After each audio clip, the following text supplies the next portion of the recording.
Chapter 1471. Everyone knew how to flatter, but it was rare to see someone flatter like this young man. No one would flatter someone so smoothly on their first meeting. It was as if he had done it so casually. The thickness of his skin was extraordinary. One had to know that no one would flatter someone in such a way. This brat was an oddball. Ahem. First Elder coughed lightly and glanced at Fengjiu. He raised his hand and said, "That's enough. If you have something to say, say it." He wanted to see what tricks this young man had up his sleeves. "I don't have anything to say. I just want to express my admiration for First Elder," and before he could finish, he was interrupted. All right. I came here today because I have something to do. I won't talk nonsense with you." As he spoke, he glanced at Fengjiu and asked, "What did you say your name was?" "Disciple Fengjiu. I'm an odd-job worker of 3rd Peak Yang." She smiled and said, "Fengjiu?" He sized her up and nodded. "All right, go to your work. There's nothing for you to do here." "No." The smile on her face disappeared, and she said seriously, "First Elder, you still don't know, right?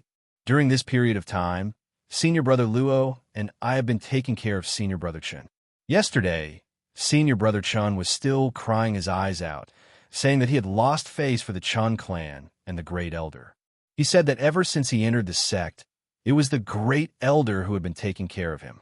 He had always respected the Great Elder as his father. Now that something like this had happened, he was even more ashamed to face the Great Elder. When the Chen clan members heard this, their hearts ached. They couldn't help but glance at the First Elder before lowering their heads. Luo Heng's mouth twitched. What did he mean by he and he had been taking care of Chun Dao? It was clearly him who had been taking care of him. Also, what did he mean by Chun Dao was crying yesterday? Chun Dao was still sleeping like a pig. He probably didn't even know that he had been sold. Besides, when did he come over yesterday? He was really spouting nonsense. He didn't know that his ability to spout nonsense was so great. Look at how the First Elder and the others were so stunned that they didn't seem to be able to react. Just as Luo Heng thought, the First Elder was also startled when he heard Fengjiu's words. He was a little surprised, but he didn't think that Fengjiu was spouting nonsense, because Chun Dao was usually very respectful to him in the sect. For a moment, he hesitated. If he were to disregard his wishes and send him back to his clan, wouldn't that make him seem unreasonable and cold-blooded? At this moment, Fengjiu suddenly turned around and asked, "That's right, Senior Brother Luo. Senior Brother Chun said that he hopes to stay here for a few more months before returning. Have you told First Elder about this?" "Ah, yes, he did." He stared blankly for a moment before turning to look at the Grand Elder. Hearing this, Fengjiu grinned and looked at the First Elder with joy. "I knew the First Elder would agree to let Senior Brother Chen stay here for a few more months. It's such a small request, and the First Elder treats Senior Brother Chen so well. How could he not agree?" Ahem. The First Elder coughed softly and looked deeply at Fengjiu. "Since that's the case, let him stay here for a few more months. The two of you are too kind to him." Chapter 1472. Luo Heng heaved a sigh of relief as he watched them leave. He stepped forward and patted Fengjiu's shoulder. "You're really something. You actually managed to change the Great Elder's mind like this. You don't know that I did as you said, but he didn't listen and insisted on bringing Chun Dao back." Fengjiu smiled. He looked at the 2 bottles of medicine in his hand and passed them to Luo Heng. "Take them. Let's go in and take a look at Senior Brother Chen." Seeing the figure striding inside, Luo Heng hurriedly followed after her. The 3-Yang Peak appeared to be calm and tranquil on the surface. However, as Shangguan Wanrong entered into closed-door cultivation, the thoughts of Duan Mu Bai and the others started to float. They kept having the feeling that something was about to happen. However, even if they were people of the same generation as the martial uncles in the 3-Yang Peak, they had no way of asking about their master's matters. As a result, the worries and doubts in their hearts kept lingering, and they were not in the mood to cultivate. On this day, the 4 of them met under the tree in front of the cave abode to drink tea. After drinking a cup of tea, the 4th-ranked pill master broke the silence and asked, "What do you think our master is trying to do?" After returning, Junior Sister only went to our master's 9 peaks once before going into seclusion. "Although nothing happened recently, I still feel uneasy." There's nothing we can do about it. We can only wait and see. Nothing happened now, so we can't overstep the rules, right? The second-rank pill master said as he took a sip of tea. Eldest senior brother, what do you think? Another person asked Duan Mubai, who was silent. Just as second junior brother said, nothing happened, so we can't do anything. Duan Mubai looked down as he said that. Even if they knew their master's intentions, they could not stop everything from happening. He only hoped that his junior sister could leave this place. This way, they could prevent their master from killing his disciple. However, this was only his guess. How could he say it out loud? The few of them drank their tea in silence, and their minds were filled with different thoughts a few days later. Because the Three-Yang Peak looked peaceful on the surface and Fengjiu had nothing to do, she went to Chun Dao's cave abode again. Calculating the time, it had been half a month since she had operated on Chun Dao. After such a long time, she should be able to wake Chun Dao up. Luo Heng, who had been counting the days, was also very excited because he couldn't wait to see the effects of Chun Dao's recovery and let him tell them the results. Therefore, when the full 15 days were up, he had been pacing back and forth outside the cave residence, waiting for Fengjiu early in the morning. When he saw Fengjiu leisurely walking towards him, his eyes lit up as he raised his hand and shouted, Fengjiu, walk faster, don't be so slow. I have been waiting for you for a long time. She smiled, and not long after, she walked up to him. What's the hurry? Aren't I here now? She walked past him and asked, Has anyone come to disturb Senior Marshal Brother Chen recently? Tisk, it's not like you don't know that ever since he became like this, no one would come see him. Of course, the two of us are exceptions. It's good that they didn't come. As Fengjiu spoke, she went to the bedside and checked before taking out the silver needles. Half a month has passed, and his bones are recovering well. Although he can't get out of bed yet, at least they are fixed and won't move easily. Chapter 1473. Chun Dao opened his eyes and stared blankly at the smiling young man in front of him. The scene before he fell asleep seemed to appear in his mind at this moment. He opened his mouth, and his voice was a little hoarse. I'm Fengjiu, Senior Marshal Brother Chun. Did you forget about me after waking up? Fengjiu smiled and looked at him with a pair of eyes, teasing him. Senior Brother Chun, you're really awake? Hurry up and feel your waist. Hurry up. Luo Heng came forward and looked at him expectantly. Waist. Yes. His lumbar was broken. His lumbar was displaced. His lumbar vertebrae were too broken and couldn't be recovered. He was paralyzed. In an instant, his expression changed unpredictably. He looked gloomy and pale. He was paralyzed. What else could he do? His life was ruined. Seeing him lying motionless on the bed and staring blankly at the ceiling, Luo Heng couldn't help but scratch his head. After glancing at Fengjiu, he called out again, Senior Brother Chun, try moving your leg. Let us see the effect. Hearing this, Chun Dao turned around expressionlessly and looked at Luo Heng. He said in a low voice, I broke my lumbar vertebrae. Everything below my waist is useless. I can't use any strength. Don't you know? I'm paralyzed. I can't move my leg. Luo Heng grinned. Try it. How can you not know if you don't try? Why don't I pinch you to see if you can feel your lower body? As he spoke, he chuckled and really pinched Chun Dao's thigh hard. Ouch. Chun Dao instinctively cried out in pain when the pain assaulted him. However, when the sound came out of his mouth, he was stunned. Because of the pain, he retracted his leg. But it was such a small movement that made his eyes burn. His face was full of disbelief. How can this be? How can this be? Fengjiu glared at Luo Heng. You really pinched him? You can't pinch so hard. Did you forget that his body hasn't recovered yet? What a mess. I was just thinking, what if he doesn't feel anything when I pinch him too small? So I pinched a little harder. Look, isn't it feeling now? Of course, he wouldn't say that it was a rare opportunity to pinch Chun Dao's thigh in front of him. It would be a waste not to pinch it. After all, he had been so busy taking care of Chun Dao for the past half a month that he had become haggard. He hadn't even been able to sleep well. Chun Dao was dumbfounded as he said in disbelief, My waist can exert strength? Can your waist exert strength now? How could this be? How could this be? Senior Brother Chun, this is all thanks to Fengjiu. He used his family's old ointment to fix your lumbar spine. Also, this kid has excellent medical skills. Fortunately, he helped you with the surgery. You don't know, but he used a knife to clean out all the broken bones in your lumbar spine. Then, he sewed your flesh up like a piece of clothing. I took a look when I helped you change the dressing. Now, there's only a dark red scar there. If you didn't tell me, I wouldn't have known that it had been cut open.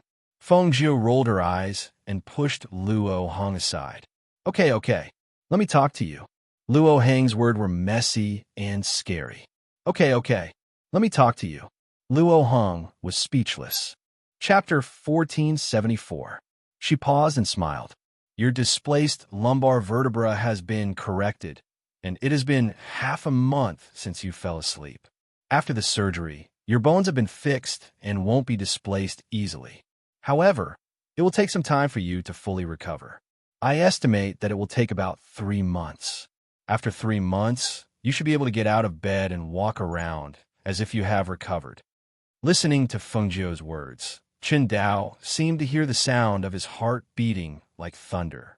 His words were like a ray of sunshine that suddenly appeared in the dark sky, dispersing the haze that enveloped him.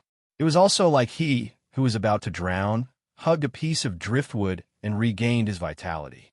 His originally dead heart was rekindled with hope at this moment. His original despair turned into hope at this moment. Those who had not experienced all of this would not understand the excitement and joy in his heart at this moment. They would not understand the excitement and uncontrollable emotions of someone rescuing and pulling him out of a hopeless situation in the darkness of despair. It was said that men did not cry easily. However, at this moment, his eyes were red and hot tears overflowed. Those were tears of joy and excitement.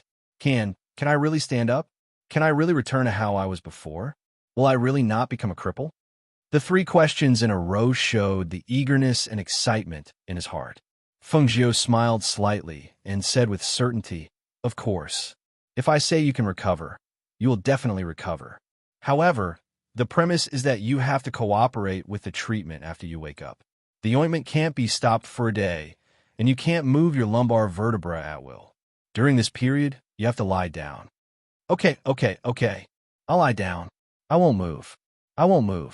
His voice was choked with sobs. His hands were tightly clenched in a fist to suppress the excitement in his heart. You just woke up and your emotions aren't too agitated. Take a rest first, she said and beckoned Luo Hong to go out with her. Then, she asked, "How much ointment do you have left? If it's not enough, I'll have to transfer more." "Wait, I'll take it to you." Luo Hong walked inside and took out the medicine that Feng Jiu had prepared for Chen Dao. "Look, there's still so much left. As for these medicinal liquids, there are still a few bottles left. These few bottles of liquid medicine should be enough for him to drink. As for the ointment, well, I'll bring some over in a few days. That should be enough." She continued, "You've been taking care of him for a while. Now, that senior brother Chan is awake. Do you want to go back and have a good rest?" "No need." Luo Hong waved his hand. "He also has an empty room here. I've gotten used to it recently. I'll go back when he's better. Otherwise, once the news of Senior Marshal Brother Chen's sudden recovery spreads, you'll be in trouble." Hearing this, Feng Jiu smiled and patted him on the shoulder. "Then I'll have to trouble you. We are all brothers. Why are you saying this?" Luo Hong smiled and said, "Come, let's go in and chat with him." Thus, the two of them walked in again and briefly told Chen Dao about what had happened recently, including the fact that the first elder had sent someone to bring him back. Chapter 1475. When Feng Jiu and Luo Hong heard this, they looked at each other and smiled. Yes, the current him was the confident Chen Dao who liked to stroke his 2 tufts of mustache. Thinking of his mustache, Feng Jiu stared at his face and smiled. "Senior Brother Chen, your mustache was shaved off by Senior Brother Luo. Looks like you'll have to grow it again." Seeing Chen Dao instinctively reach out to touch his beardless mouth after being startled, Luo Hong couldn't help but smile. I thought that would be easier to clean it after shaving it off, so. It's okay, I'll grow it again." He smiled and sincerely thanked the two of them. "Thank you so much for this period of time." "It's nothing, you don't have to thank us. That's too formal." Luo Hong smiled. "That's right. Senior Brother Chen has also helped me a lot. I'm very happy to be able to help senior brother Chun, Feng Jiao said with a smile. Feng Jiao, you've given me a new life. I, Chen Dao, will always remember this great kindness. In the future, if you need me for anything, I will definitely not refuse. Senior brother Chun, you're too serious. She smiled and said, This is actually not a big problem, senior brother Chun. You don't have to take it to heart. Then, she paused and said, Since senior brother Chun is awake, I'll go back first. Chen Dao nodded and said to Luo Hong, Junior brother Luo, help me send Feng Jiu out. Okay, Luo Hong replied and sent Feng Jiu out. Seeing Feng Jiu leave, Chen Dao, who was lying on the bed, slowly closed his eyes. Feng Jiu knew that he was extraordinary when he first met him, but he didn't expect him to say that the illness that even the sex alchemists and doctors couldn't treat was not a big problem when it came to him. One had to know that the sex alchemists and doctors were first-class people anywhere, but such people couldn't even compare to him, a servant disciple. Or perhaps he was not a servant at all. But no matter what, he had healed him and had given him a new lease of life. He would always remember this kindness. Outside, Feng Jiu removed her enchantment and said to Luo Hong, I'll send the ointment over in a few days. I'll leave first. If there's anything, send someone to find me. Okay, you can go back. Luo Hong waved his hand. He only knew that he seemed to be very busy recently, but he did not know what he was busy with. Feng Jiu nodded and turned to leave. When she walked out of the seventh peak and was about to head down to the cave abode, she saw Duan Mu Bai standing nearby with his hands behind his back.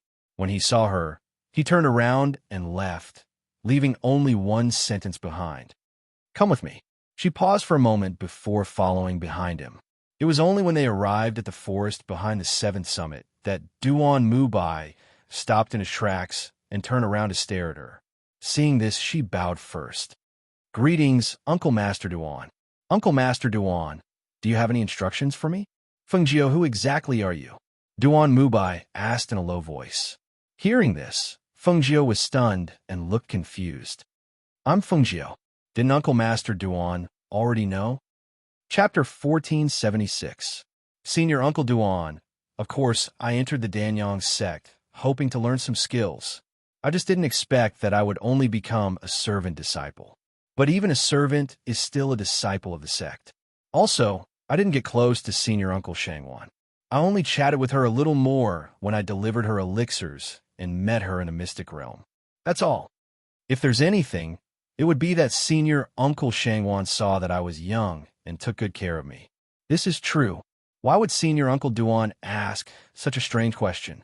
She said innocently, If Senior Uncle Duan doesn't believe me, you can ask Senior Uncle Shangwan.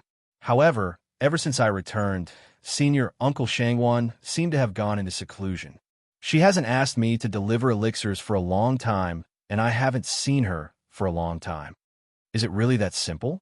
Duan Mu Bai was still suspicious. Yes, what else does Senior Uncle Duan think it is? She asked in confusion. She tilted her head and thought for a while, then said, Is there a problem because Senior Uncle Shangwan's expression is gentler when facing me? Senior Uncle Shangwan is such a gentle person. Isn't she always like that? Why would Senior Uncle Duan have such a strange idea and think that I have the intention to take over Senior Uncle Shangwan?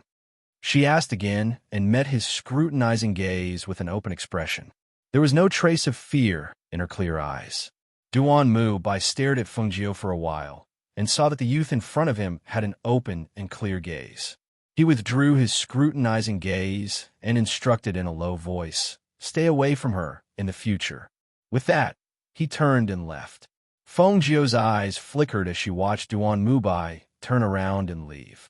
As she watched his figure gradually disappear into the distance, the corners of her mouth curled up, revealing a devilish smile. Her previous honest and simple demeanor had disappeared without a trace at this moment, leaving behind only shrewdness and devilish charm. I should have told you this later. Stay away from my mother if you have nothing to do. Otherwise, I won't be polite to you. Her clear and unhurried voice was heard. She withdrew her gaze and walked down the mountain with a smile on her lips. In the following days, she went to her mother's cave to see her. Although the cave's array formation was fully activated, she had the jade token her mother gave her, so she could enter and leave the cave as she pleased. Days passed in peace and quiet. Chun Dao's injuries were getting better and better. He went from being unable to get out of bed to being able to walk around. His recovery speed was extremely fast. Moreover, the news of him being able to get out of bed and walk around was still sealed. Other than Feng Jiu and Luo Hong, no one else knew. Chun Dao felt even more gratitude and admiration towards Feng Jiu because it really was as Feng Jiu had said. He had basically recovered in less than 3 months, and he should be able to make a full recovery in just a few more days. On this day, a few thunderous sounds came from the sky, as if someone was breaking through. Once the thunderous sound spread out, the people of the Three Yang Peak and even the Danyang sect were very surprised, especially when the alchemists of the Danyang sect found out that Shangguan Wanrong, one of the Three Yangzi's disciples, had broken through to the nascent soul stage. They were even more envious and amazed. This girl has not been in the sect for long, but her strength has improved very quickly. Back then, she was only a cultivator at the peak of the foundation establishment stage. Now, she has entered the nascent soul stage. Chapter 1477. It said that she also cultivates battle skills, unlike most of the alchemists in our sect, who only cultivate spiritual energy. This is good too. With one more person with battle skills, those people won't say that us alchemists only know how to refine pills and not battle. That's right. It's said that Shangguan Wanrong was brought up from a lower country. Her battle skills are also very exciting. It seems that we have to send a gift to Three Yangzi to congratulate him for taking in such a good disciple and for his disciple advancing to the nascent soul stage today. Ha ha ha ha. This is a must. The peak masters on the main peak chatted and laughed. They had all made up their minds to send a congratulatory gift to Three Yangzi Peak. At the same time, in Three Yangzi Peak, Fengjiu, who was guarding outside her mother's cave, sat on a lush tree and watched as the 3 bolts of lightning struck. She was both happy and worried. She had finally advanced to the nascent soul stage. For the past 3 months, she had been guarding here alone. Others couldn't enter the cave, but she would go in every once in a while. Furthermore, when her mother was in closed-door cultivation, she had given her a bottle of medicinal liquid that could help her advance to the nascent soul stage within 3 months. This was because she knew that once her mother succeeded in advancing, they would have to be extremely alert to deal with what would happen next. Three Yangzi would definitely find a chance to make her mother disappear without a trace. Just as she was deep in thought, she saw Duan Mu Bai and the rest coming over after hearing the commotion. The 4 of them quickly walked to the front of her mother's cave and looked at the heavy pressure and spiritual aura that filled the air. Eldest senior brother, little junior sister, has really advanced. It only took her 3 months. I really didn't expect that she could advance to the nascent soul stage in 3 months. Unbelievable.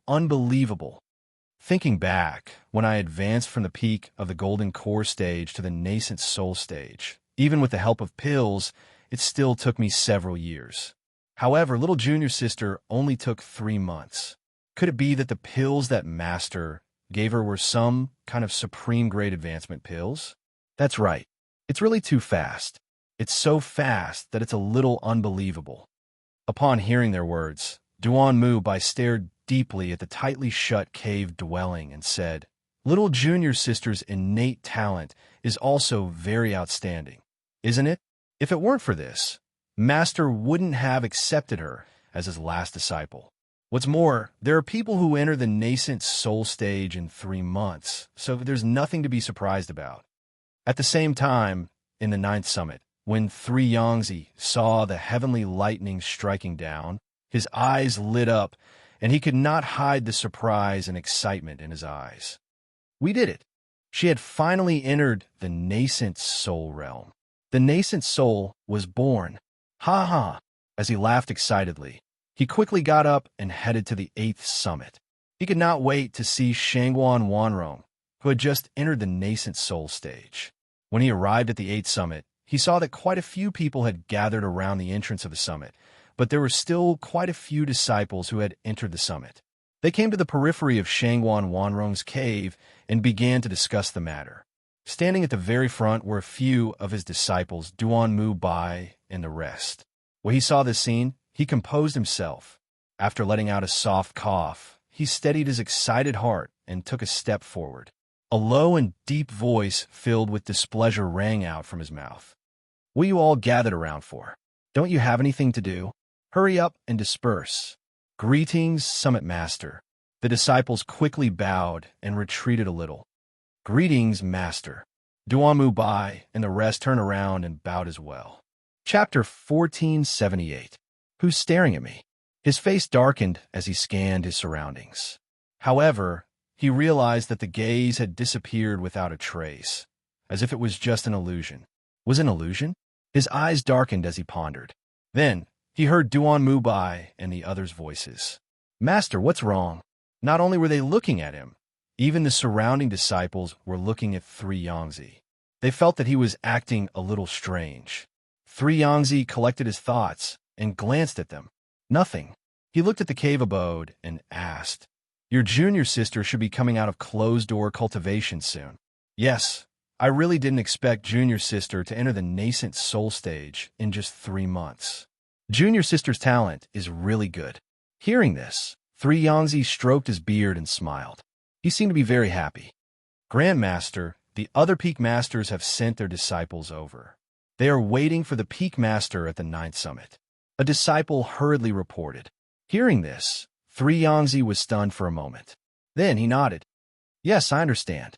With that, he said to Duan Mu Bai and the others, "You guys wait here. When your junior sister comes out of closed-door cultivation, go to the 9th Summit together. I have some instructions." "Yes," Duan Mu Bai and the others replied. They watched as he walked past the crowd and left. Before he left, he paused and looked around before leaving. Seeing this, Duan Mu Bai also looked around in confusion. He thought to himself, "What is Master looking at? What's around here?" Meanwhile, Feng Jiao, who was sitting on the big tree, was staring at 3 Yangzi who was leaving. He only looked away when he could no longer see him. Her mother had broken through, and he was here. Instructions? What instructions could he have? She wanted to see how he was going to play next. When she looked away, she saw Duan Mu Bai staring in her direction and walking towards her. Seeing this, the corners of her lips curled up. She didn't go down and just sat on the tree as he approached. "What are you doing here?" Duan Mu Bai furrowed his brows and stared at the green figure who was sitting leisurely on the tree. The green figure was small and hidden among the lush leaves. It was silent and difficult to notice. If he hadn't looked around and realized that the young servant who was so concerned about his junior sister wasn't in the crowd, he probably wouldn't have noticed the big tree not far from the cave abode. But when did this young man come? How can he hide his aura so well? Was he the one that Master was looking for? Looking at Duan Mu Bai under the tree, Feng Jiao, who was on the tree, revealed a smile, and her eyes narrowed into a line. "Martial Uncle Duan, how did you know I was here?" What are you doing here? What are you doing here?" Duan Mu Bai asked again, his expression a little ugly. Uncle Master Shangwan? I'm just here to watch the show and wait for Martial Uncle Shangwan to come out." "Isn't Martial Uncle Duan also waiting for Martial Uncle Shangwan? Everyone here is here to watch the show, isn't it?" Duan Mu Bai raised his head to look at the young man on the tree, who was smiling with a pair of eyes that had a pure and harmless expression. Although he knew what the young man said was true, he still felt that something was not quite right. When he thought about how he was actually raising his head to look at a labor disciple and questioning him, his face could not help but sink. "Come down and answer. What's wrong with you sitting up there?" Chapter 1479. As he stared at the young man, standing in front of him with a smile on his face, Duan Mu Bai could only feel a fire burning in his heart. He wanted to vent it, but he could not find a place to vent it. He could clearly sense that this young man was not ordinary, but this young man did not do anything that crossed the line. This made him feel very helpless and very angry. "Senior brother, little junior sister has come out." When a voice came from behind him, Feng Jiao looked at Duan Mu Bai with a smile on her face and said, "Martial Uncle Duan, Martial Uncle Shangwan has come out of closed-door cultivation. If there's nothing else, can I go over and take a look? Duan Mubai frowned. He turned around and walked back without saying anything. Feng Jiu walked slowly behind him. When she saw her mother come out of closed-door cultivation, her gaze passed through the crowd and landed on Shangwan Wanrong. A gentle smile appeared on her face. When she saw this, she returned a carefree smile and even waved at her. Duan Mubai followed Shangwan Wanrong's gaze and looked at Feng Jiu. When he saw the interaction between the two of them, a deep thought flashed through his eyes. Little junior sister, you're really amazing. You've entered the nascent soul stage in just 3 months. Little junior sister, how did you do it? Little junior sister, congratulations. Congratulations. Martial Uncle Shangwan, the crowd's congratulatory voices rang out from time to time. At this moment, Duan Mubai stepped forward and said in a low voice, Little junior sister, since you've come out of closed-door cultivation, come with us. Master also came by earlier and told us that if you come out of closed-door cultivation, come with us to the 9th summit to see him. He has something to tell you. All right, Shangwan Wanrong replied, then followed them to the 9th summit. Before she left, she gave Feng Jiu a reassuring look, telling her not to worry. Feng Jiu walked behind the crowd and did not follow them. She still planned to wait for her mother to return and ask her some questions. At the same time, the disciples under the peak masters of the various summits in the 9th summit personally came over with gifts, hoping to meet Shangwan Wanrong, who they had only heard of but never seen in person.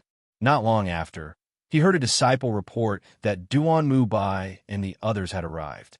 Thus, he smiled and said, They're all here. You've seen the few disciples I took in before, but you haven't seen the youngest Wanrong yet. You can take this opportunity to meet her. In 2 days, I still have to send her out to handle some matters. Once she leaves, she probably won't be back so soon. That's true. Junior sister Shangwan is so favored by the peak master. Now that she has entered the nascent soul stage, it's only right for her to go out and gain experience. A middle-aged man next to him nodded with a smile. That's right.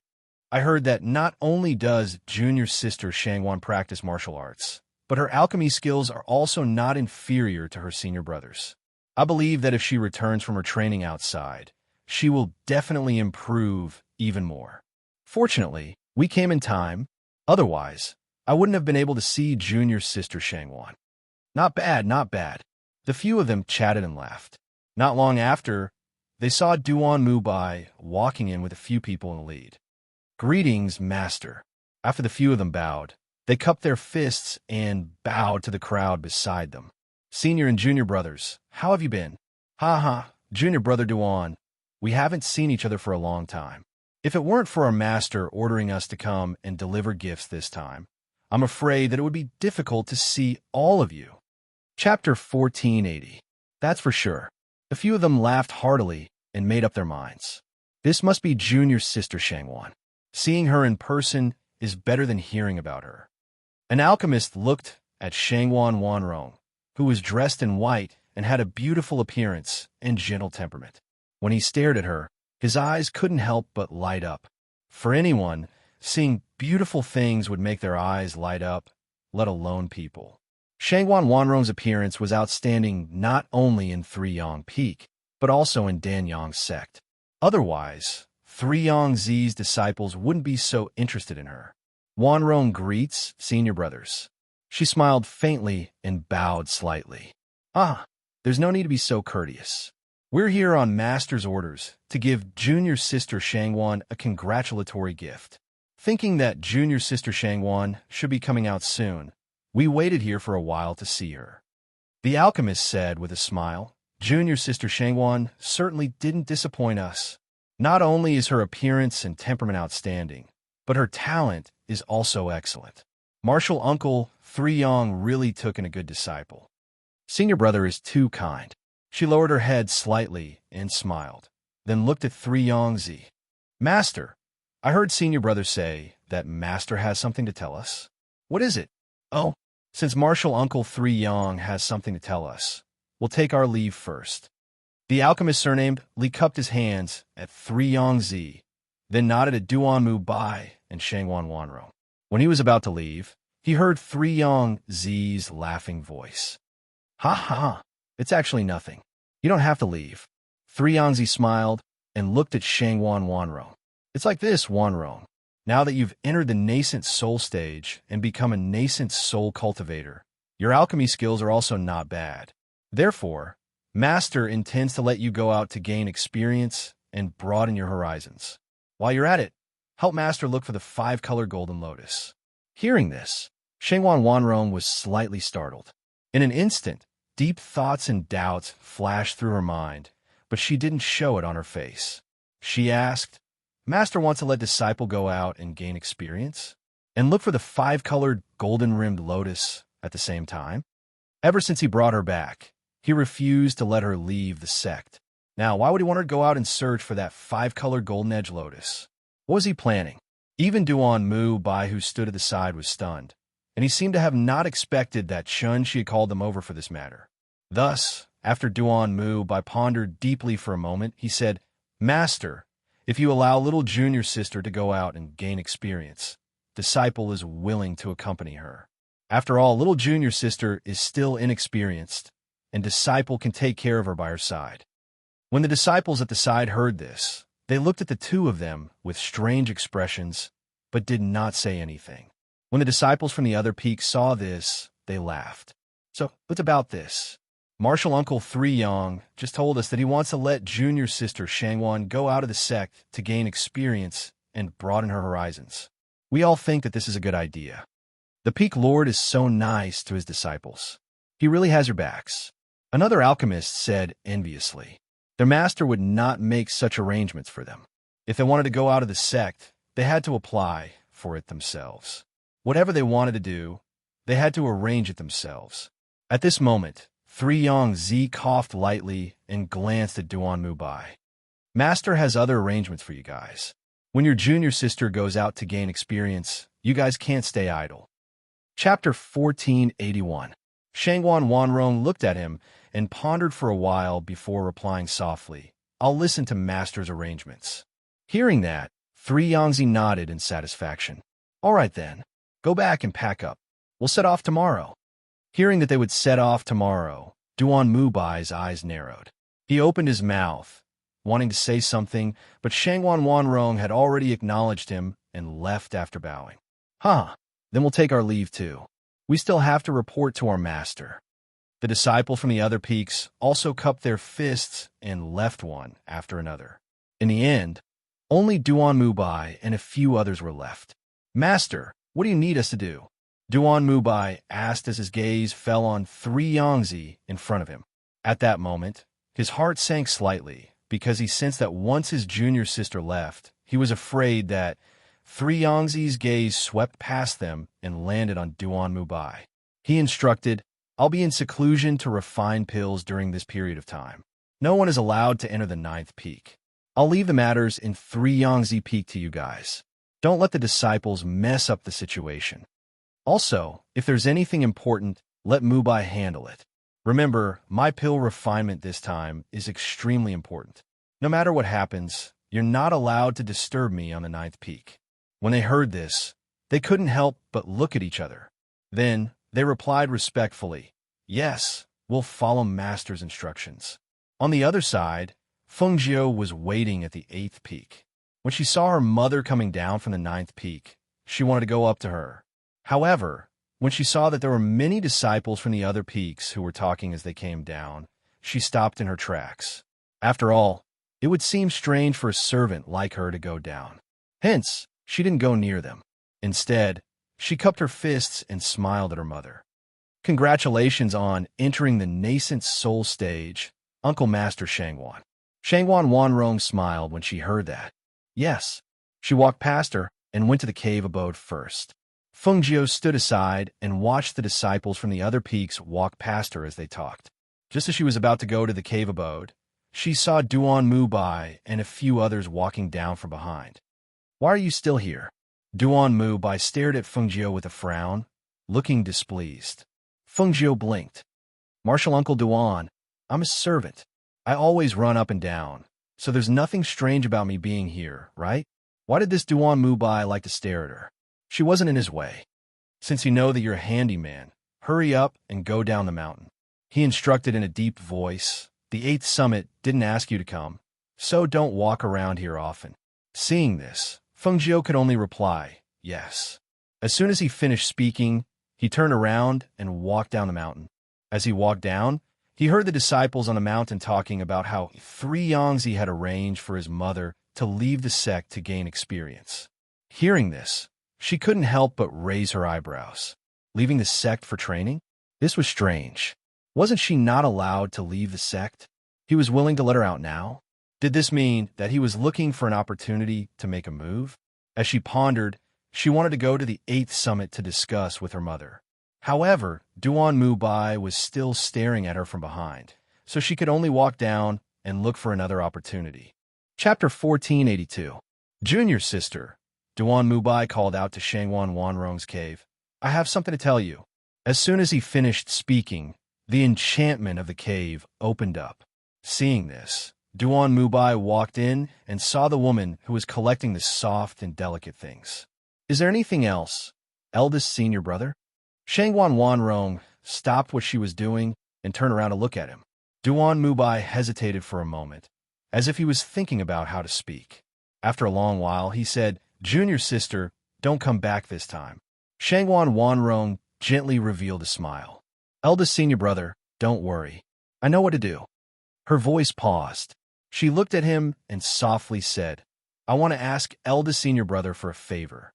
Duan Mubai was slightly surprised when he heard this, because she'd never made any requests. So what exactly was it that could make her say this? Tell me, as long as it's something I can do, I won't refuse.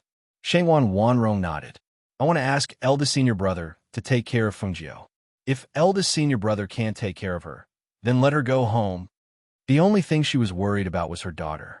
If anything were to happen to her daughter, she was afraid that she would act recklessly. San Yangzi was a fairy realm expert. No matter how strong she would not be able to defeat San Yangzi. Hearing this, Duan Mubai was surprised and couldn't help but ask, Junior sister, what's the relationship between you and Fengjiu? Ever since I came back from the mystery realm, I felt that you two seemed to be a little. Eldest senior brother, please don't ask about this. If there's a chance in the future, I'll tell you, but not now. Hearing this, Duan Mubai nodded. I know, don't worry. I'll take good care of him. If he doesn't want to stay in the faction, I'll let him go home. Thank you, eldest senior brother. She bowed and thanked him. Duan Mubai looked at her deeply, but didn't say anything. He only said, then I'll leave first. You must be careful on your way. I will. She nodded and sent him out of the Immortal's cave. After watching him leave, she looked around and didn't see her daughter. Only then did she turn around and enter the Immortal's cave. Fengjiu hadn't had the time because Luo Heng had pestered him. After she walked down the mountain, she was dragged to see Chundao. It was only when the sky turned dark that she finally found some time to sneak into the 8th summit and go to her mother's cave abode. Mother, I'm here. After entering the cave, she called out and saw her mother walking out from inside. I've been waiting for you here for half a day. Why are you only here now? As Shangwan Wanrong spoke, she pulled her mother's hand to the table and sat down. She said, 3 Yangzi wants me to leave the sect tomorrow to gain experience. You listen to mother's words. After mother leaves, you also find a chance to leave and return home. Originally, she could have brought her along. However, she was worried that if she brought her along, she would implicate her daughter when she couldn't escape outside. Hence, she could only let her stay and find a chance to leave. I've already asked eldest senior brother to take care of you. If you encounter any problems, you can look for him. He's still a capable person and will definitely help you. She instructed softly. Chapter 1483. No. Shangwan Wanrong shook her head. He's a fairy realm expert. You're no match for him. Besides, even if you use medicine, it won't work. He's an alchemist, and he's far more familiar with medicine than you and me. Listen to me. After I leave, find time to leave this place. As long as I'm still alive, I'll definitely come back to find you. Fengjiu looked at her. She wanted to say something, but she thought that she would definitely stop her, so she didn't say anything more. She just smiled and said, Okay, I know. Seeing her reply so quickly, Shangwan Wanrong knew that she didn't take her words to heart and didn't take her reminder seriously. Therefore, she patted her hand and said again, "You have to take mother's words to heart. You have to know that being careful is the parent of a ship that can last for 10,000 years. You can't be careless about anything." "Yes, yes, I know. I'll remember," she said with a smile. She talked with her for a while and told her some things. That night, the mother and daughter slept on the same bed as if they had endless things to talk about. Fengjiu didn't fall asleep until the sky gradually brightened. Early morning, after tidying everything up, Shangwan Wanrong came to the bedside and sat down. Looking at her sleeping daughter, she couldn't help but reveal a gentle and loving smile. She reached out and stroked her face, saying softly, "You must remember what I said. Be good and go home." When Fengjiu opened her eyes and saw her, a lazy smile appeared on her face. "Mother, didn't you say last night that you'd leave at noon? Why did you get up so early?" As soon as she finished speaking, she saw her mother suddenly hit her acupoint, making her unable to move and lying on the bed. She opened her eyes slightly and looked at her mother in astonishment. "Mother, what are you doing? Quickly unseal my acupoint. Be good and sleep here. I'll leave first. Don't follow me. Otherwise, it'll be too dangerous." Shangwan Wanrong said softly and helped her pull the quilt up. When Fengjiu heard this, she hurriedly said, "Mother, unseal my acupoint. I promise I won't follow you." Hearing this, Shangwan Wanrong couldn't help but chuckle. She reached out and pinched Fengjiu's nose. "Don't think I don't know what you're thinking. I don't believe your promise. Be good, be good." As she spoke, her expression became serious. "Compared to my safety, I'm more concerned about your safety. Only when you're safe can I be at ease." She knew Fengjiu, but this time she couldn't take her with her. If she left first, Fengjiu. "Mother, father is still waiting for you to return. And, Fengjiu, at least if you all for sure. You. Hearing this, Shangwan Wanrong chuckled. "What can child like you do? It's fine as long as you don't cause any trouble. All right, I won't talk to you anymore. Here are the things I left for you. You take good care of them. If something happens to me, then let your father marry another woman. Don't be so stubborn. Also, you must take good care of yourself." Chapter 1484. Mother is leaving. You have to take good care of yourself. Nothing is more important than being alive. Shangwan Wanrong let go of her hand and looked at her deeply. At this moment, the voices of Duan Mubai and the others came from outside. "Junior sister?" She turned around and walked out. She closed the barrier and came to the people outside. "Greetings, senior brothers. Little junior sister, we knew you were leaving today, so we came to see you off." The third-ranked alchemist smiled and asked, "Are you ready?" "Yes, I'm about to leave." She nodded. "Let's see you out of the sect," Duan Mubai said and gestured for her to leave. Shangwan Wanrong smiled and walked to the sect gate with them. On the way, they chatted from time to time. When she learned from them that 3 Yangtze was in seclusion to refine pills, she just smiled. The few of them sent her out of the sect before stopping in their tracks. "Little junior sister, you're alone outside. You have to be careful in everything." "I know," Shangwan Wanrong said and bowed to them. "Thank you for seeing me off. It's getting late, so I'll leave first. Be careful on the road." "Be careful, junior sister. Take care." As they spoke, they watched her leave. It wasn't until the door closed again that they exchanged glances with each other and left one after another. Duan Mubai didn't return to the 8th peak directly. Instead, he went to the servant disciple. He thought of Shangwan Wanrong's instructions and transferred the servant disciple to his side.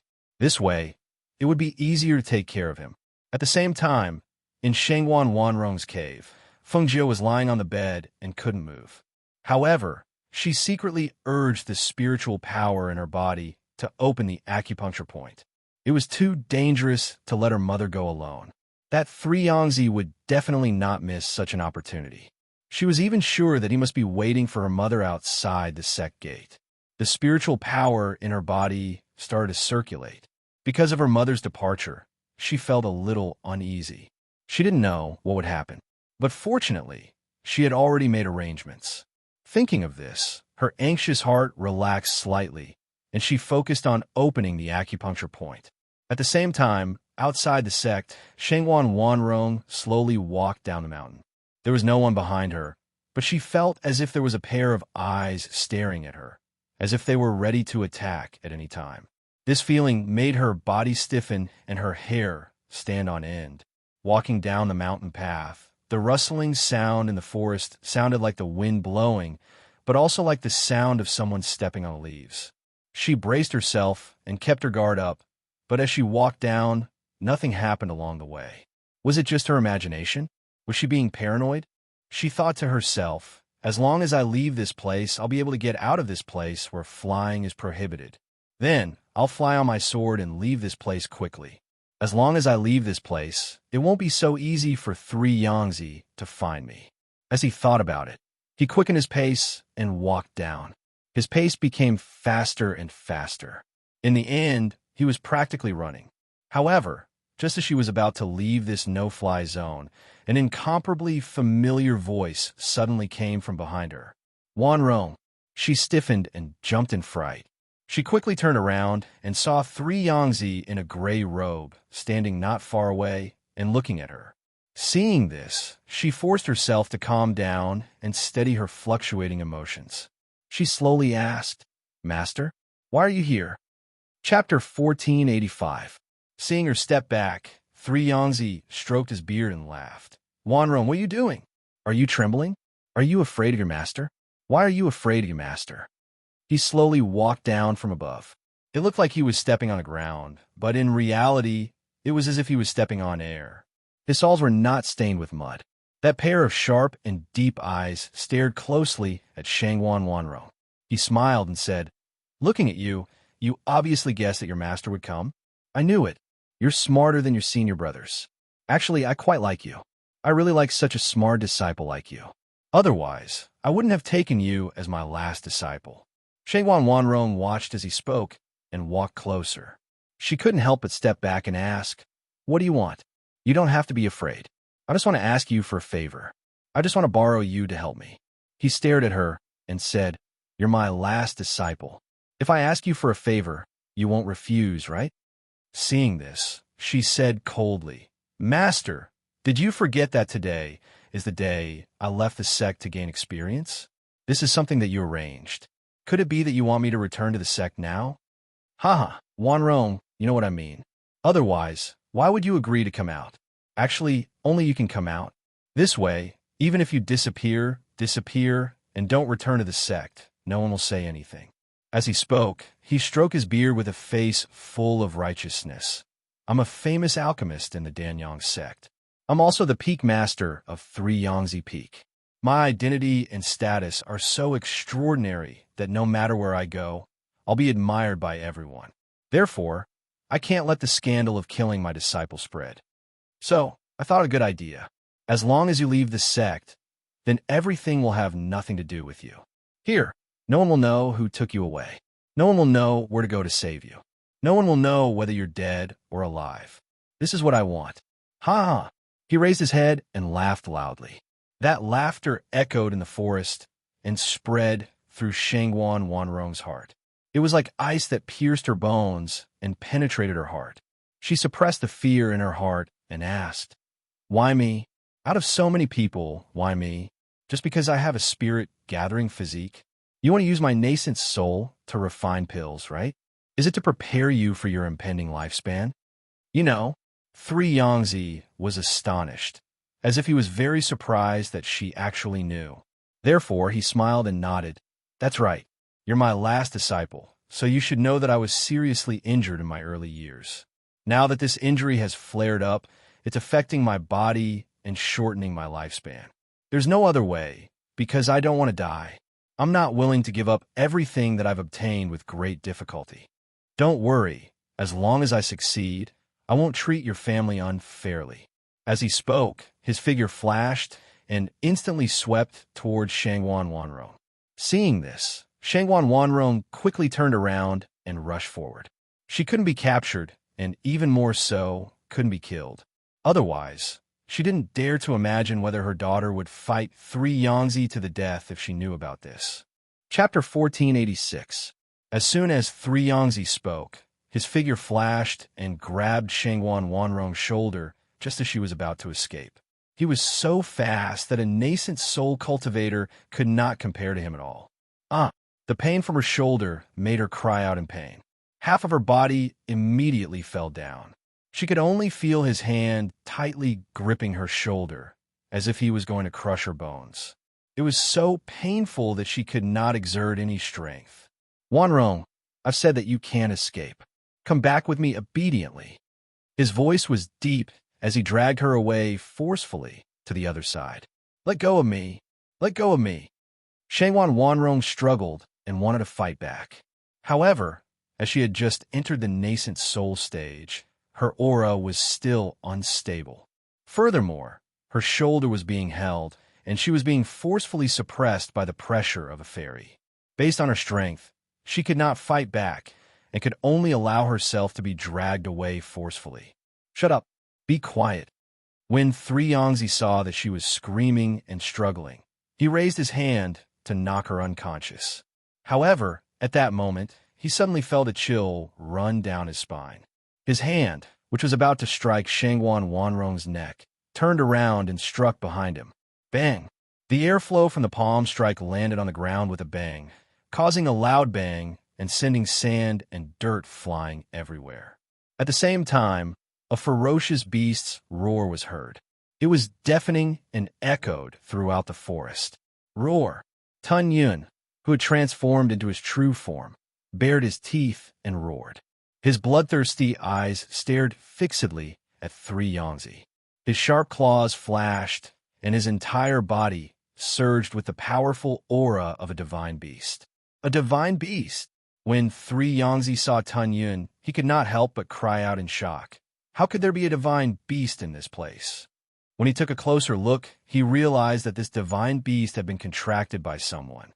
He calmed himself down and shouted in a deep voice, Who's your master? What are you trying to do? Let her go. Otherwise, I'll tear you to pieces, Tun Yun said.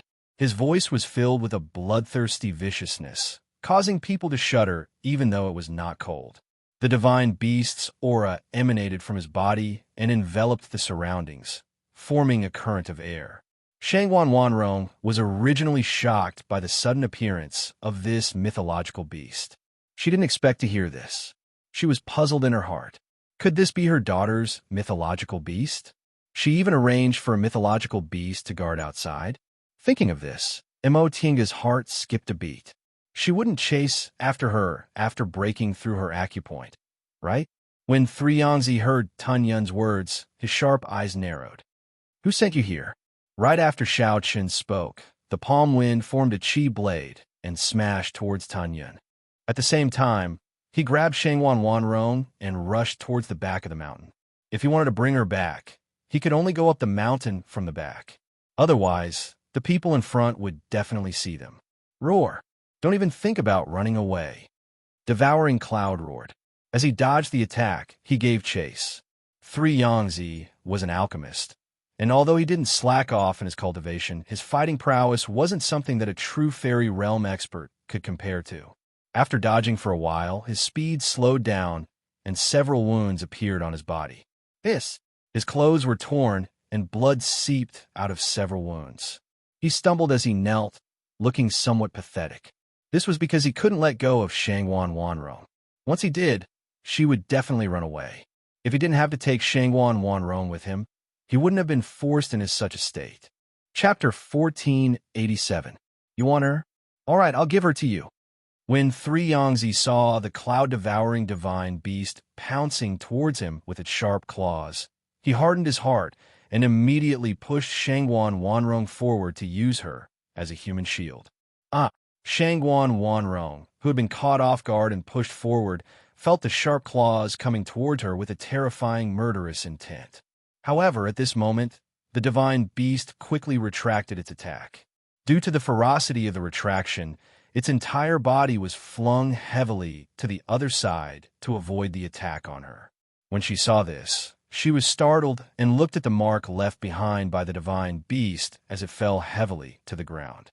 However, just as she was about to speak, she felt a heavy blow on the back of her neck and fainted. Roar! Devouring Cloud quickly leaped up and chased after them. However, the other party threw an object at it, and it exploded in front of it with a bang. A pungent smell wafted out, and it felt its legs give way. Its entire body collapsed, and it could only watch as that person carried its master's mother and disappeared without a trace in the span of few breaths on the other side. Fungio, who had opened her meridian points, did not leave through the main entrance. Instead, she circled around to the back of the mountain, intending to leave through the back of the mountain. The terrain there was steep, and the sheer cliffs and precipitous cliffs could not be climbed. The only way was to fly. However, there were barriers and formations set up there to prevent the sect's disciples from entering and exiting from the back of the mountain. However, barriers and formations were of little use to her. However, because the back of the mountain was large and took up a large area, she brushed past 3 Yangtze, who was carrying her mother back, without realizing it at all. When she quickly swept past the formation, crossed the barrier, and arrived outside to search for Devouring Cloud's aura, she saw that it was shaking its fur and standing up. Devouring Cloud, where's my mother? Her heart sank when she caught a whiff of the aura in the air that had yet to completely disperse and saw some blood dripping onto the ground. She was captured by that old fellow. Devouring Cloud replied and said guiltily, Master, that old fellow's battle power was not very high, but his medicine was very powerful. I don't know what kind of medicine it was that made me so weak that I couldn't chase after him. It was reasonable to say that it was already a mythological beast. Ordinary drugs and poisons wouldn't have any effect on it. However, it didn't know where that thing came from, but even a mythological beast like it couldn't avoid it. Where are you going? Did he escape from the back of the mountain? Her gaze landed in the direction they had come from. She thought that 3 Yangtze would make a move on her mother outside, but she did not expect that he would bring her back to the sect. He would definitely not dare to let anyone know that he had done such a thing. He could only enter the sect from the back mountain and return to 3 Yang Peak. If that was the case, she took a deep breath as her mind raced. Bringing her mother back, did that mean that he really intended to use her body as a human furnace to refine her? If it was a human furnace, then it had to be alive in order for the spiritual power to circulate in the body. Swallow Cloud, go into the space. We'll go back later, she said as she stretched out her hand and had it return to the space. Looking at the traces of fighting around her, her eyes turned cold. She quickly left and went back the way she came. Since she was at 3 Yang Peak, she had to go back. She didn't believe that she couldn't find a chance to save her mother. At the same time, the people in the sect who heard the noise were surprised. Because the noise came from near the Danyang sect, they sent disciples out to investigate. Chapter 1488. He was terrified and uneasy, afraid that things would really happen as he thought. So he quickly rushed down. When the disciple guarding the sect saw Duan Mubai, he smiled and asked, Uncle Master Duan, why are you here? Where are you going in such a hurry? I'm going out to check what that sound is about. Open the door quickly, Duan Mubai said with a pale face, and his voice was somewhat unsteady. Uncle Master Duan, you don't have to go out. I've already sent a disciple out to check. He'll be back in a while. Open the door, he shouted in a deep voice, and his hands were already tightly clenched into fists with blue veins popping out. Seeing this, the disciple was shocked and didn't dare to say anything more. He quickly opened the door and let him out. Seeing Duan Mubai rush out and disappear in the blink of an eye, he couldn't help but mutter, What's wrong with Uncle Master Duan? Why does he look like he's crazy? Wanrong? Wanrong? Junior sister? Junior sister. Duan Mubai shouted and searched around the forest like a madman. His voice that contained spirit energy also reverberated in the air and entered the ears of the disciples who were checking in the forest. It seems to be Uncle Master Duan's voice. He seems to be calling Uncle Master Shangwan, but I heard that Uncle Master Shangwan left the sect this morning. As the disciples discussed among themselves, they looked at each other and walked towards the source of the sound. Not long after, they saw Duan Mu by searching around in the forest. They shouted, Marshal Uncle Duan, We found traces of fight ahead. There are also bloodstains. Do you want to take a look? Blood? Hearing this, Duan Mubai's heart seemed to sink to the bottom. Could it be that junior sister? He staggered forward and followed them to the place where the blood was dripping. Looking at the surrounding traces and the blood on the ground, he asked in a trembling voice, "Where is she? Did you see anyone?" "No. When we came, we only saw traces of a fight, but we didn't see anyone," a disciple said, and looked at the pale Duan Mubai. He hesitated and asked, "Uncle Master Duan, were you calling Uncle Master Shangwan just now? We heard that she left this morning." "Don't worry, it shouldn't be her." Duan Mubai stood there in a daze as if he didn't hear anything. Countless thoughts flashed through his mind. Not her. How could it not be her? She had left the sect today. Although her master had gone into seclusion yesterday, who would have known? Master, yes, master. He seemed to have thought of something as he turned around and rushed back. On the other side, Feng Jiu went straight to the back of the 9th summit and went up from there. The reason why 3 Yangtze had set up layers of barriers and formations here was to prevent people from having the chance to come up from behind. Perhaps it was because he was too confident that she could come and go freely. When she climbed up the 9th peak from behind, 3 Yangtze locked the unconscious Shangwan Wanrong in his elixir refining cave. Looking at the wounds on his body and the deep claw marks on his arm, his eyes couldn't help but turn gloomy. Who was it? Who knew that he would make a move against Shangwan Wanrong? Duan Mubai? It couldn't be him. His contracted beast was only a peak-level holy beast. If it wasn't him, who else could it be? Chapter 1489. Damn it. My hand. He looked at the bleeding water and immediately took off his blood-stained outer clothes. He took out medicine to stop the bleeding and bandage the wound. Because he was injured, his entire aura was gloomy. If he didn't need Shangwan Wanrong, this living furnace, he would definitely kill her to vent his anger. Not long after, he bandaged his wound and put on a new coat. He stared at the unconscious Shangwan Wanrong on the ground and snored heavily. He dragged her inside. Outside, at the 9th peak's entrance, Duan Mubai said to the 2 nascent soul cultivators, "I have something important to report to Master." The 2 glanced at him and said in a deep voice, "The peak master has ordered that he won't see anyone while he's in seclusion." His eyes were bloodshot and he shouted, "This is an emergency. We only obey the peak master's orders.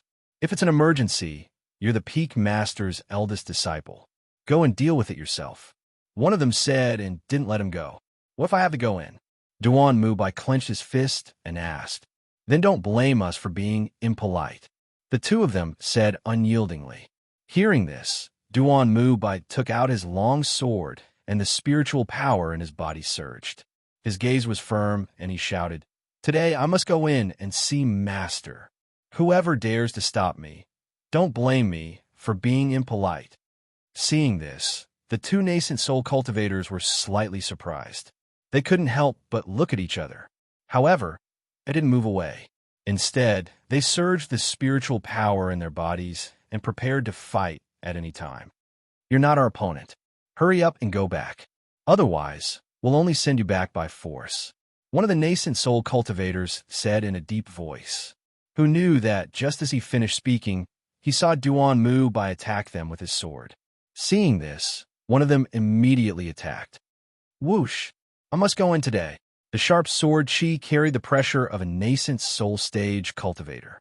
Even though Duan Mubai was also a nascent soul stage cultivator like the 2 of them, the nascent soul stage cultivators who cultivated battle techniques and the aura of spiritual power were different. He clearly knew that he wasn't a match for them in terms of strength, but when he thought that Shangwan Wanrong was most likely in his master's hands, he couldn't ignore it and watch his master kill his disciple. Not only would that ruin his reputation, but it would also cause his junior sister to lose her life. As a disciple and a senior brother, it was one thing if he didn't know, but since he knew, he couldn't pretend not to know. Bang!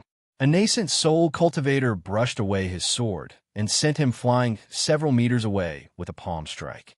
Because he was the peak master's disciple, this palm strike was still somewhat lenient. "With us here, you won't be able to enter. Don't waste your time."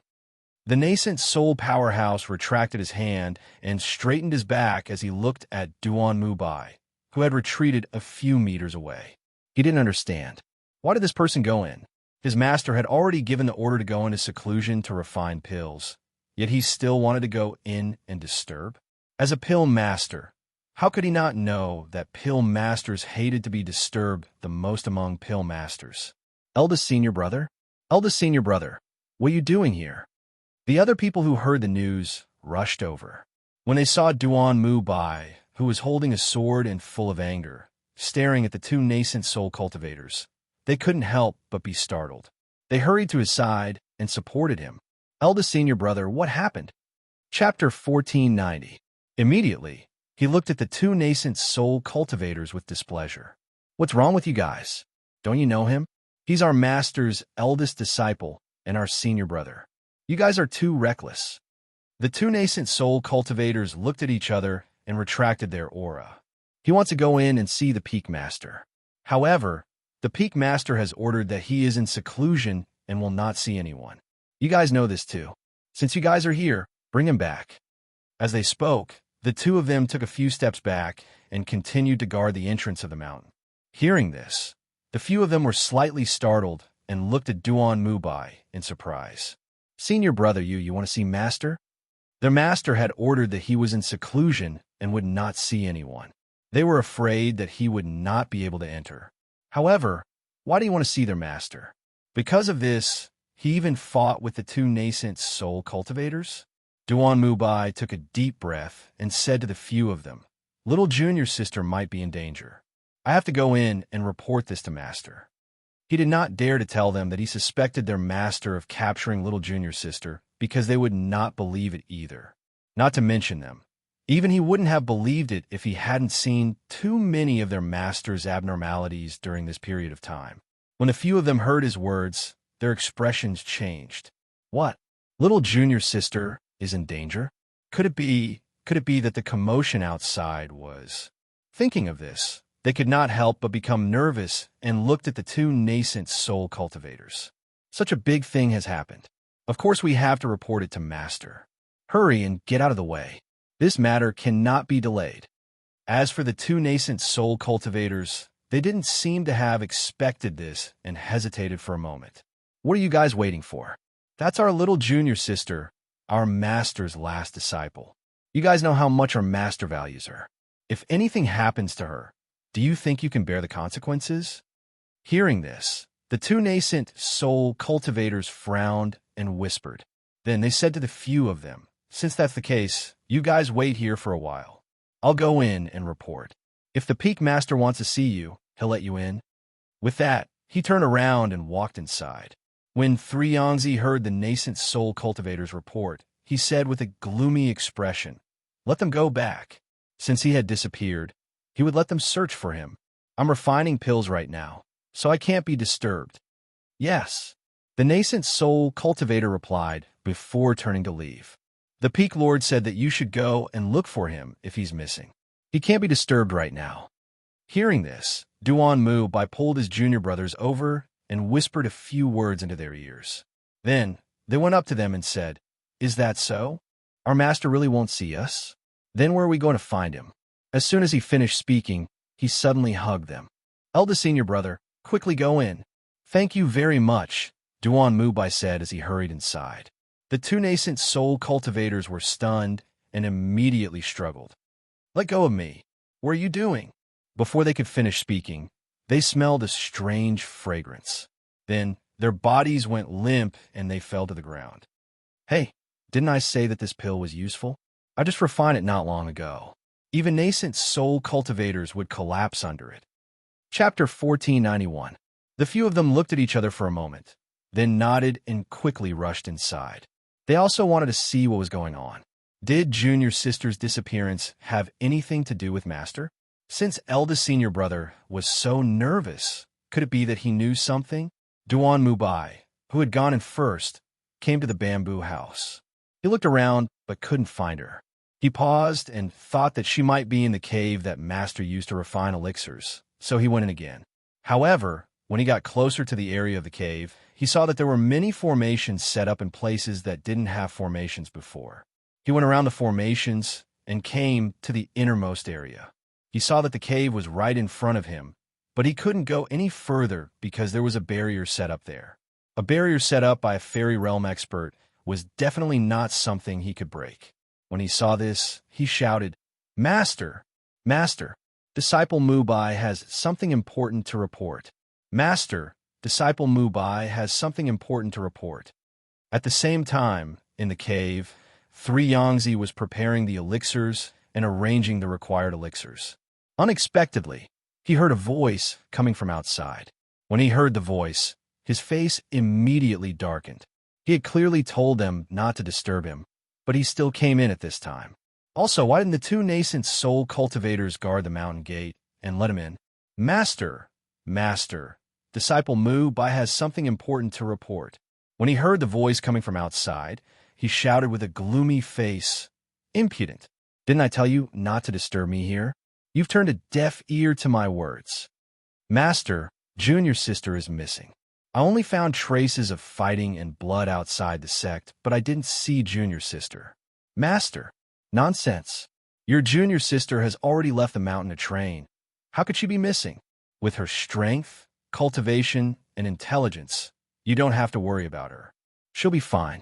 3Yangzi spoke in a low voice while glancing at Shangguan Wanrong, who was unconscious and had her hands and feet tied up. "No one could find her here. Master, please come out. I have something to ask you." Duan Mubai said again. He was more and more certain that Shangguan Wanrong was in Master's cave. "If you have something to say, wait until I come out of seclusion. Go back immediately." Hearing this, his heart was filled with unease. He immediately asked, "Master, is Junior Martial's sister in the cave?" "How dare you? Duan Mubai, how dare you?" Inside the cave, 3Yangzi's face was ashen as he shouted in a gloomy voice. His entire body was trembling with anger. At that moment, he could no longer bear it and walked out. "Do you know what you're saying? Go back immediately. Otherwise, I will expel you from the sect today." After walking out of the cave, 3Yangzi glared at Duan Mubai with rage in his eyes.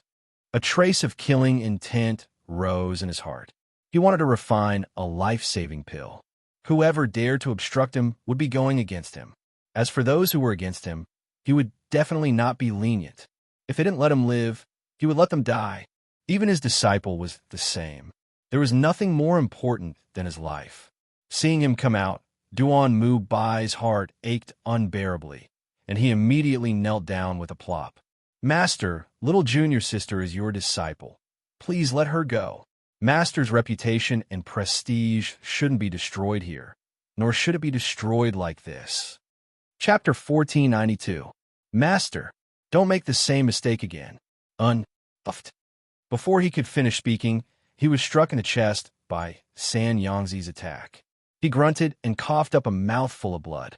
He stared at his master in disbelief, unable to accept the fact that he had just attacked him. In his heart, his master was like a father, but now, his master, whom he had always respected, heard him. "This is a lesson for not obeying your master's orders. Get back immediately." 3Yangzi shouted with a gloomy face, staring at him with a sharp gaze. Duan Mubai wiped away the blood at the corner of his mouth, still kneeling on the ground. He raised his head to look at his master, who was standing in the barrier, and cowed out. "Master, please let Junior sister go. Master, please let Junior sister go." To hearing this, 3Yangzi was furious. When he saw the other disciples running over, he immediately raised his hand, gathered his spiritual energy, and fiercely struck out with his palm again. When the spiritual energy, surging in his hand, turned into a fierce airflow, it sent Duan Mubai, who was kneeling on the ground, flying a few meters away. Eldest senior brother. When the people who were running over saw this, they could not help but exclaim and quickly went forward to help him up. However, when they saw that Duan Mubai, who was being helped up, was bleeding from his mouth and his face was as pale as a sheet, they were shocked and quickly took out elixirs for him to consume. Eldest senior brother, hang in there. Oh my God, why did Master hit him so hard? Was he trying to kill eldest senior brother? Cough, cough. Puffed. Duan Mubai coughed lightly and felt the blood in his throat gushing out again. He opened his mouth, wanting to say something, but in the end, because of the heavy injury, his hand drooped down weakly, closed his eyes, and fainted. Eldest senior brother, eldest senior brother. The few of them were shocked and hurriedly shouted, but they saw that he did not have any reaction at all. The second-ranked alchemist checked Duan Mubai's pulse and said to the few of them, "Eldest senior brother has only fainted, but his organs have been injured. We have to quickly send him back for treatment. Then let's quickly send eldest senior brother for treatment." The third and fourth-ranked alchemists said as they helped him up. They looked at their master who was standing in the barrier with a complicated expression. They had seen with their own eyes how their master had mercilessly struck out with his palm. That was an attack from a fairy realm expert, and their eldest senior brother did not even try to dodge it. Wasn't their master deliberately trying to take their eldest senior brother's life? In the end, what was the reason for master to be so heavy-handed? "You two send eldest senior brother for treatment first. I'll be there soon," the second-ranked alchemist said, motioning for the two to leave first. "All right, then, be careful, second senior brother." The two of them lowered their voices as they spoke. After all, if their master had made a move on their eldest senior brother, who knew if he would also make a move on their second senior brother? Thinking of this, he felt a little uneasy. What was going on? Why did it feel like everything was in a mess once little junior sister went missing? "Hey, do you think I'm eldest senior brother? If something goes wrong, I'll be the first to run. Don't worry." Ruan Changchun grinned. He was the second-ranked alchemist, but his brain was as sharp as a melon. After watching them leave, he put on a solemn expression and walked forward. When he reached the barrier, he stopped and bowed to his master, who was inside. Disciple Changchun pays his respects to master. Chapter 1493. Hearing this, Ruan Changchun smiled and waved his hand. No, no, no. Master, you've misunderstood. I just wanted to ask, do you need someone to help you refine pills in the cave residence? I can help." As he spoke, his voice paused and he grinned. "Master, you know Changchun the best. Changchun has never questioned Master's orders, right? Although eldest senior brother said that Master captured little junior sister and wanted to kill her, I feel that eldest senior brother must be imagining things." As he spoke, he paid close attention to the young man's expression. When a young man said that his master had captured his junior sister and wanted to kill her, the strange look in his eyes made his heart sink. Was it really his master who did it? Was it because of this that eldest senior brother found out about it? Was that why he was so heavy-handed? The more he thought about it, the colder his heart became. He was shocked and in disbelief. However, he still had a smile on his face, as if he was heartless. "There's no need. You may leave. Look after your senior brothers. Just don't disturb me while I'm refining pills." Three Yangzi's voice became gentler. He looked deeply at Ruan Changchun and said, "As long as I successfully refine this batch of pills, I will reward you well." "Yes, thank you, master." He was pleasantly surprised and hurriedly thanked him. Then he turned around and left. As he turned around, the smile on his face disappeared and his expression became serious. Fengjiu, who was in the dark, watched this scene quietly. His eyes moved slightly as he thought to himself, "How should I save her? When should I save her? How should I leave after saving her? I have to think about it carefully. However, I can be sure that this is not a good time to make a move." To avoid alerting the enemy, she could only continue to hide and wait for the best time to make a move. Three Yangzi was at the fairy realm, while she was at the nascent soul stage. Although there was a difference in their levels, Three Yangzi did not specialize in fighting. Hence, she still had a chance of winning if they fought. However, the problem was, how could she send her mother out safely after saving her? Fighting with Three Yangzi would definitely alarm the entire sect. If the entire sect were to surround and attack her, then how would she be able to safely rescue her mother? As for tearing apart Three Yangzi's mask, that was impossible. If the people in the sect knew about it, they would definitely not allow Three Yangzi to kill his disciple. They would only help to hide the truth. If a scandal were to spread, it would only affect the sect. Furthermore, this was the basic survival of the strong cultivators in the world of cultivation. Which place did not have unspeakable things that no one knew about? Which person's hands were not stained with the blood of innocent people? They would only see what was more beneficial. Hence, she could not count on the people in the sect to deal with it. On the other side, Enchanting, who had left, headed towards his eldest senior brother's cave abode on the 8th peak. He saw that there were many people gathered outside the cave abode. It was obvious that it was because the news of his injury had spread. His disciples had all rushed over, but they were all gathered outside the cave abode, unable to enter. Chapter 1494. What are you all doing here? He shouted with a stern face and glanced at the crowd. Martial Uncle Ruan, I heard that our master is injured. Is it serious? Luo Hung asked, looking at Ruan Changchun, who was walking over with his hands behind his back. Ruan Changchun glanced at him and said, Your master is fine. Go do what you need to do. Don't block here. Martial Uncle Ruan, we want to see our master and see his injuries. A disciple mustered up his courage and said. Ruan Changchun glanced at them and said, What's there to see? If he wants to see you, he'll let you come over. Since he didn't summon you, go back first. He paused and shouted again, Why aren't you leaving? What are you waiting for? Hearing his words, everyone looked at each other and left one after another. Luo Hung looked at Ruan Changchun with some doubt, then looked at his master's cave residence. He felt strange but couldn't say anything, so he could only leave with everyone. After everyone left, Ruan Changchun walked into the cave residence and saw Duan Mu Bai, who was still unconscious. He asked, How is eldest senior brother? His injuries are not light. Fortunately, he has already taken a healing pill, but the doctor just said that he will need at least 1 or 2 days to wake up. Moreover, he will not be able to use his spiritual power for a month after he wakes up. If he is not nursed properly, I'm afraid that he will have a permanent illness in the future. The third-ranked alchemist sighed and said, Second senior brother, why do you think Master did this? This is eldest senior brother. He actually hit him so hard. Ruan Changchun waved his hand. Okay, let's not talk about this for now. Let's wait for eldest senior brother to wake up. He pondered for a while and said to the two, There is something I want to discuss with you. The two looked at each other and asked, Is it about little junior sister? Ruan Changchun glanced at them and nodded. That's right, that's it. I think you should have guessed something. This matter is definitely unusual. There are always things that can't be exposed. However, this matter is somewhat related to us. Moreover, it's related to junior sister. I want to ask you what you think. Second senior brother, if you have something to say, just say it. We'll listen to you. The two said in unison. All right, this is my plan. If it was us, we would definitely not be able to enter the cave where Master is refining pills.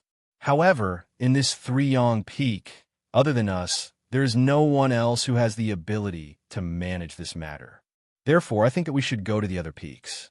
We are familiar with the disciples of the other peak masters. He told the two of them about his plan. He planned to go to the disciples of the other peak masters and chat with them. Then, he would casually spread the news.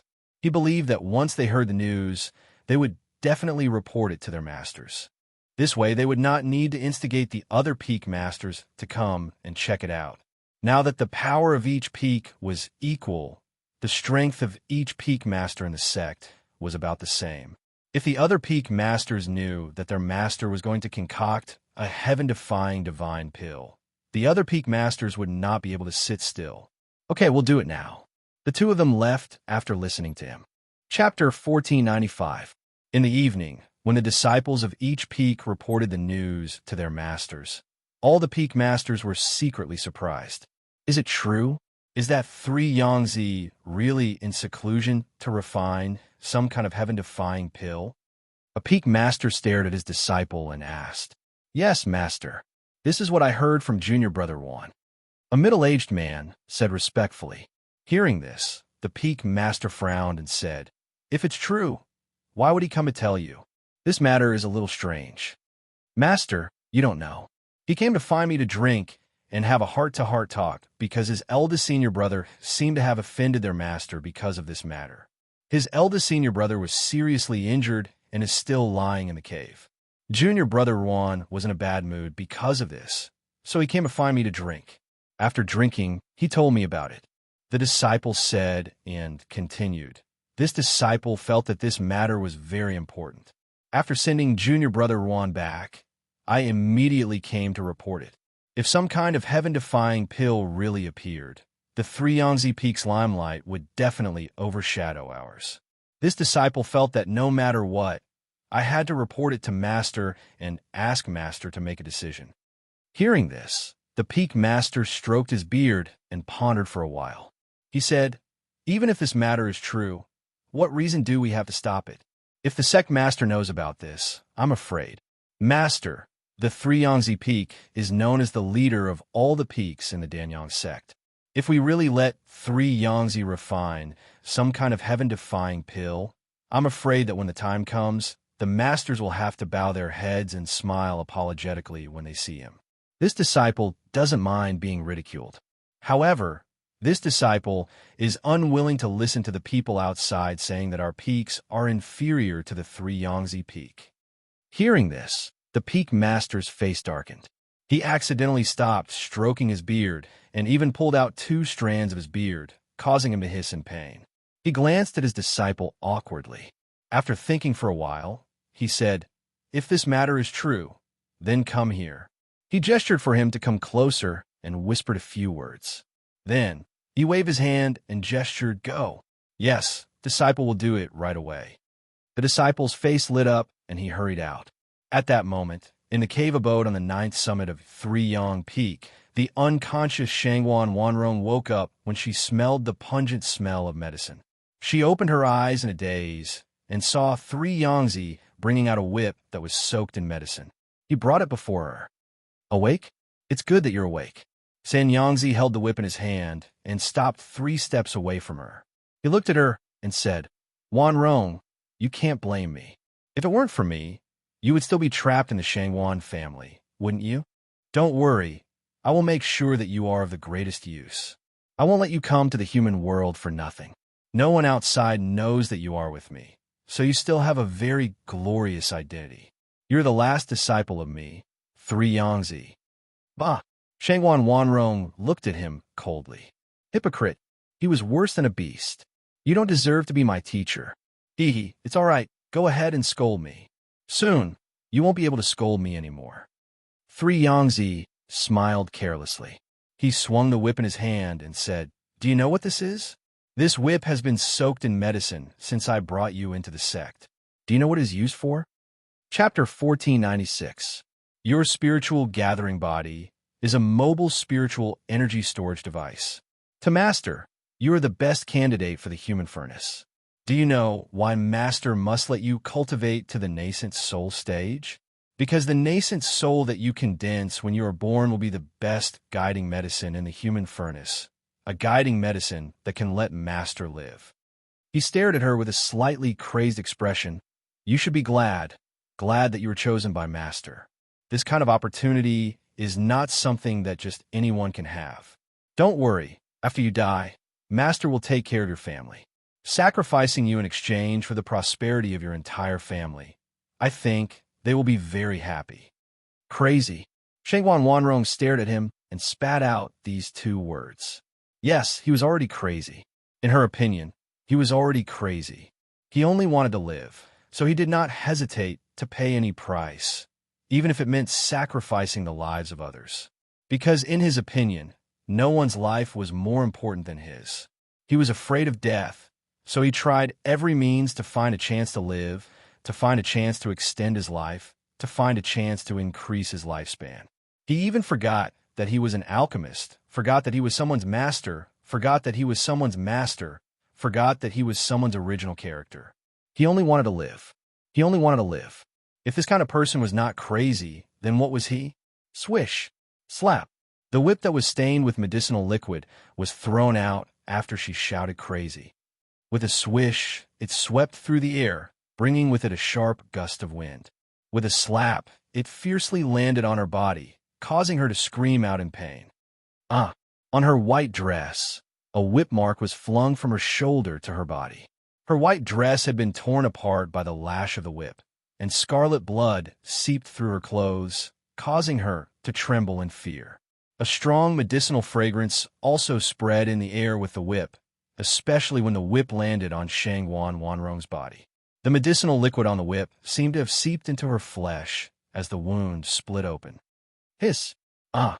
The wound was painful, accompanied by a burning sensation. It was only one whip, but she felt as if something was not quite right, as if there was something not quite right about her. How is it? This medicine is not bad, right? This is the primer that stimulates the medicine in your body. You don't know about it, do you? I've already drugged you long ago, but since it's sealed on your arm, the medicinal effect hasn't spread. Therefore, with your ability, you won't be able to detect any problems. 3 Yangzi smiled and threw the whip back into the medicinal bath, soaking it repeatedly. Not long after, he took it out again. He stared at Shangwan Wanrong and said confidently, "Not to mention you, even your eldest senior brother Mu, but I wouldn't be able to detect anything strange." Swish! Pa! Ah! Shangwan Wanrong screamed again. That kind of pain was really too unbearable. Her wound had been torn open by the whip. Her flesh had split open and blood was seeping out. The medicinal liquid on the whip had also seeped into her flesh. The burning pain was like a red-hot, soldering iron sticking to her wound. Chapter 1497. 3 Yangzi looked at her pale and sweaty face and hurriedly said, "Wanrong, you have to hold on. This is something you have to go through. I don't want to do this to you, but this medicine is only effective in this way. Only in this way can it seep into your body. Every lash of the whip will hurt you so much that you'd rather die. The burning sensation is the effect of the medicine. You have to hold on. You are the human furnace that I have chosen. I have placed all my hopes on you. I have placed all of my hopes on you." As he spoke, he pinched her mouth and forced her to open it. He then took out a pill and forced it into her mouth. At the same time, he lashed out with the whip again. Whooshing sounds were accompanied by a series of heart-wrenching screams. However, these screams could only echo in the cave and could not be heard from outside. In the evening, when the sky gradually darkened, a few peak leaders could not help but personally come to 3 Yangzi Peak to investigate. However, when they arrived at the 9th peak, they were stopped by 2 nascent soul stage cultivators. The peak leader has ordered that no one is to disturb him while he is refining pills. As the 2 of them spoke, they stared at the peak leaders cautiously. These people came for no reason. Could it be that they were asked by the peak leader's disciples? What were they trying to do? Why were they causing trouble again and again? "We have some matters to discuss with your peak leader. You can leave. He won't blame you." One of the peak leaders waved his hand and said, "But..." The 2 nascent soul stage cultivators hesitated and frowned. "No buts. We will bear the consequences," the other person said and strode in. At this moment, Ruan Changchun's voice came from behind. Peak leaders? Why are you here? Are you looking for our master?" "But our master is refining pills and will not see anyone." Ruan Changchun walked in front of them with a face full of vigilance and said with a smile, "Everyone, please go back. Please do not disturb my master's refining." One of the peak leaders saw Ruan Changchun and raised his eyebrows. "Didn't you say that you were drunk? How did you get drunk so quickly?" My 2 junior brothers gave me a hangover pill, so when I heard that the peak masters were here, I hurried over to take a look. Our master has instructed us not to meet anyone who comes and not to meet anyone." He smiled embarrassedly and kept blocking them. "Really? However, we have an extremely important matter to discuss with your master. We really have to see him." Originally, he still had some doubts in his heart. But now, when he saw the panic and obstruction in Ruan Changchun's eyes, he was even more certain that it was true that 3 Yangzi was refining a heaven-defying pill. Immediately, the few of them looked at each other and walked in with large strides. "Hey, peak masters, don't be like this." Ruan Changchun shouted as he followed behind them. Seeing that they were heading towards the bamboo hut, he said, "My master is concocting pills in the cave. We really cannot disturb him." Hearing this, one of the peak leaders' eyes flickered. He turned around and glanced at him, seemingly deep in thought. Chapter 1498. When the others heard this, they all fell silent. That's right, Three Yangtze usually only refined pills around the bamboo hut. Only when he was afraid of being disturbed would he go to his cave residence to refine pills. This meant that this pill was extremely important to Three Yangtze.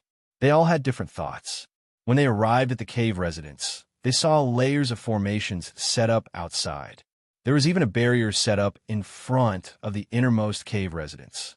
One of them looked at the others and shouted, "Brother Three Yangtze, Brother Three Yangtze?" In the cave residence, Three Yangtze was tired from whipping and had to prepare the next batch of medicine. He walked out of the pill refining room to get something. Just as he was about to walk back, he heard the voice from outside. He couldn't help but frown. "Brother Three Yangtze?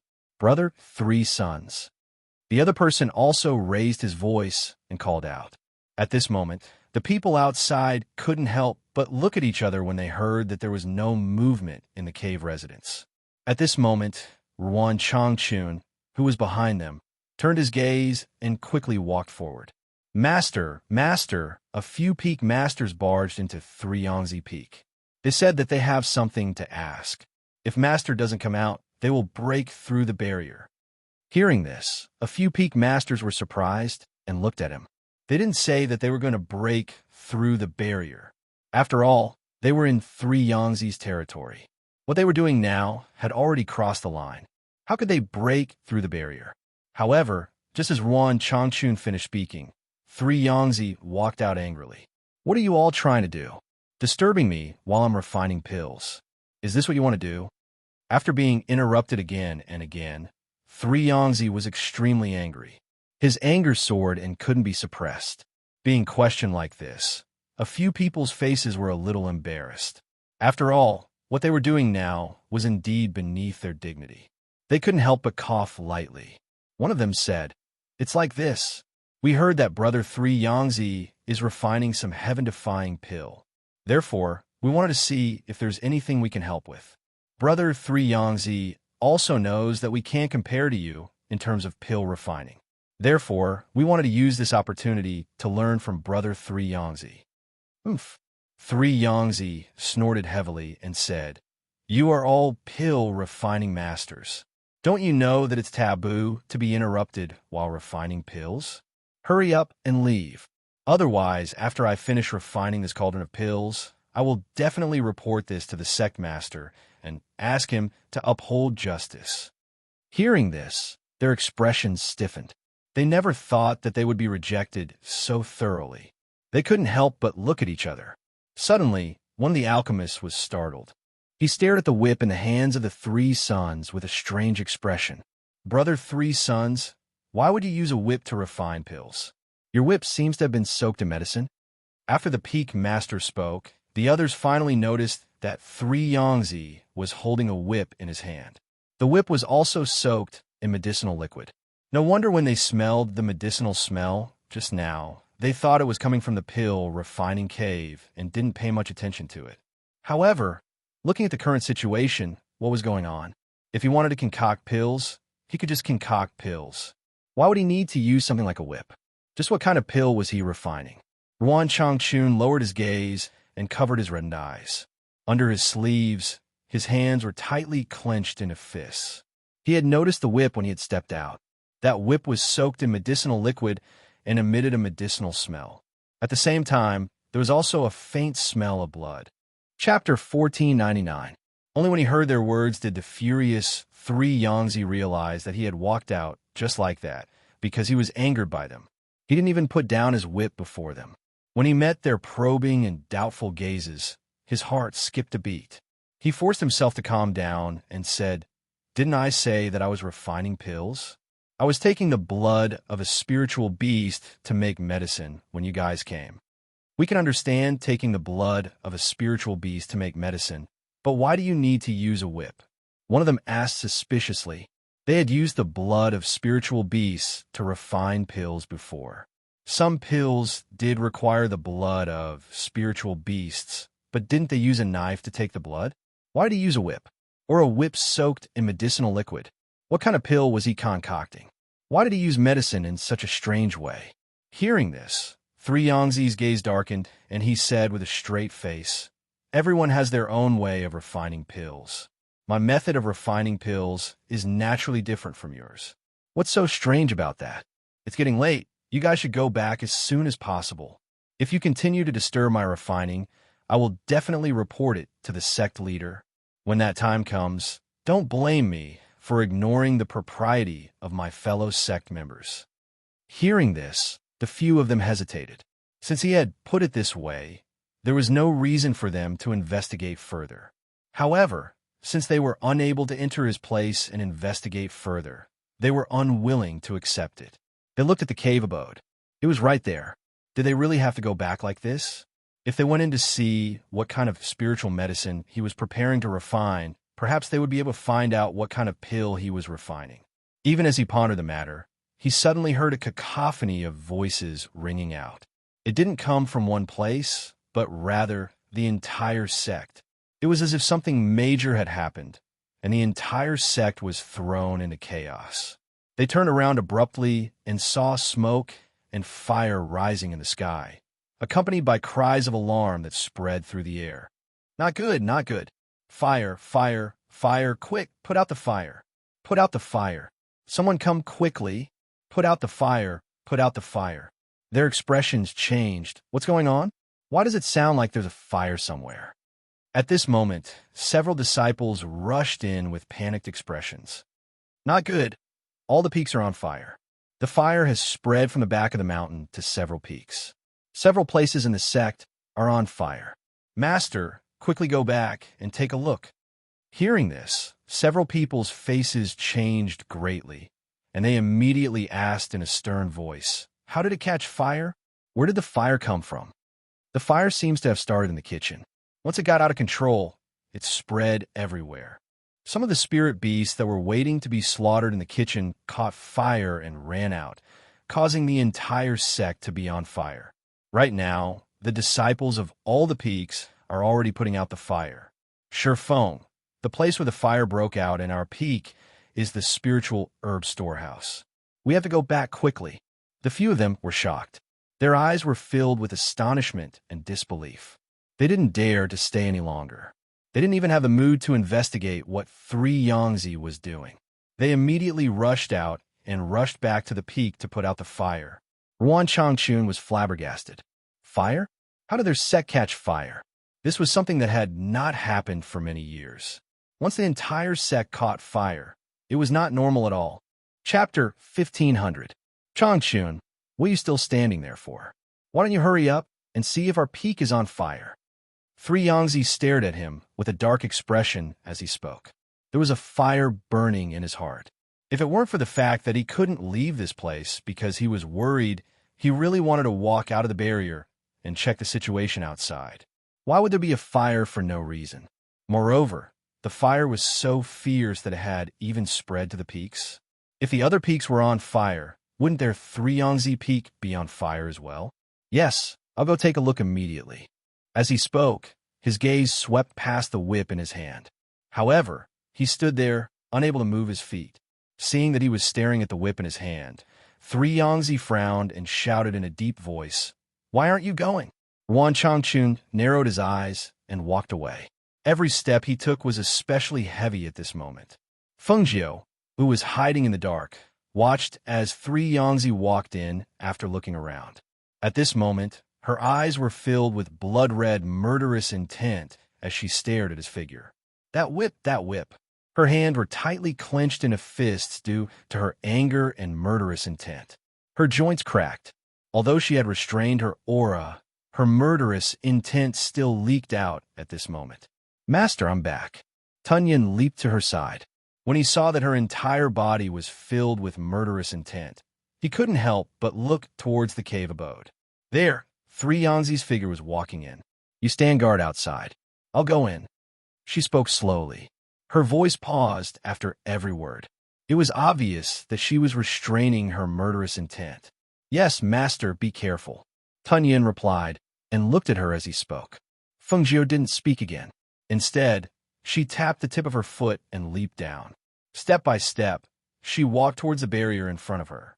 When she arrived at the barrier, she reached out her hand, and a wave of spirit force gathered in her palm. The originally invisible barrier suddenly gave off a halo of light. At this moment, she gathered spirit force in her hands and injected it into the flames. With a bang, the entire barrier shattered. In the air, the airflow of the fairy realm expert dispersed along with the destruction of the barrier. A loud bang resounded, and it alarmed 3 Yangtze, who was in the cave. As for the other people in the 3 Yangtze peak, they didn't even notice the noise from the 9th peak. They were either called to help put out the fire or to check if their peaks were also on fire. The entire sect was filled with chaotic noises, so no one noticed the sound. Fengjiu walked in almost at the same moment the barrier was broken. Smelling the strong medicinal smell in the cave, as well as the smell of blood, she released her killing intent and pressure at this moment. Since she had chosen to make a move, there was no need for her to hide anything at this moment. Since 3 Yangtze had dared to attack her mother and hurt her mother, she definitely wouldn't let him off easily. The moment the barrier was broken, 3 Yangtze sensed it. Just as he turned around and was about to walk out, he didn't see anyone coming in from outside. Instead, he felt a wave of bloodthirsty, murderous intent surging in from outside. That bloodthirsty, murderous intent was bone-chilling. It was as cold as ice that had been frozen for 1,000 years. At the same time, it shocked him, and he became alert. Who is it? Come out. Chapter 1501. Under the illumination of the lights in the cave, a figure was reflected on the wall. It was slowly walking in from outside. When he saw the slender figure, 3 Yangtze squinted his eyes. Soon after, he saw an unfamiliar youth in green robes walk in from outside. He looked to be about 18 or 19 years old. He had delicate features and a slender figure. He looked as if he would be blown away by a gust of wind. However, at this moment, this youth, who looked as if he would be blown away by a gust of wind, was exuding a terrifying, icy, murderous aura. This was especially so for his cold eyes. They were like those of a ferocious beast that had set its eyes on its prey. It gave off a chilling feeling. Who are you? What are your motives for sneaking into the 3 Yang sect? 3 Yangtze shouted fiercely. However, before he could finish speaking, he saw a flash of cold light. The youth had unknowingly held a dagger in his hand, and he attacked him at a ghostly speed. He was so shocked that he instinctively retreated. However, no matter how fast he was, he could not outrun the youth's strange, lightning-like movement technique. Whoosh! Hiss! The sharp dagger sliced through his neck by a hair's breadth, but he managed to avoid the fatal spot. Even so, the dagger still sliced through his cheek, and as blood seeped out, a flash of panic appeared in 3 Yangtze's eyes. He cried out in surprise and quickly covered the wound on his face. The warm blood stained his hands. As it dyed his hands red, his heart started to beat in fear. Who was this person? With such strange movement technique and such skills, if he had not dodged quickly just now, he was afraid that the dagger would have slit his throat. When he thought of this, he was so shocked that he broke out in cold sweat. Who are you? What do you want? Do you want an elixir? I can give you an elixir. Even though he was a strong fighter in the fairy realm, he was still far from being a real killer or a cultivator who was good at fighting. Moreover, the person in front of him clearly had the aura of a nascent soul cultivator, but his murderous aura was not inferior to that of a fairy realm cultivator. As he retreated step by step, Fengjiu closed in. When she arrived inside and saw her mother, who was chained up and covered with countless wounds, her eyes were filled with a bloodthirsty, murderous intent. She swept her gaze across the room and stared at him coldly. In the next moment, her figure moved, and the sharp dagger attacked. Whoosh! Swish! Bang! Hiss! There wasn't much space in the cave, so the dagger's attack was nimble. On the other hand, 3 Yangtze couldn't hit Fengjiu even after lashing out with his whip a few times. Instead, he destroyed several items in the cave. Seeing the spiritual medicine that he had prepared for a long time being destroyed, he felt his heart ache. I'm going to kill you. Let's see if you have the ability to do so, Fengjiu said coldly, leaning forward to attack again. The two of them fought back and forth in the cave. 3 Yangtze's combat power was obviously inferior to Fengjiu's, so he gradually fell into a disadvantageous position. Feeling that he was no match for this young man, he didn't dare to stay any longer and planned to leave the cave to ask for help. As long as he called for help, there was no way he could escape from the Koryong sect. Swish! After pulling out a whip, he flashed towards the entrance of the cave. However, a cold and bloodthirsty voice sounded at this moment. You want to escape? You can't escape. Chapter 1502. Ah! He cried out in alarm. In that instant, the aura of death enveloped him. The cold killing intent behind him seeped into his bones. He felt a chill run from the soles of his feet to his heart, causing fear and panic to rise from the bottom of his heart. Bang! Feng Jiu dragged him back and threw him to the ground. He crashed into something that had collapsed and fell to the ground in a sorry state. Just as he was about to stand up, a sharp air current struck him down. Whoosh! Pa! A sharp air blade cut through the air. That was the sound of a whip lashing out. With a pa sound, it landed on 3 Yangs who was about to stand up. Immediately, his gray clothes were torn apart by the whip. His flesh was torn open and fresh blood seeped out. Ah! A shrill scream came out of his mouth. At that moment, he personally tasted the heart-wrenching pain of the whip that was soaked in medicine. That pain was worse than death, causing him to almost faint. Whoosh! Whoosh, whoosh, whoosh. Pa! Pa, pa, pa. Ah! Don't hit me. Don't. I'll die with every whip that was laced with hidden force. 3 Yangs on the ground curled up into a ball and hugged his head tightly. His body was hit by one whip after another. The pain was indescribable. He could even feel the anger of the youth in green. Every whip was laced with his anger and killing intent. He wanted to kill him. Therefore, every lash of the whip was laced with hidden force, and every lash tore his skin and flesh apart. You can't take it anymore? Aren't you very good at bullying people? Don't you like to use a whip to hit people? I'll let you have a good taste of it. Feng Jiu said in a cold voice. Her hands didn't stop moving. Her whip lashed out fiercely and fiercely. Every whip contained a hidden force, which was enough to make his skin split open, but not fatal.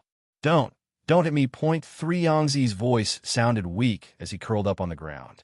The smell of blood in the air was also spreading due to his injuries.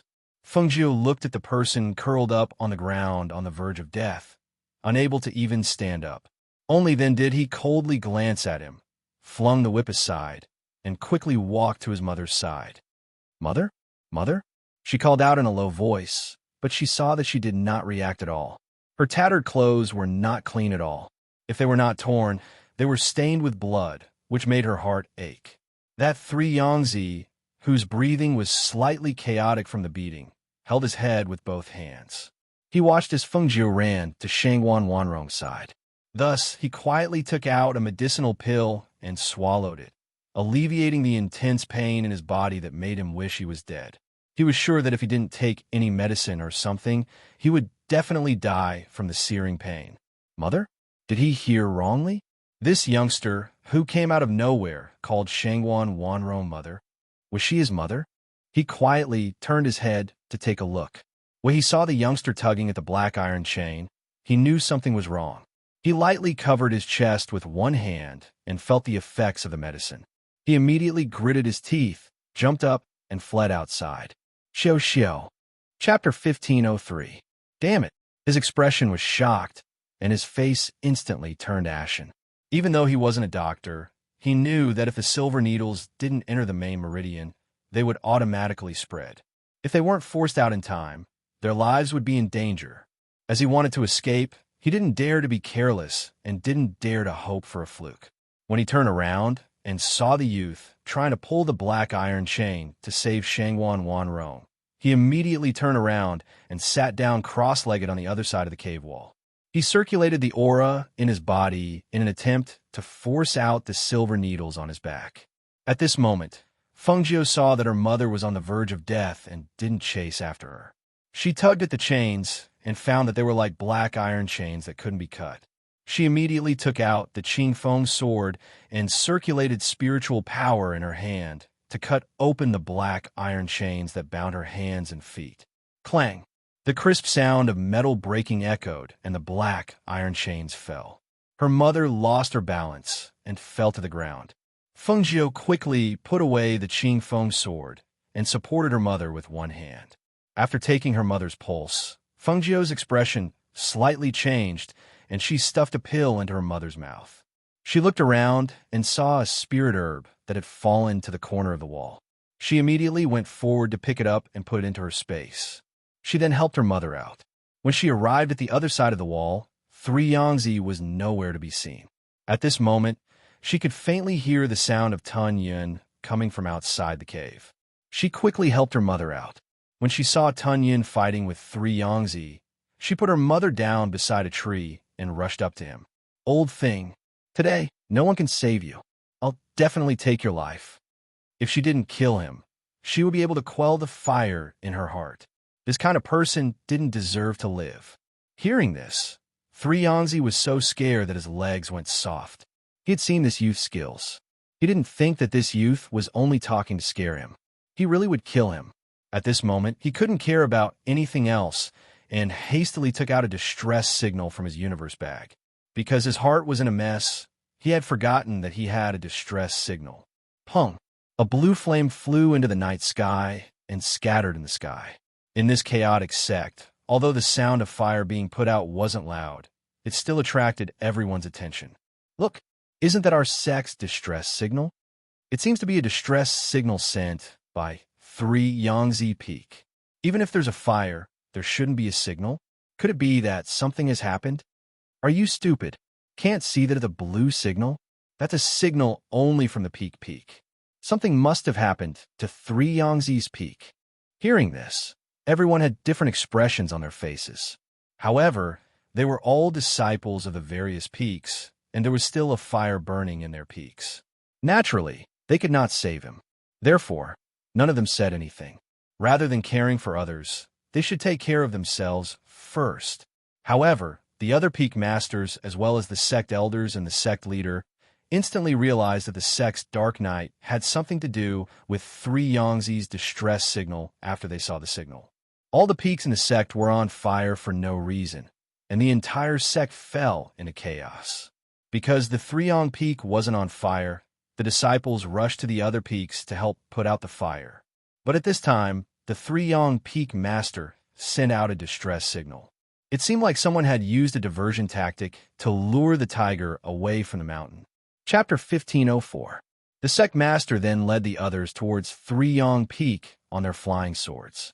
At this moment, Ruan Changchun, who was at 3 Yang Peak, saw the distress signal and immediately ran towards the 9th peak.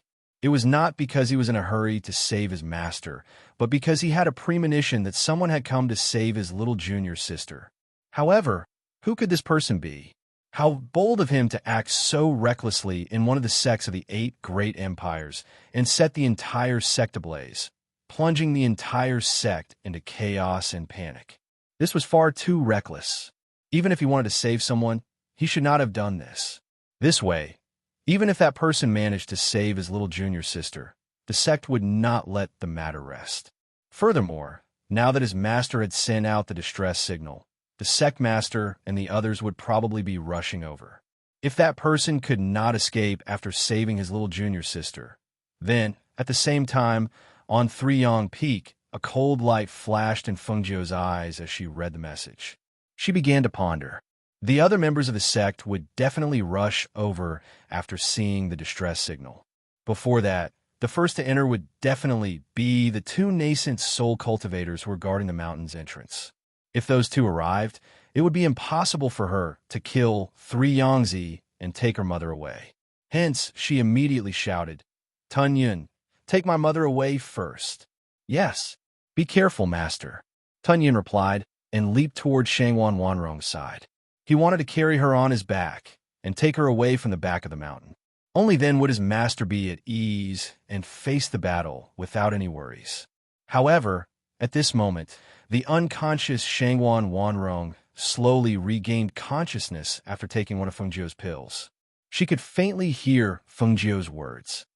"No, if we're leaving, we'll leave together." She struggled to stand up, but her legs gave way and she fell back down. Fortunately, Tun Yun lowered his body and caught her. Mother, you leave first. I won't have any worries after you leave. Feng Jiu turned around and spoke. His voice was unyielding. I'll only have a chance to leave this place alive if you leave. Hurry, leave with Tunyon. But she didn't feel at ease leaving her daughter here to face such a dangerous battle. Don't worry, Master will be fine. I'll send you away first. Maybe I can come back to help Master. As Tunyon spoke, he placed her on his back and said, Hold on to the fur on my back. That way you won't fall. Hearing the conversation between her daughter and the cloud-devouring divine beast, Shangwan Wanrong also knew that she couldn't help at the moment. She might even be a burden to her daughter. Therefore, she could only lie on the back of the cloud-devouring divine beast, grab its fur, and say to Feng Jiu, You must live. Mother will wait for you to come home. I will. Feng Jiu indicated to Tunyon. Tunyon carried Shangwan Wanrong away from the back of the mountain. Seeing Shangwan Wanrong being carried away by that mythological beast, Three Yangzi's expression changed, and he chased after her. You don't run. Wanrong, get back here. Come back. That was the key to his survival. That was a human furnace that he had spent a long time looking for. How could he run away just like that? Without her, how was he going to refine the pill to prolong his life? How could he live without her? Don't run. Get back to me. Whoosh! A piercingly cold sword energy instantly slashed out and landed in front of Three Yangzi. The vibration of the air and the sharpness of the sword energy gave him a fright, and he fell to the ground. Peak Master. Chapter 1505. Hearing the sound, Three Yangzi turned around to look. When he saw that it was the two of them, he was overjoyed. He immediately pointed at Feng Jiu and shouted, Kill him! Kill him for me! As soon as his voice fell, he planned to chase after Shangwan Wanrong, who had been taken away by that mythological beast. She was the catalyst for his survival. How could he look on helplessly as she escaped from his eyes like this? If he really let her escape, it would not be so easy to catch her in the future. You should worry about yourself first. At the same time, Feng Jiu dashed forward and grabbed his throat like a ghost. A strange red medicinal pill was stuffed into Three Yangzi's mouth. She whispered into his ear, You dared to attack my mother. Killing you with a single stroke would be letting you off too easily. Before you die, I'll let you taste the pain of 10,000 insects drilling into your heart. You'll wish you were dead. Let go. Three Yangzi struggled, but the medicinal core melted the moment it entered his throat, and the medicine spread out in his body. He could even feel an itchy and numb feeling rising in his body at the moment the medicinal core melted. But very quickly, this itchy and numb feeling was replaced by a sharp pain in his spine. It was as if thousands of insects were gnawing at his internal organs. The pain was so painful that he fell to the ground with a bang and rolled around. Ah, damn it. What did you feed me? What did you feed me? Give me the antidote. Give me the antidote. He clutched his clothes tightly with both hands.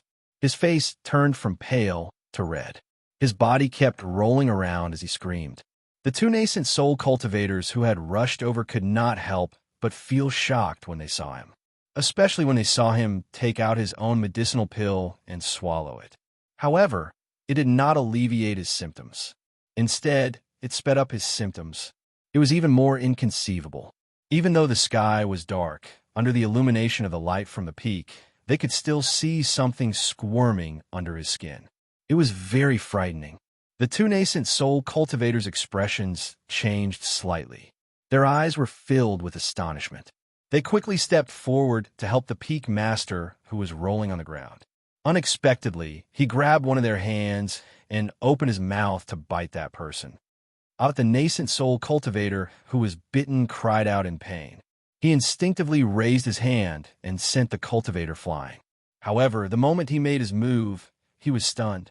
He looked at the hand he used to slap the Three Yang Peak Master away, and then looked at his bleeding arm. He panicked and said to the other person, I didn't mean it. It was just an instinctive reaction.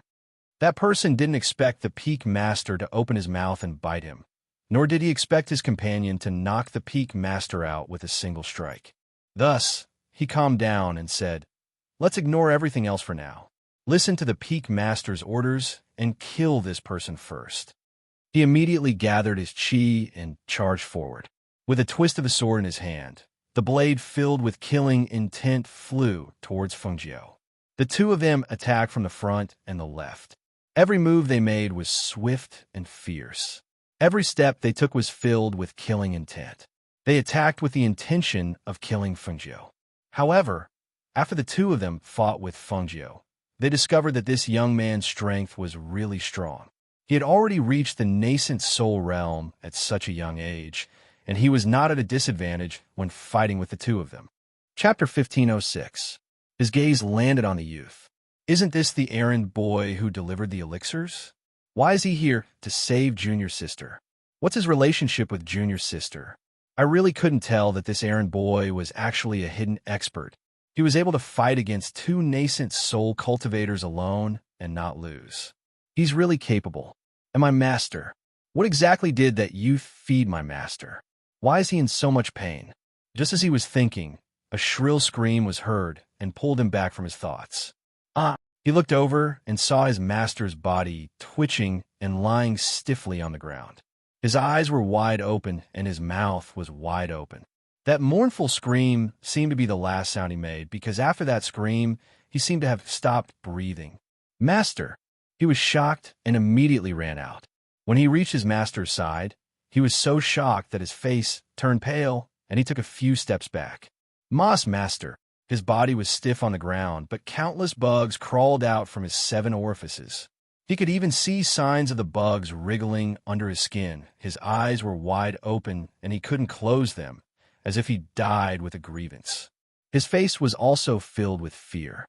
His hands were twisted and dug deep into the ground. There was no life in his body. Master! Master! He shouted with a mournful expression and knelt down. He looked at his dead master in front of him and couldn't describe what he was feeling. Why bother? Why bother? Why did Three Yong Peak have to be turned into this? If he didn't touch Junior's sister, he wouldn't have been killed. If he didn't capture Junior's sister, he wouldn't have died today. Master killing his disciple? How could such a scandal be spread?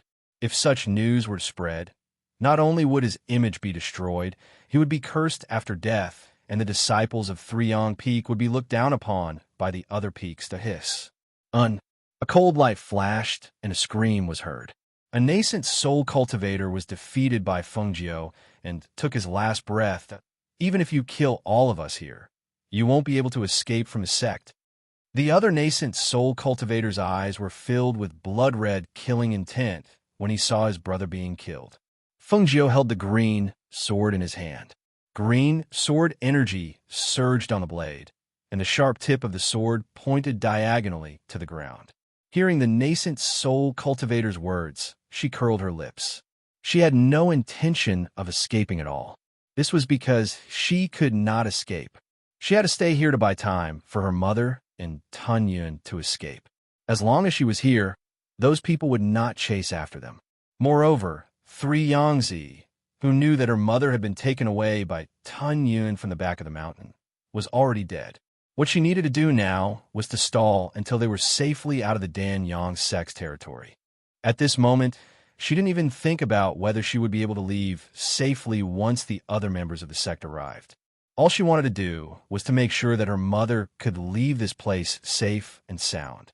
Moreover, as long as she left, they wouldn't suspect her of Three Yangzi's death. Even if she wasn't the one who killed Three Yangzi, if she was here, they would definitely accuse her of murdering her master. Chapter 1507. Wan Changchun's actions were very puzzling. She had already noticed him earlier, but he had only been watching in the dark without any intention of making a move. Was he planning to let her mother go? Thinking about her observation of them and their actions during the day, it was not impossible. Before this, she had thought of many methods. The most direct method was to hide her mother in the space. However, her mother's injuries were beyond her expectations. Moreover, she was not sure if she could leave the Danyang sect safely. Naturally, she could not put her mother's safety together with hers. Calculating the time, if Lung Shuang and the others had already arrived outside to receive them, they should have met her mother. Then, she would not have to worry about her mother's safety. As for the others in the Danyang sect, if possible, she did not want to deal with them. After all, The only person she wanted to kill was 3 Yangtze. However, she did not want to be enemies with them. If they did not let her go, then she would have to make a move. Who are you? How dare you be so presumptuous in the Danyang sect?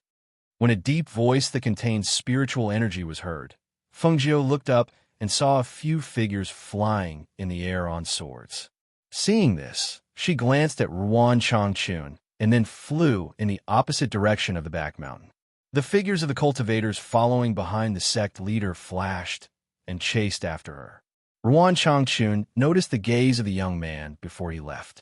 He stood up and looked at the sect leader, the elders, and the powerhouses following behind them. His heart could not help but sink. In addition to the powerhouses chasing after the young man, the sect leader and the rest were also protected by a few people.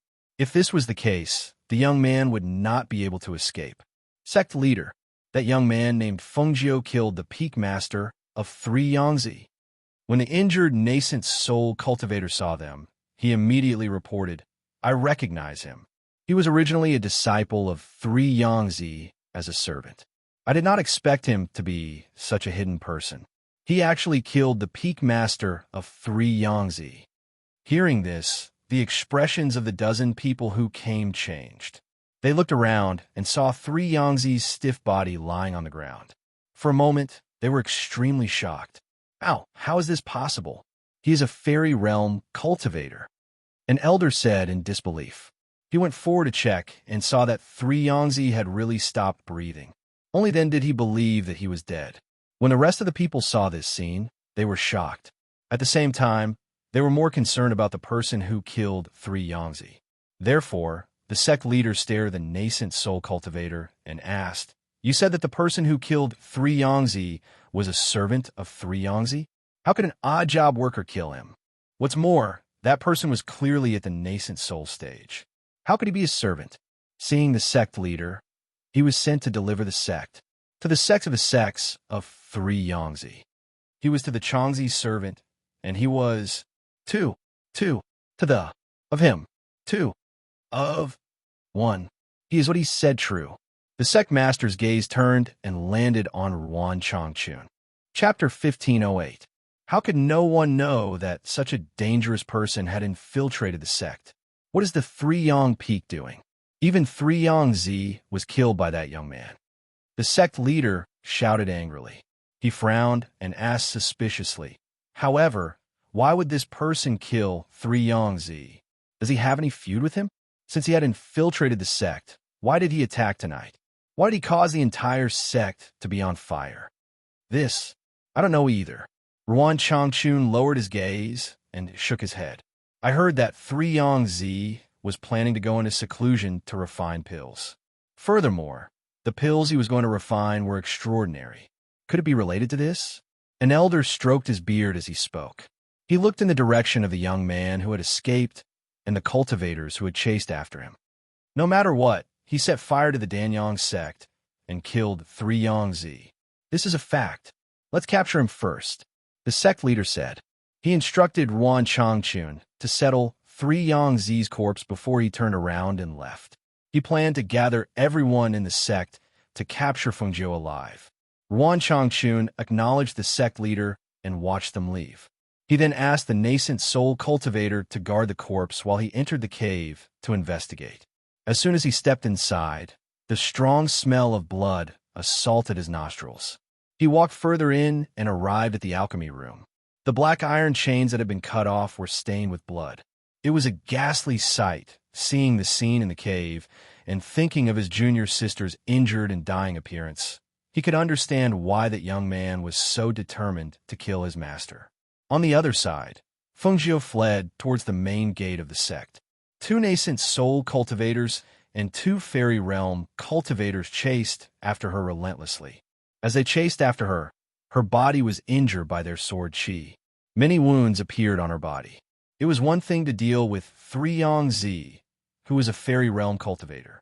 After all, he did not specialize in combat. However, it was not so easy to deal with the strong cultivators who followed behind the sect leader.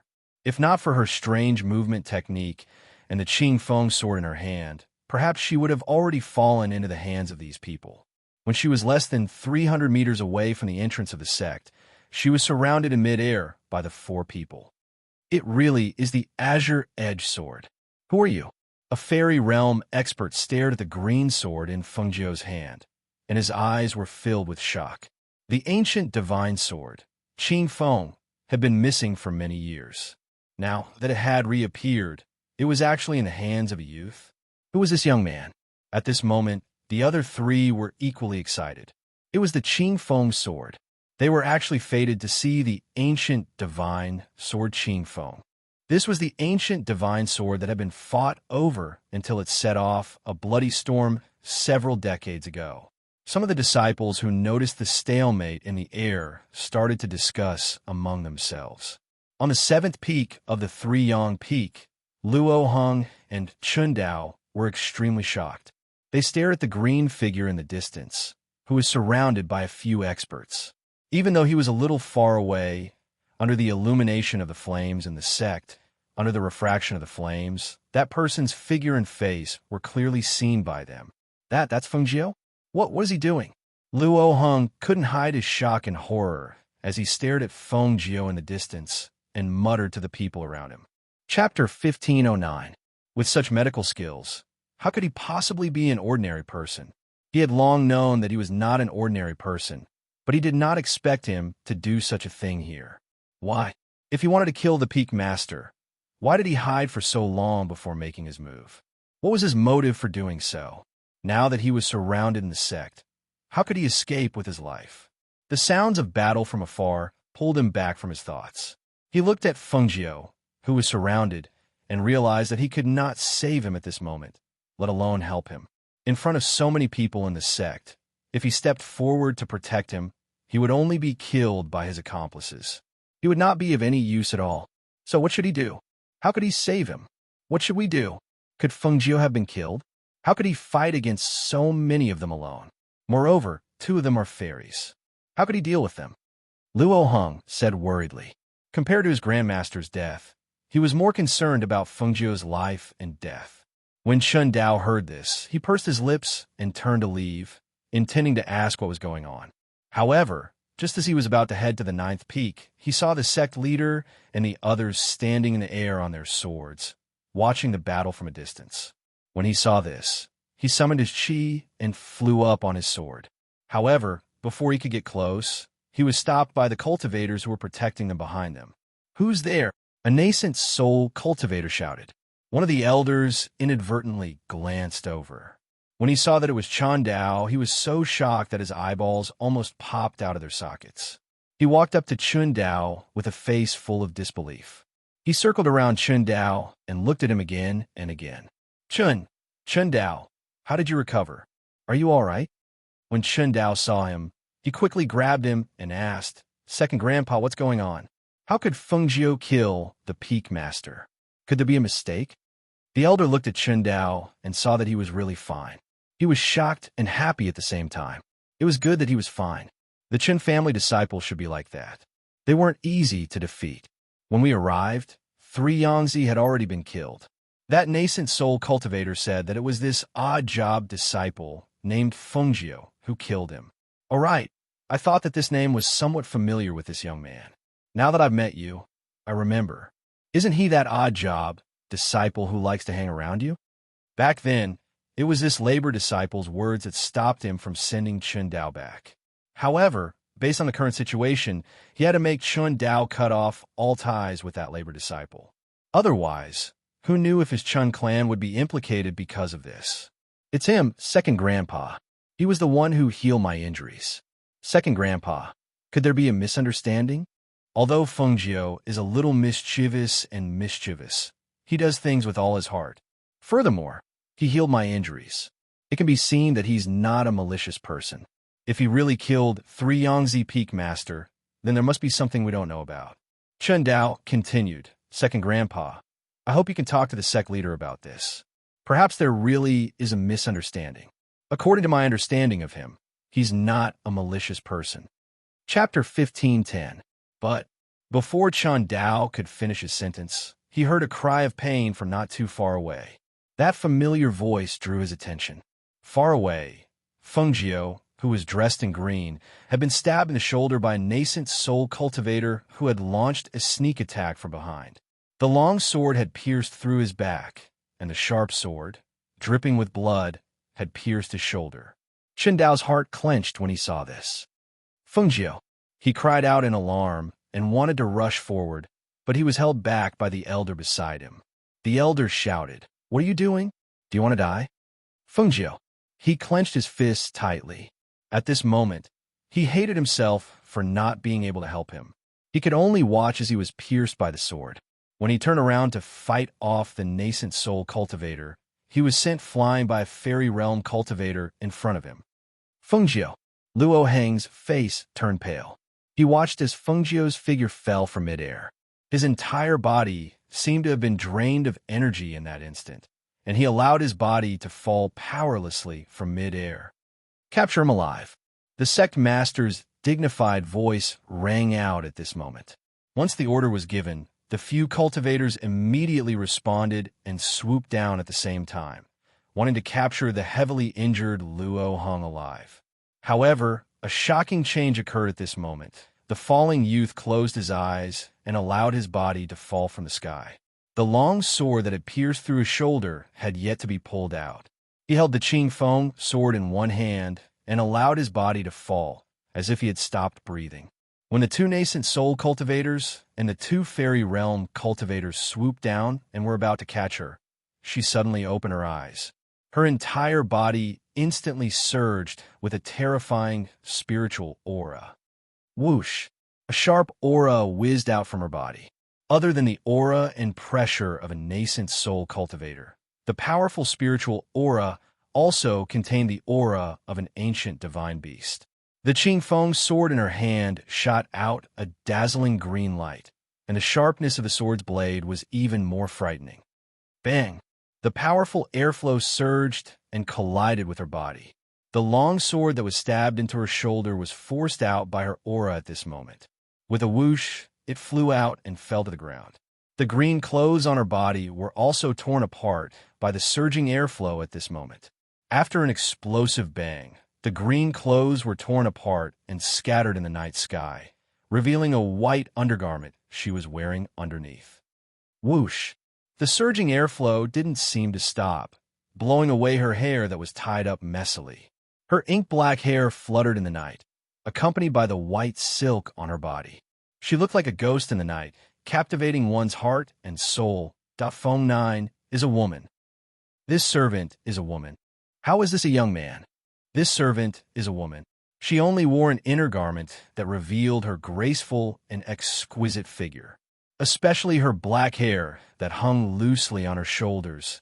It fully revealed the natural beauty of a woman. However, right when everyone was shocked and astonished, they saw her standing in midair with a sword in her hand. Her clear eyes coldly swept those cultivators with her gaze, and with a movement of her finger, she withdrew a set of red clothes from space and put it on. Chapter 15:11. Whoosh! The powerful airflow was still surging around her body. At the same time, under the shocked gazes of the entire sect, the sound of thunder rumbled from the sky. An oppressive and gloomy aura pressed down from the sky and enveloped the entire sect. Boom! Hiss! What's going on? What's going on? Why is there thunder on a sunny day? What's with the aura on Fengjiu's body? The airflow around her body is so strong. It seems like she's about to break through. She seems to have eaten something earlier. I saw her raise her hand and eat something. Then, her aura changed like that. Breakthrough? Impossible. She's only a mid-nascent soul cultivator.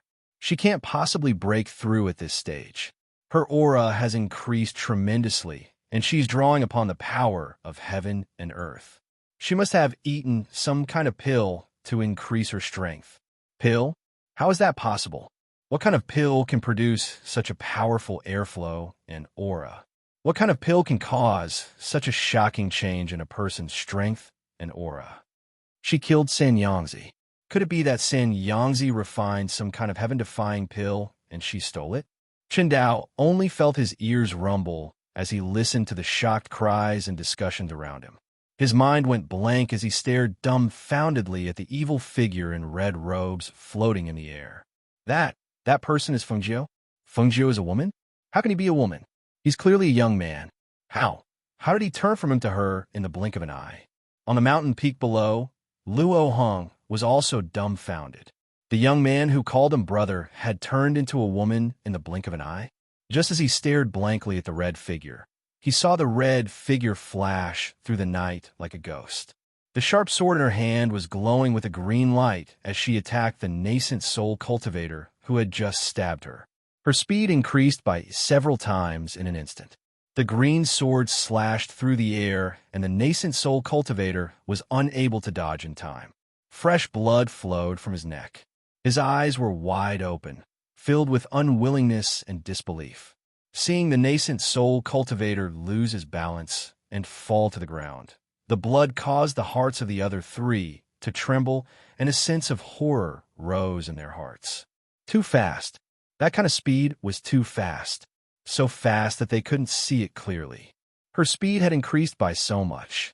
However, just as they were in a state of shock, a cold aura suddenly rushed towards them.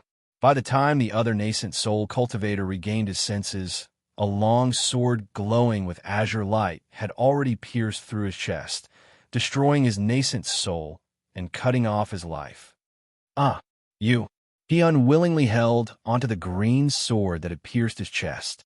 Blood dripped from his hands as he held onto the blade, but he still refused to let go. His eyes were fixed on Fengjiu, as if he wanted to drag her down with him. When the two fairy realm powerhouses recovered from their shock, they saw the nascent soul realm cultivator desperately holding onto the long sword to restrain the red-robed woman. They immediately shouted and waved their palms to attack her. Dying. At this moment, they felt that they should kill her first. This person was too dangerous. Chapter 15:12. Borrowing the force of the Azure Edge sword. The nascent soul cultivator was flung away by the air current and fell into the flames of the mountain below. Not long after, he was engulfed by the flames. Fengjiu glanced at him and turned to face the two fairy realm cultivators. The Danyang sect was good at refining elixirs, but they were not good at fighting. However, they never lacked the protection of strong cultivators. No matter how strong a cultivator was, he had his own needs. Elixirs were good for increasing a cultivator's strength. Clang! When the swords and sabers collided, sparks flew. The two fairy realm cultivators attacked Fengjiu from the front and back. At this time, Fengjiu had consumed an elixir to increase his strength. It was as if there was a ball of fire surging in his body. Strong spiritual energy flowed out continuously, forming a strong fighting force. At this time, the two fairy realm cultivators were still unable to gain the upper hand. They could not help but be shocked. With such fighting force, who was this woman? A woman who was not even in her 20s had such a fighting force. They had never seen anyone like her before. Could this woman be a disciple of a hidden family or an aristocratic family? Thinking of this, the two of them hesitated. They were at a disadvantage in the fight, and their bodies were injured by the sword aura. Moreover, the aura that emanated from this woman clearly had the aura of an ancient divine beast. The more they fought, the more frightened they became. They did not dare to be careless. Finally, when the two of them were attacked by the sword aura and were forced to retreat, they looked at each other and retreated at the same time. They did not want to be enemies with this woman. Since they could not kill her, they had to retreat. Otherwise, they would only create a difficult opponent for themselves. If they were not careful, they might even die at her hands like the two nascent soul realm cultivators. However, if they retreated now, they would not be able to stay in the Danyang sect any longer. When the sect leader saw the two fairy realm cultivators retreating cautiously, he could not help but frown. He said to the people behind him, "Go and help. You must capture that woman. If you can't capture her alive, then kill her. Those who offend the Danyang sect will not be easily forgiven." The few of them hesitated when they heard this. They had been watching for a long time, and they could tell that this woman's battle prowess was extraordinary. They were afraid that they might not be able to defeat her. Perhaps sensing their hesitation, the sect leader made a promise at this moment. Regardless of life or death, As long as you capture him, I will give each of you a top-grade pill." Hearing this, everyone's eyes lit up. In that moment of hesitation, they were enticed by the enormous benefits. Top-grade medicinal pills. Furthermore, it was a pill that the sect master had personally promised. That was definitely not something that could be obtained from the outside.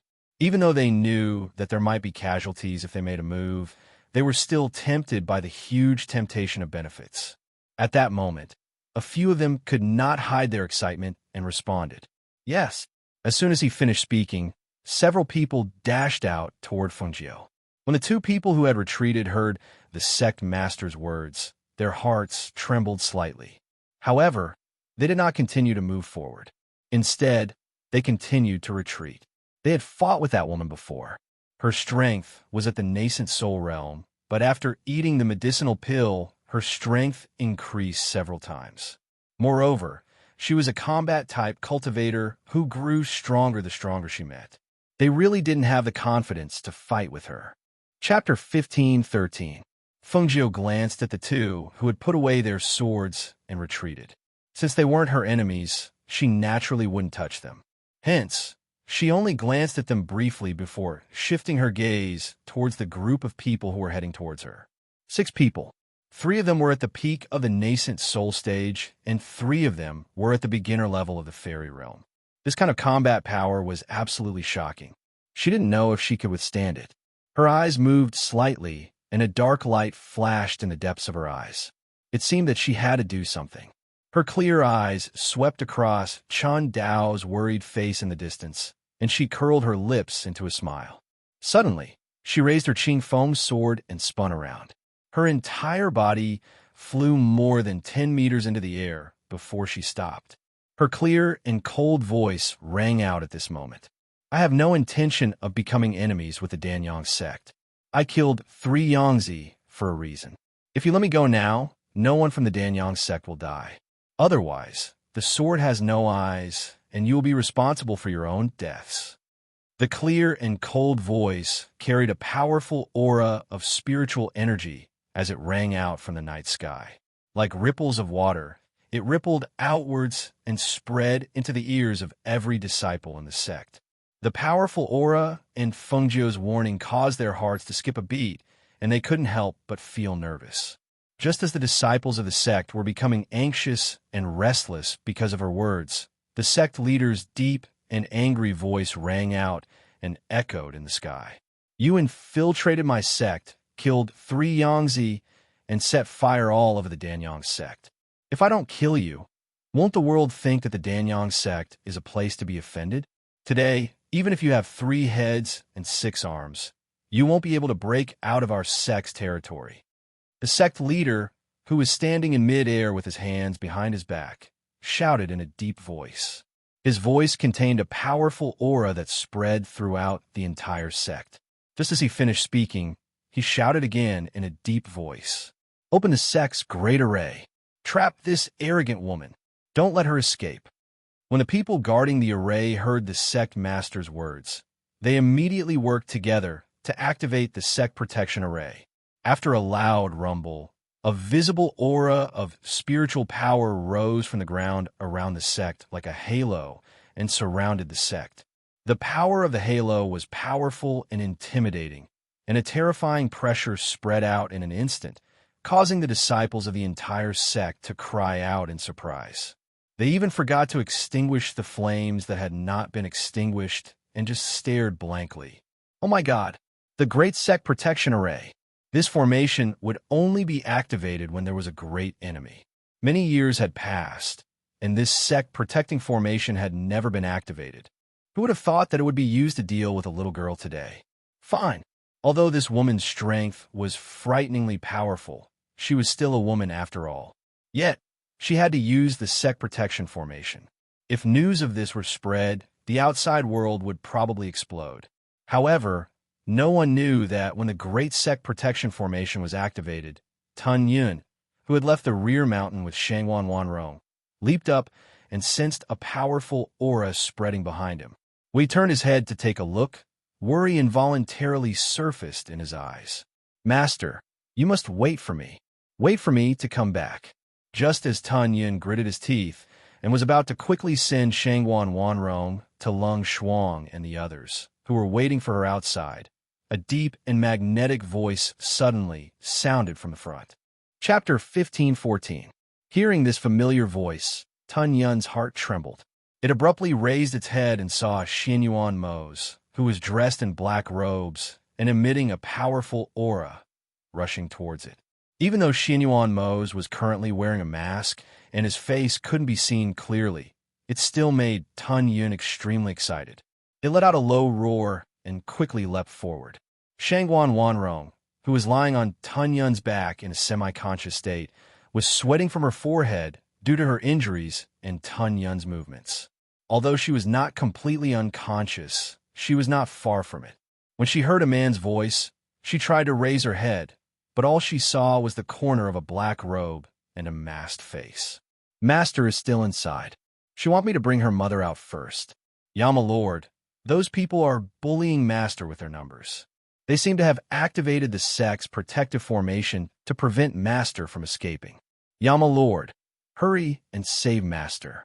I'm worried that she won't be able to hold on, Tun Yin hurriedly said. Tun Yin said anxiously. He had not expected to meet him here. He only knew that Lung Shuang and the others were waiting for them outside. This was a message that had been sent out long ago. He knew that Lung Shuang and the others would be waiting for them outside. However, the Yama Lord's arrival had exceeded his expectations. Perhaps even Master had not expected this. When Xianyuan Mose heard this, his entire body's aura instantly sank. A chilling aura emanated from his body, enveloping the entire forest in a gloomy atmosphere. He stepped forward and glanced at the injured Shangguan Wanrong on Tun Yun's back. A malicious glint flashed through his eyes when he saw her injuries. If even she was injured like this, then wouldn't Fengjiu be Lung Shuang and the others are in front? Go on over. Send her back first. Leave your master to me. Xianyuan Mose spoke in a deep and magnetic voice. After giving his instructions, he rushed inside and quickly rushed towards the Pilyang sect where Fengjiu was. Tun Yun relaxed slightly when he saw that the Yama Lord had gone to help. Just as he was about to rush forward, he suddenly heard a rooster crow. Cluck, cluck, cluck. Ha ha ha. It turned its head to look and saw a green-feathered chicken not far away, digging the soil with its claws. It then nestled its body in the hole that it dug and tried to dig. The corner of its mouth twitched when it saw this. After shooting a glance at the green-feathered chicken, he leaped forward and rushed forward. At this time, in the sect, Fengjiu was fighting against several people alone. Even though she had taken the elixir to increase her strength, she was still powerless in the face of such strong opponents. Moreover, these people wanted to kill her. Every move was swift and fierce, and every step was filled with killing intent. The slightest carelessness would put her in danger. Originally, she still had some leeway. She thought that since she had no enmity with these people, there was no need to kill them. However, looking at the current situation, if she wanted to live, she had to kill them all. You forced me to do this. After dodging an attack, she quickly retreated. Her red robe and black hair fluttered in the wind.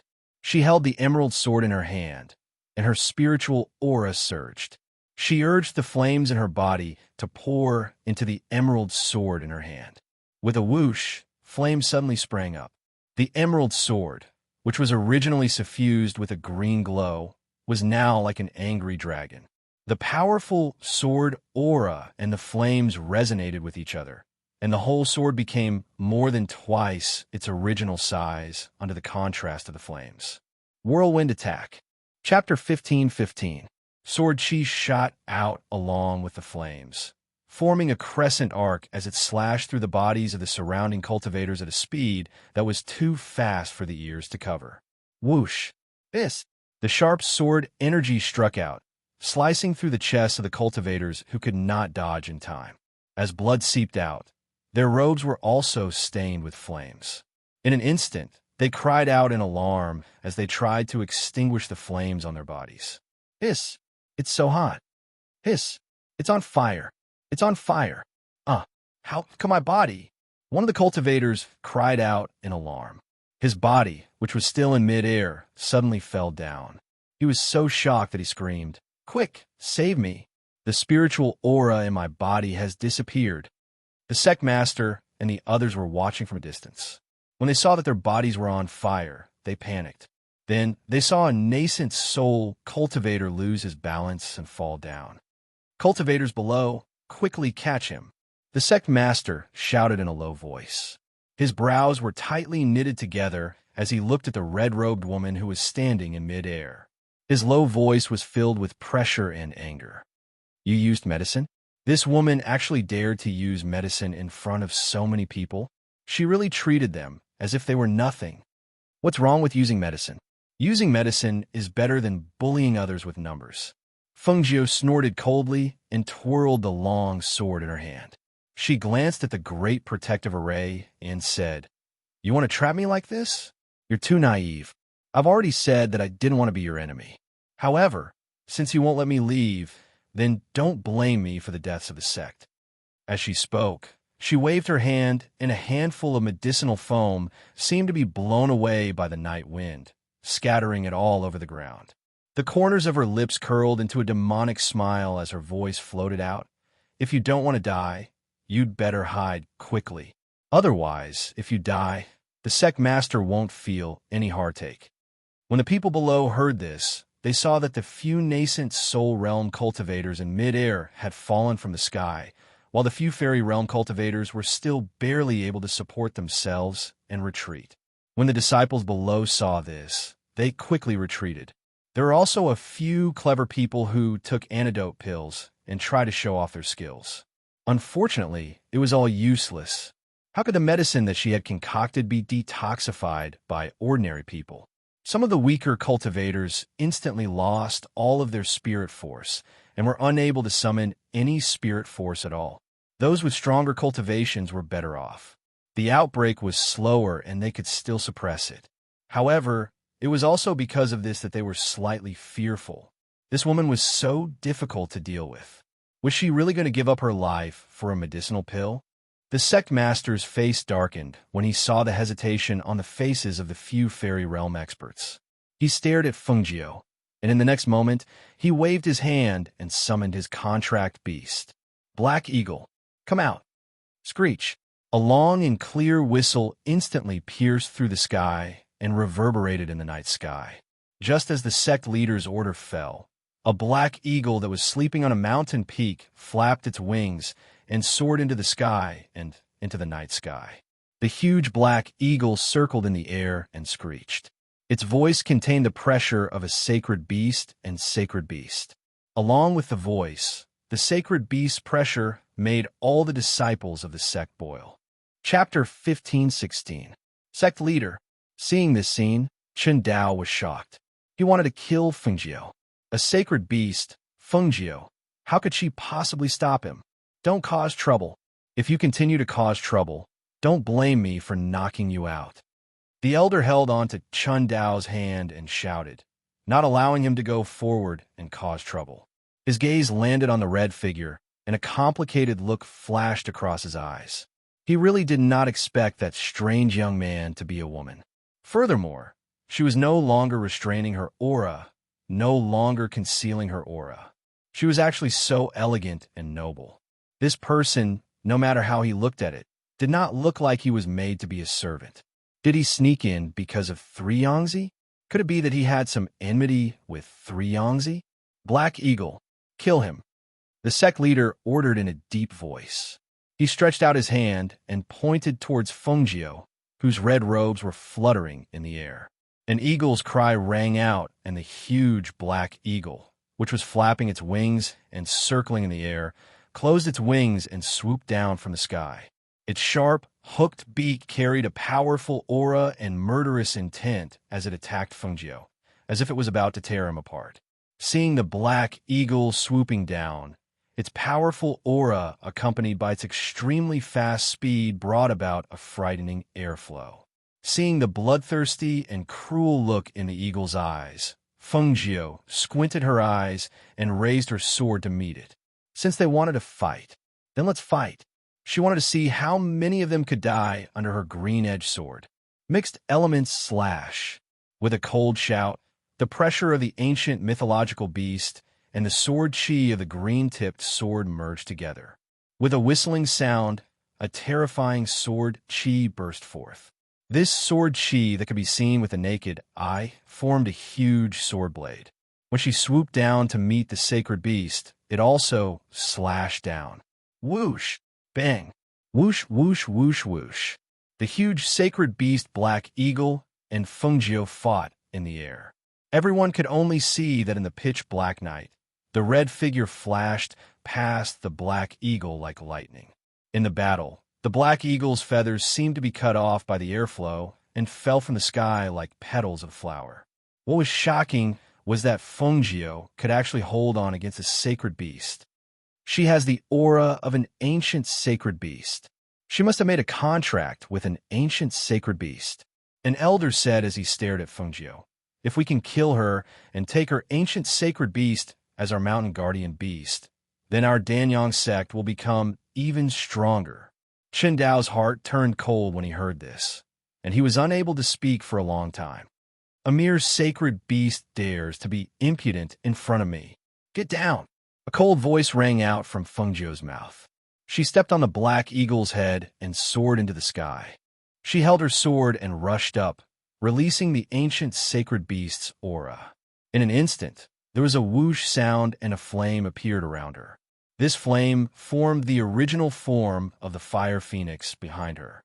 Like a flame, it soared into the sky and let out a phoenix cry.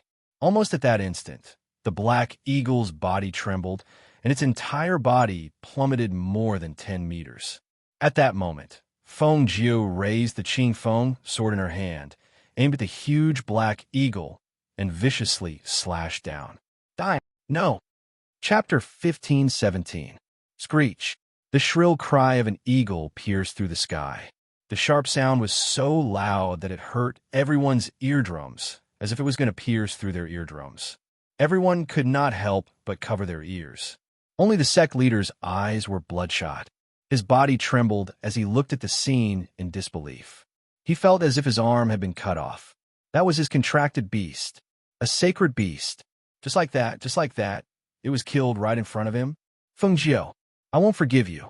His hands were tightly clenched into fists. His eyes were bloodshot, and his murderous intent was terrifying.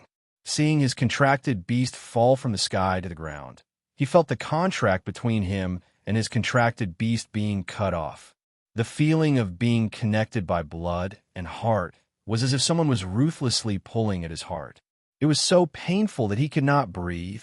Everyone else's mouths were wide open as they looked at the figure and read in disbelief. The visual impact was shocking to their hearts and minds, causing them to be in extreme shock and disbelief. If they had not seen it with their own eyes, how could they believe that this scene was real? A woman who had always been looked down upon by men like them, had actually single-handedly dealt with the strong cultivators of the Danyang sect.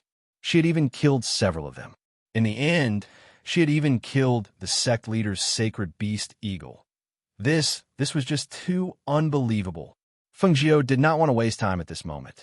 After she had resolved the crisis around her, she tried to break the array and leave. However, she found that this great protective array seemed to be different from other arrays. When she got close, she could feel the protective spiritual energy flow. However, when she tried to pass through the array, she was blocked and bounced back. Fengjiu, I won't forgive you. I won't forgive you. Don't even think about leaving the Danyang sect. I will take your blood as a sacrifice to my Black Eagle. The sect leader's voice was filled with hatred and murderous intent. Fengjiu did not pay attention to him. She was thinking about how to break the great protective array. This was a great array formed by the array and boundary. If she could not break it here, she would have to find a way to activate the array. However, Chen Dao only saw the sect leader take out 2 jade tablets and crush them. He then sent a message, "Sect Guardian Elder, please help me kill this madwoman who has offended our sect." Sect Guardian Elder, Sect Guardian Elder. Voices reverberated in the night. Tonight, the entire sect was in chaos. Even after many years, the people of Danyang sect would never forget the shocking scene tonight. However, the strange thing was that when the sect master crushed the jade tablet to ask the sect protector elder to come out, there was no movement at all. In fact, there was not even a single word. This strange scene caused the few elders standing behind the sect master to look at each other in dismay, feeling somewhat stunned. It was as if something was wrong. However, at this moment, the great protective array that enveloped the entire sect suddenly closed with a boom. The great protective array that had formed a protective shield to prevent people from entering the sect dissipated at this moment. Chapter 15:18. When Fengjiu saw that the array had been closed, her heart trembled slightly. Just as she was about to leave, she saw a familiar figure walking towards her. When she saw the black figure, she was startled, somewhat surprised, and then relieved. It was Mose. He had come. She did not expect him to come here at this time. After all, she had only informed Lung Xuang and the others to provide support outside, but did not tell him what she was going to do. However, when she thought of the Yin Hall's forces scattered all over the place, she understood. As long as he wanted to know, even if she did not tell him, how could he not find out where she was? However, he had arrived at the perfect time. After all, he was the one who should have shut down the Great Sect Protection Formation. Seeing his arrival, her entire body relaxed. With him here, she believed that nothing would happen to her. However, compared to Fengjiu's relaxed body, Xianyuan Mose's deep black eyes were filled with a bloodthirsty coldness. He looked at the red figure floating in the air, looked at the wounds on her red clothes, looked at her black hair draped over her shoulders, looked at her entire body surging with spiritual aura and pressure that was several times higher than her cultivation level. He knew that she had been forced to take a pill that could raise her strength in a short period of time. She had that kind of pill, and the effects of this pill were extremely fast and powerful. It could raise the strength of the person who took it in a very short period of time. However, there was a time limit. Moreover, once the effects of the pill wore off, it would cause great damage to the body. In a few breaths, Xianyuan Mose arrived in front of Fengjiu and reached out to pull her into his arms. "How are you? Are you all right?" His deep voice could not conceal his cold aura. He looked pitifully at the exhausted Fengjiu in his arms and scolded. "Why didn't you tell me? Why did you need me to take care of everything yourself?" Hearing this, Fengjiu could not help but laugh. "Did I stay with you so that you can protect me? Don't worry. I won't die. Just treat it as training. I haven't fought like this for a long time. Speaking of which, it's really quite tiring." She reached out to wrap her arms around his waist and pressed her face against his. Feeling the spiritual aura in her body gradually dissipating, she said, "The effects of the pill are about to wear off. The sect protection array is closed. Let's go." However, Xianyuan Mose hugged her tightly and shifted his deep gaze from her face to the sect master of the Dan Yang sect in the distance. "The people of the Dan Yang sect injured you to this extent. How could I let them off so easily? Since they dared to touch his woman, how could he let them off? Forget it, let's go. The people I wanted to kill have been killed by me, and the people I wanted to save have also been saved by me. There's no need to care about the people here." In the end, she did not want Xianyuan Mose to destroy the Pil Yang sect. After all, she had lived here for a period of time and did not have much contact with the people here. However, there were still some people who took good care of her. She did not want to be too ruthless in everything. At this time, the sect leader of the Pil Yang sect felt the black-robed man's cold and bloodthirsty eyes staring at him. A chill ran up from the bottom of his feet, causing him to involuntarily shiver. He felt fear and panic from the bottom of his heart. Chapter 15:19. When he thought about how the entire sect had been thrown into chaos because of the red-robed woman called Fengjiu, how flames had broken out everywhere, and how countless people had died, and how even his contracted beast, the Black Eagle, who was supposed to be the sect's supreme divine beast, had been killed in front of everyone, his heart was filled with resentment and hatred. How could he let her off so easily? If he really let the two of them go today, wouldn't their reputation as the #1 alchemy sect in the 8 great empires be tarnished? Behind them, Chun Dao watched as the sect's great array closed and the mysterious black-robed man flew through the air, protecting Fengjiu in his arms. Finally, he heaved a sigh of relief. It seemed like he was someone Feng Jiu knew, and their relationship was not shallow. With him around, the sect leader would not be able to hurt Feng Jiu again. This was good too, as he could finally relax. After all, he was facing a person who had saved his life, who had given him a new lease of life. Now, he was surrounded and attacked by everyone, but he could not step forward to help. He felt guilty and remorseful. The few fairy realm powerhouses who had retreated stared at the black-robed man's mask, unable to hide the shock and fear in their eyes. They could not help but retreat further, lowering their heads slightly, as if they were trying to hide themselves. Yes, they recognized the man's identity. Wasn't that unique mask the mask of the Yama Lord of the Yama Palace? The red-robed woman was actually related to the Yama Lord of the Yama Palace. Moreover, the elusive Yama Lord had actually come here personally. It was clear that this woman held an extraordinary position in his heart. At this moment, they could not help but secretly rejoice that they had stopped in time.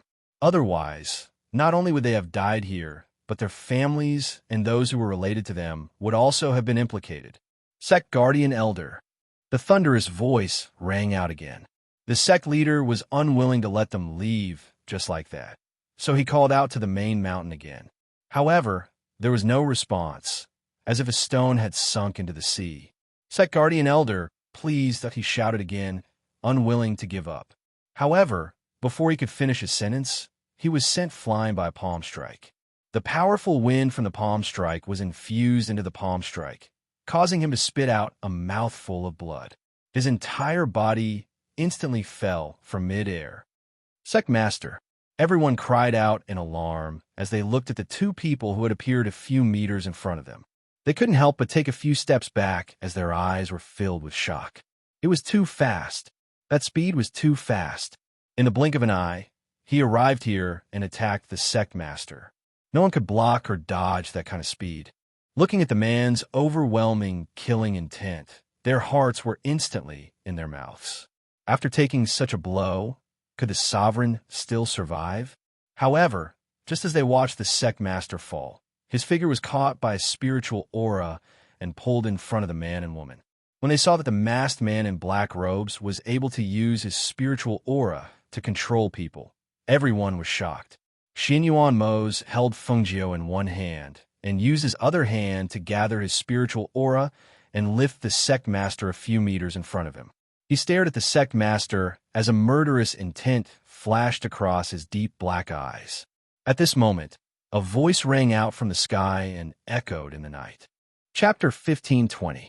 Hearing this voice, the Danyang sect's elders and peak masters' expressions changed. A complicated look appeared in their eyes.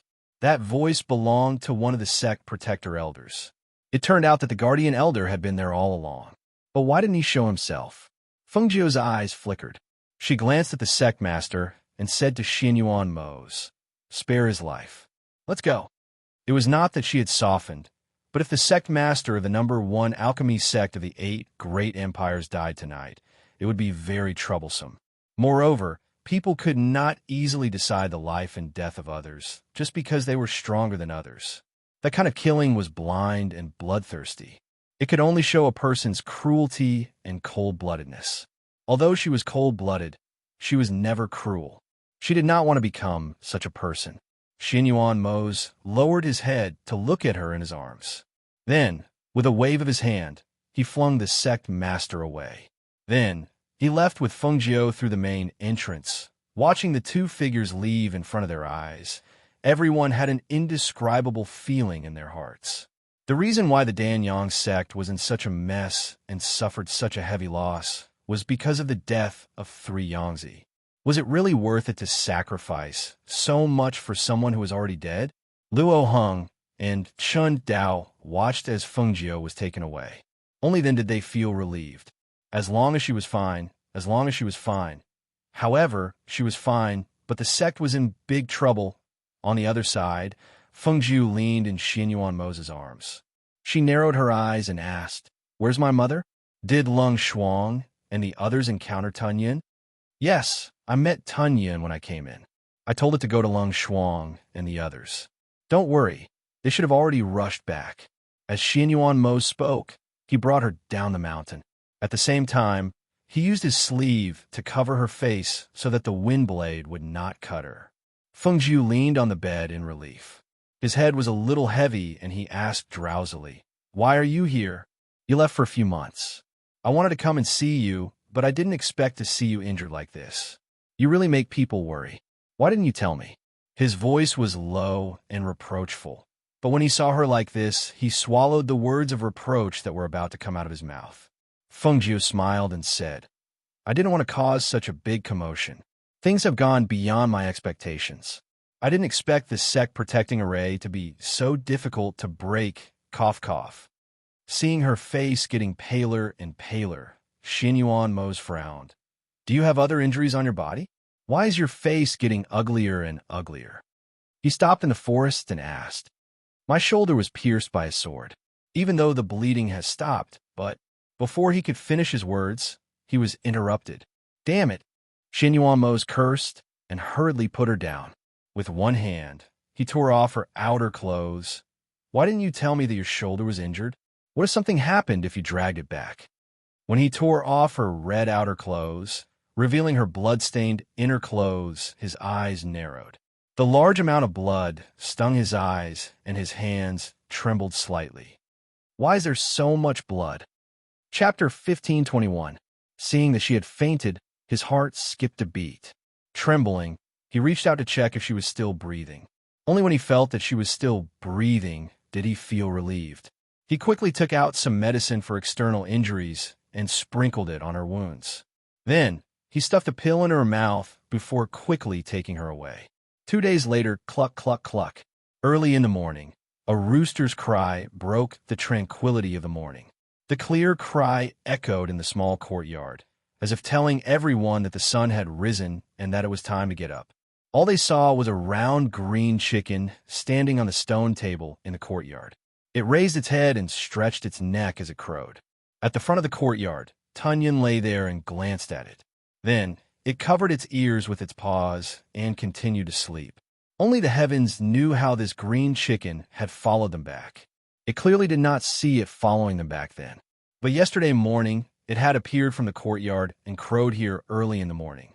It was so noisy that it could not sleep. In the room, Fengjiu, who had been unconscious for 2 days, heard the rooster's cry and slowly opened her eyes. She felt an arm around her waist. She calmed herself down and turned her head slightly. A resolute and handsome face entered her eyes. However, it was slightly haggard because his beard had not been shaved and had grown out. Looking at him, she remembered what happened that night. She also thought of her mother. How was her mother now? At that thought, she shifted her body slightly, intending to move the large hand around her waist away. Just as she was about to get out of bed, the large hand around her waist withdrew. At the same time, Xin Yuan Mo's, who was originally sound asleep, woke up because of this. "Awake? Are you feeling better? Do you feel uncomfortable anywhere?" Xin Yuan Mo's hurriedly asked when he saw that she had woken up. Only the heavens knew how angry he was when he saw the wounds on her body when he applied the medicine. Although those wounds were not light, the scars left on her snow-white and flawless body were extremely glaring. She lazily responded. Her hands pulled on his clothes, and she rubbed against his chest like a kitten. "How long have I been asleep?" 2 days. He gently stroked her black hair and asked, "Are you hungry? I'll get someone to send some food over." 2 days? She hurriedly sat up in his arms and reached out to press on it. Feeling that the wound on her shoulder did not hurt anymore, she lifted her clothes slightly to take a look. Unexpectedly, the man lying beside her was staring at her slightly lifted body with a burning gaze. The corners of her mouth twitched as she closed her clothes and asked, "Did you help me apply the medicine?" He replied. He stared at her and asked with a smile, "Is your wound better? I haven't seen it today. Why don't you take off your clothes and let me see?" "No need. I'm almost done." She got off the bed and took out another set of clothes from her space. "Are you going to see your mother?" He also got up and got dressed as he asked her. "That's right. That 3Yangzi really isn't a good person. He used a whip soaked in medicine to beat my mother like that. Moreover, the medicine in her body hasn't been removed yet. I've slept for 2 days. I don't know how she is now. Her body recovered relatively quickly. Other than her physique, it was also related to the Green Lotus. However, her mother was different. She didn't know how her mother was doing with such a serious injury. Chapter 1522. Hearing this, Fengjiu's heart sank. After washing her face and rinsing her mouth, she walked out of the room. Accompanied by Xianyuan Mose, she went to her mother's courtyard. Master, you're awake? Are you feeling better? Lung Shuang and the others saw her come out with the Yama Lord and hurried to her side. I'm feeling better. How is my mother? Did she wake up today?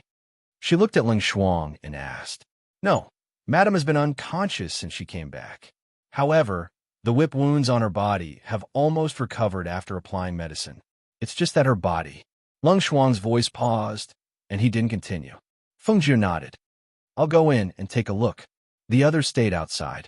Only Xianyuan Mose went in with her. When she came to the inner room and saw Shangguan Wanrong lying on the bed, she went forward and called out, Mother! She went forward and felt her pulse.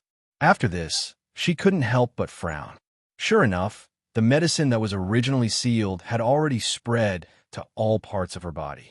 That 3 Yangtze originally wanted to use her as a human furnace to refine pills. Now, it was like this. Xianyuan Mose stood to the side and watched. Seeing her frown, he knew that this matter wouldn't be so easy to solve. Thus, he said, I know that your mother has been poisoned with a lot of medicine. Don't worry. As long as there's no danger, it's fine. One by one, the medicine will be cured. And I know. She sighed and stood up. Looking at her unconscious mother, she said, I didn't think that she would be injured like this. I thought I could save her in one piece, but that she was too confident. She was too eager. She shouldn't have gambled with her mother's safety. No, you've already done very well. There are no absolutes in this world. How can you know what will happen? What will come will come. You can't avoid it. Perhaps this is just your mother's tribulation. He comforted her slowly. He didn't want her to blame herself too much because this matter wasn't her fault. He looked at the unconscious Shangguan Wanrong on the bed and said to Fengjiu, let's go out and talk. She made a sound of agreement and helped her mother pull up the quilt. Only then did she walk out with him and sit down in the courtyard. Master, have something to eat. You haven't eaten for 2 days. Lung Hua took advantage of this time to place the cooked porridge on the table in the courtyard. Everyone else had retreated, leaving only him here to wait. Eat first. Xianyuan Mose poured her a bowl of porridge and said, You've been unconscious for 2 days, so you don't know. The news has already spread. The Danyang sect has suffered heavy losses because of you. Don't even think about regaining your former prestige in a short period of time. Fengjiu took a spoonful of porridge and ate it. She seemed to have thought of something and asked curiously, why was the sect protecting formation turned off? How'd you know it was there? And the voice that spoke later, who was it? Because of the cold poison in my body, I went to the Danyang sect more than once. Of course, I know where their Danyang sect's protective array is. Moreover, the guardian elder inside also knows me. If that guardian elder hadn't helped me before, I would have destroyed the people of the Danyang sect for daring to hurt you like this. Chapter 1523. Hearing his words, Fengjiu nodded. So it was because she had been to the Danyang sect before. Well, he was originally a member of the Xianyuan dynasty, one of the 8 great empires. When he was poisoned, he would definitely go to the Danyang sect to find a cure. After eating a bowl of porridge, she smiled and said, although I was injured, they didn't gain any benefits. The Danyang sect lost more than I did. That sect master took a hit from you. So even if he didn't die, he would still be half dead. Let's just forget about it. There's no need to keep remembering it. She paused, then asked, oh right, did you come alone this time? Why didn't Hui Lang and Ingi come with you? I told them to go to the Yin Palace to deal with some matters. They should arrive in a few days. Xianyuan Mose said, then scooped another bowl of porridge for her. Eat more. Your body is still weak. Fengjiu took it and continued to eat. Not long after, she stopped and looked at him, saying, I want to refine a detoxification pill for my mother. But in addition to the guiding herb I brought out from 3 Yangtze's Immortal's Cave, I need 2 more ingredients. I want you to help me find them. What 2 herbs? Tell me. The icy heart white jade lotus and the exquisite rainbow flower. She said the names of the two herbs, then said, and they have to be at least 300 years old, otherwise they can't be used as medicine. Xinyuan Mose thought for a while, then said, the two herbs you mentioned are extremely rare antidotes. Even my Xinyuan dynasty doesn't have these two herbs. There is an exquisite rainbow flower in the Yin Palace, but it's not even 300 years old. I have to ask my subordinates to ask around and see if anyone else has these two herbs. As soon as he finished speaking, he thought for a while, then asked, without these two herbs, the poison in your mother's body can't be cured? Then before we find these two spiritual herbs, nothing will happen to her? I can suppress the poison in her body so that it won't take her life. 3 Yangtze originally wanted to refine her as a human furnace. Those aren't poisons, but extremely precious spiritual medicines. However, if her body can't take it, the few medicines will reject each other and gradually form poison. Moreover, it will be a highly toxic poison. I can suppress it, and I can also use bloodletting to expel the poison from her body. However, the medicine has penetrated deep into her bones, skin, and flesh. Those two spiritual herbs are extremely precious. Even if you want to use them as medicine, you don't need a whole stalk. Just a single petal will do. If you can't find a whole stalk, then just try to get a few petals. Hearing this, he nodded and said slowly, don't worry. Leave this matter to me. I'll get someone to quickly find out the information. No matter how precious the spirit medicine is, there must be someone who has it. I'll help her get rid of some of the poison first.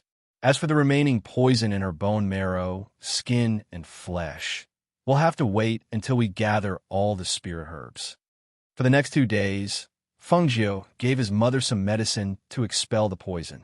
She chose to use the skin pores in her body to expel the poison. Because of this, as layers of black liquid seeped out of her body, her condition gradually improved. After being unconscious for a few days, Shengwan Wanrong finally woke up. The moment she opened her eyes and saw the figure sitting by the bed, she couldn't help but reach out to hold his hand tightly and ask anxiously, Xiaojio, how are you? Are you hurt anywhere? Chapter 1524. It's good that you're fine. Her hanging heart relaxed. Only now did she see that her appearance in front of her was more exquisite and outstanding than when she was in the sect. Moreover, she was wearing a red robe, which was very dazzling. She couldn't help but smile. You look really good like this. Hearing this, she said with a smile, You look like Mother, ah?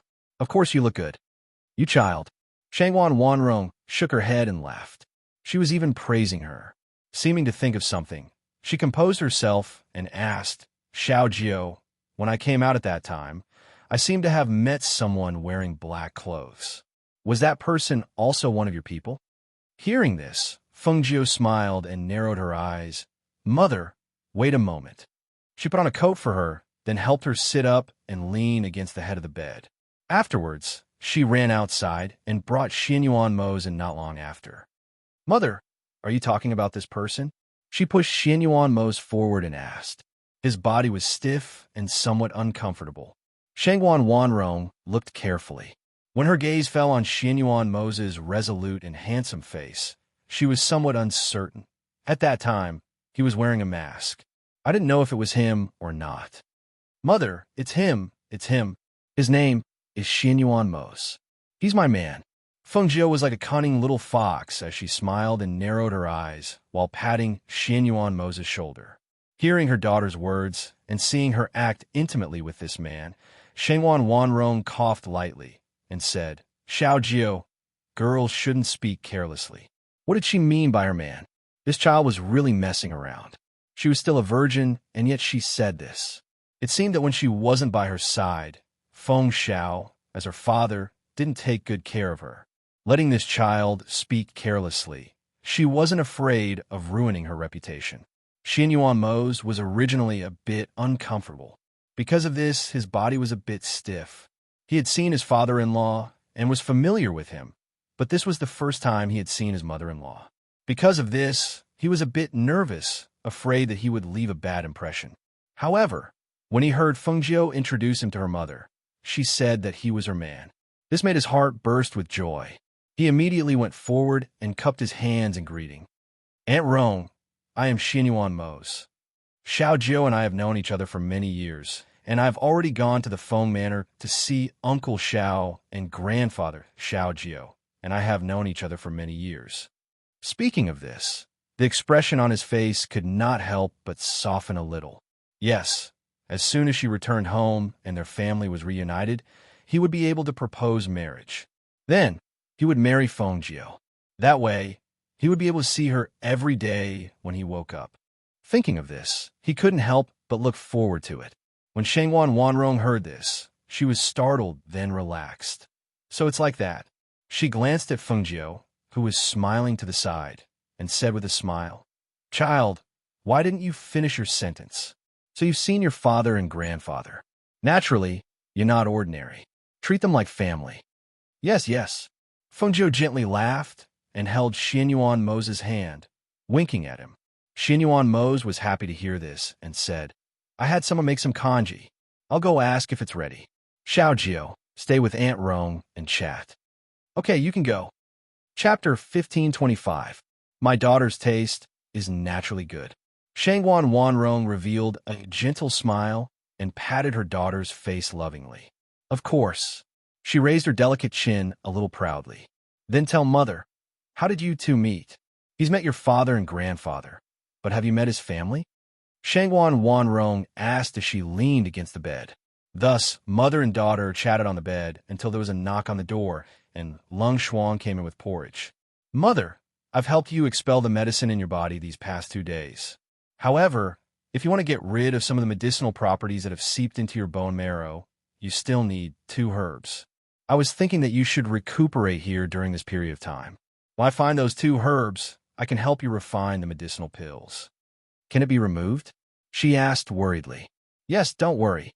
Eat a bowl of porridge first, then rest well. I'll be going out for a while.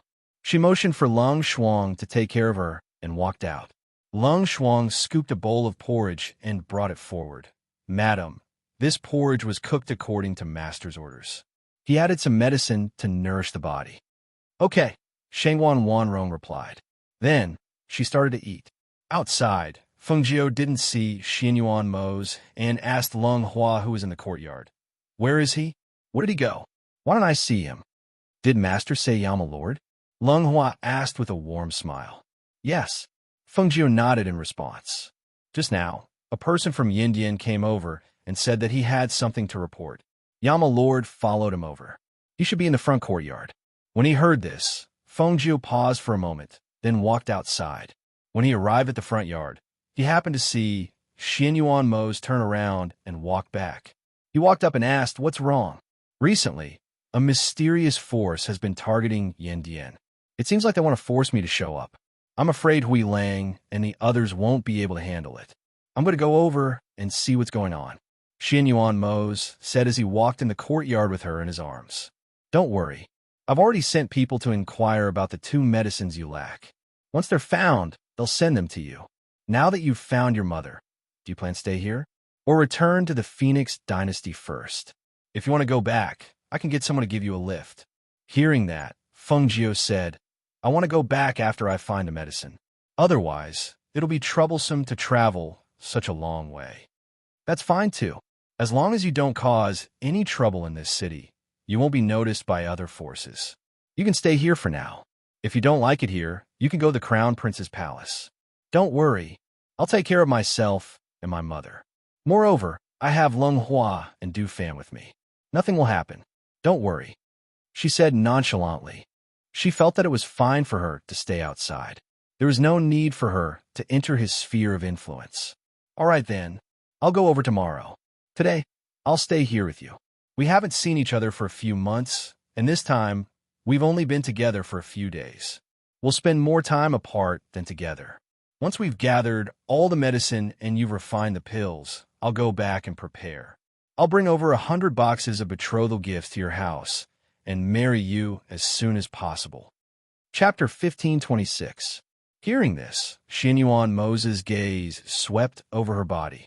How, is it small? I think it's quite big, quite suitable. After saying that, the corners of his mouth curled up. Feng Jiao rolled her eyes, You always have an icy cold face, as if you don't want anyone to get close to you. Why is it different in front of me compared to in front of outsiders? People who don't know you would think that you're someone in disguise. Of course it's different in front of outsiders compared to in front of you. Just like how I will sleep on the same bed as you, but I won't sleep on the same bed as others. Hearing this, she couldn't help but laugh. What kind of twisted logic is this? It's a mess. All right, since you're going to Indian tomorrow, then I'll accompany you today. Originally, I was thinking of going to the black market to take a look. After being here for so long, I haven't paid a visit to the black market. To be honest, I'm quite curious what kind of person the black market's president is. The black market's president? Xianyuan Mo's voice paused, and he pondered for a moment, then said, I only know that the people in the black market address him respectfully as the Supreme Lord. I've asked Yin Dian to investigate him before, but there's almost no information about this person. He's so mysterious that no one knows where he came from. However, there are rumors that he's related to the large sects in the upper reaches, and the power behind him is very strong. Even the 8 great empires' royal family doesn't dare to touch him. What upper reaches? Fengjiu was stunned for a moment and asked suspiciously. Hearing her question, Xianyuan Mo's was also stunned. You don't know? You've been here for a while. Don't tell me you don't know that the 8 great empires we're in belong to the eastern lower reaches? Fengjiu blinked and shook her head. I only know that the 8 great empires each occupy an area. Didn't they say that the 8 great empires occupy different areas? Why do they only belong to the eastern lower reaches? She had been here for a while, but she didn't know much about this place. She only knew that there were 8 powerful empires in this place. As for the others, she didn't see them on the map of the 8 great empires. Seeing her silly look, Xianyuan Mo's shook his head and couldn't help but laugh. I always thought that you knew the distribution of this continent. I didn't think that you only knew the distribution of the place you were at. Well, whatever.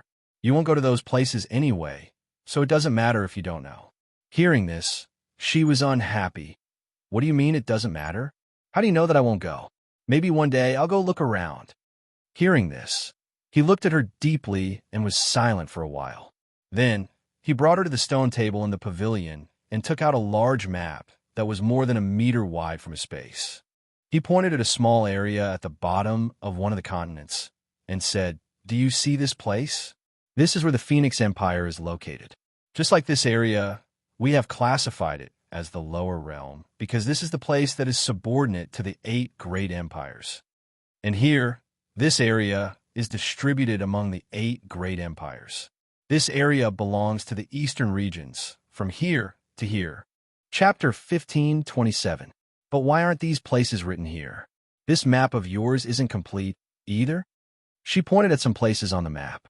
Only those places were marked, but the others were completely blank. There wasn't even the slightest bit of information. That's because none of us from the Lower Eastern Empire have ever walked out of this region. As Xianyuan Mo spoke, he pointed at the entire endless forest, as well as some places separated by the sea. He said, Do you see here? Other than being blocked by the endless forest, there are even spirit formations. It is absolutely not a place that ordinary people can casually pass through, because no one has any understanding of that region. That region is called the Mysterious Land. However, I've heard that Elder Tianji's master is in this mysterious land. Back then, the master who taught me and imparted me the cultivation method also came from this mysterious land. Elder Tianji and your master? She blinked, her hands holding her chin. How come I've never heard you mention your master before? Because he taught me in secret. He didn't want to speak of his name. Even Hui Lang and the others who have always been by my side since childhood didn't know of his existence. Oh, so it's like that. She nodded and didn't ask any more questions. Instead, she thought of another matter. In the past, Emochin once said a few words. I've never paid much attention to them, but now that I think about it, I feel like there's a great mystery behind those words. When the star of the Phoenix appears, a foreign soul enters the world. She came from beyond the heavens, broke the 8 extremes of the heavenly way, and became the ruler of the world? Xianyuan Mo's looked at her and said this. Amen, it's those words. This break the 8 extremes of the heavenly way. I've never understood what it meant. What break the 8 extremes of the heavenly way? What are the 8 extremes of the heavenly way? And also, become the ruler of the world? Actually, I'm very lazy. I don't have the heart to fight for some ruler of the world, so I've always felt that these words were nonsense. She held her chin, frowning as she spoke. Hearing this, Xinyuan Mo's eyes moved slightly. He looked deeply at her and asked, "Came from beyond the heavens. A foreign soul enters the world." What do these words mean? Do you know? These words had spread far and wide. The people of the 8 empires were also looking for this woman known as the Phoenix Star. However, the others still didn't know that this Phoenix Star was Fengjiu. However, these 2 sentences had always puzzled him. Why did he come from beyond the heavens? Deviant souls entering the world? Could it be that one day in the future, she would be possessed by a soul from beyond the heavens? If these 2 sentences were not interpreted this way, then what would they mean? It had to be said that this was a worry that was hidden deep in his heart. The words that came from the mouth of the elder of heavenly secrets were definitely not without reason. Since he had said so, he must have his reasons. Seeing his deep eyes staring at her, as if he wanted to see through her soul from her eyes, Fengjiu's eyes moved slightly, revealing a trace of a smile as he said, "The meaning of these 2 sentences is very easy to understand. Naturally, they're saying that I'm a foreign soul from beyond the heavens." Xinyuan Mo looked deeply at her. After hearing her words, his tense heart relaxed. He reached out and grasped her hand, his low and magnetic voice saying, "Yes, no matter where you come from, it's fine as long as you are you." Chapter 1528. That day, the 2 of them spent some time together. After not seeing each other for a long time, the 2 of them seemed to have endless things to talk about. They both told each other about the things that had happened in the past few months and talked about how much they missed each other. From knowing each other to falling in love, the relationship between the 2 of them was very natural. From the beginning, when she teased him, to his confession of his feelings, to Fengjiu's blunt rejection, to the 10-year promise between the 2 of them. Although not 10 years had passed, a few years had passed, and they didn't know when it started, but they both started to hold each other's figure in their hearts. Everything was so natural, without any reason. The next morning, "No need to send me off. I'll come back to find you when I'm done," Xinyuan Mo said to Fengjiu, who was sending him out of the outer courtyard. Fengjiu nodded. "And be careful. I'll wait here for you to come back." Xinyuan Mo hugged her and planted a kiss on her forehead. "Take care of yourself. Don't always make me worry." Hearing this, Fengjiu grinned and laughed. "Look at what you're saying. It's like I'm a troublemaker." After saying this, she couldn't help but chuckle. She rolled her eyes and smiled. "But speaking of which, it seems like I really am a troublemaker. Everywhere I go, it's not safe." "It's fine. I'll take care of the trouble you cause. Just take care of yourself and don't always get hurt." He held her hand as he spoke, his deep eyes filled with reluctance as he looked at her. They had only known each other for a few days, and now he had to deal with Yin Diane's matter. This matter really came at the wrong time. Seeing his reluctance, she smiled and narrowed her eyes, saying, all right, you can go. Go early and come back early." In the end, under her repeated urging, Xinyuan Mo finally turned and left. After he left, Fengjiu returned to the courtyard. After eating breakfast with her mother, she left Lung Shuang behind to take care of her mother. She changed back into men's clothing and left with Du Fan.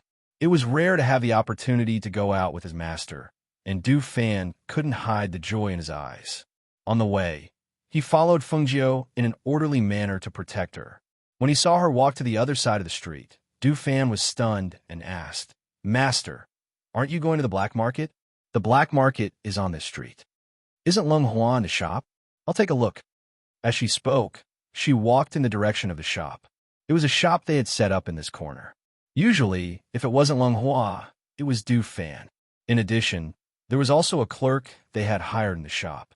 Hearing that she was going to the shop, Du Fan didn't ask any more questions and quietly followed. When they arrived in front of the shop and saw Lung Hua doing business inside, Fengjiu smiled and walked in. Seeing Fengjiu come in, Lung Hua smiled and asked the clerk to serve the customers. He invited Fengjiu to the back hall and asked, "Master, why are you here? Is something the matter?" "I was planning to go to the black market, so I came to take a look."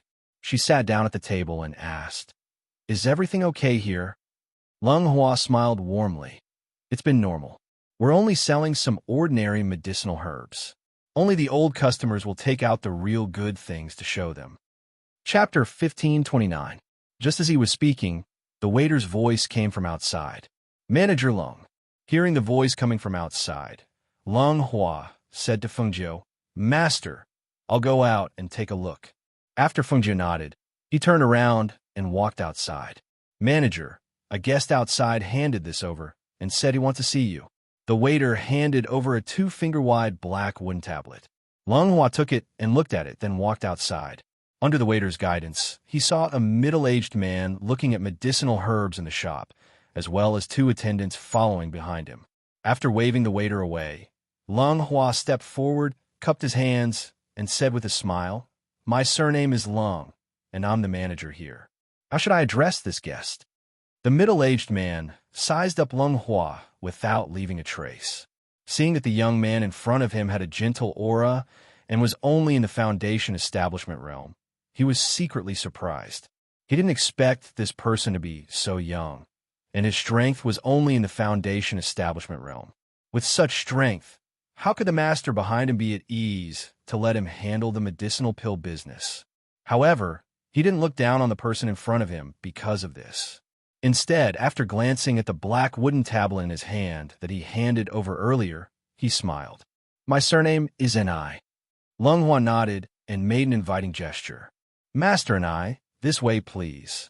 He invited him to a place at the back of the shop, where there was a table and 2 chairs that were usually for guests to sit down.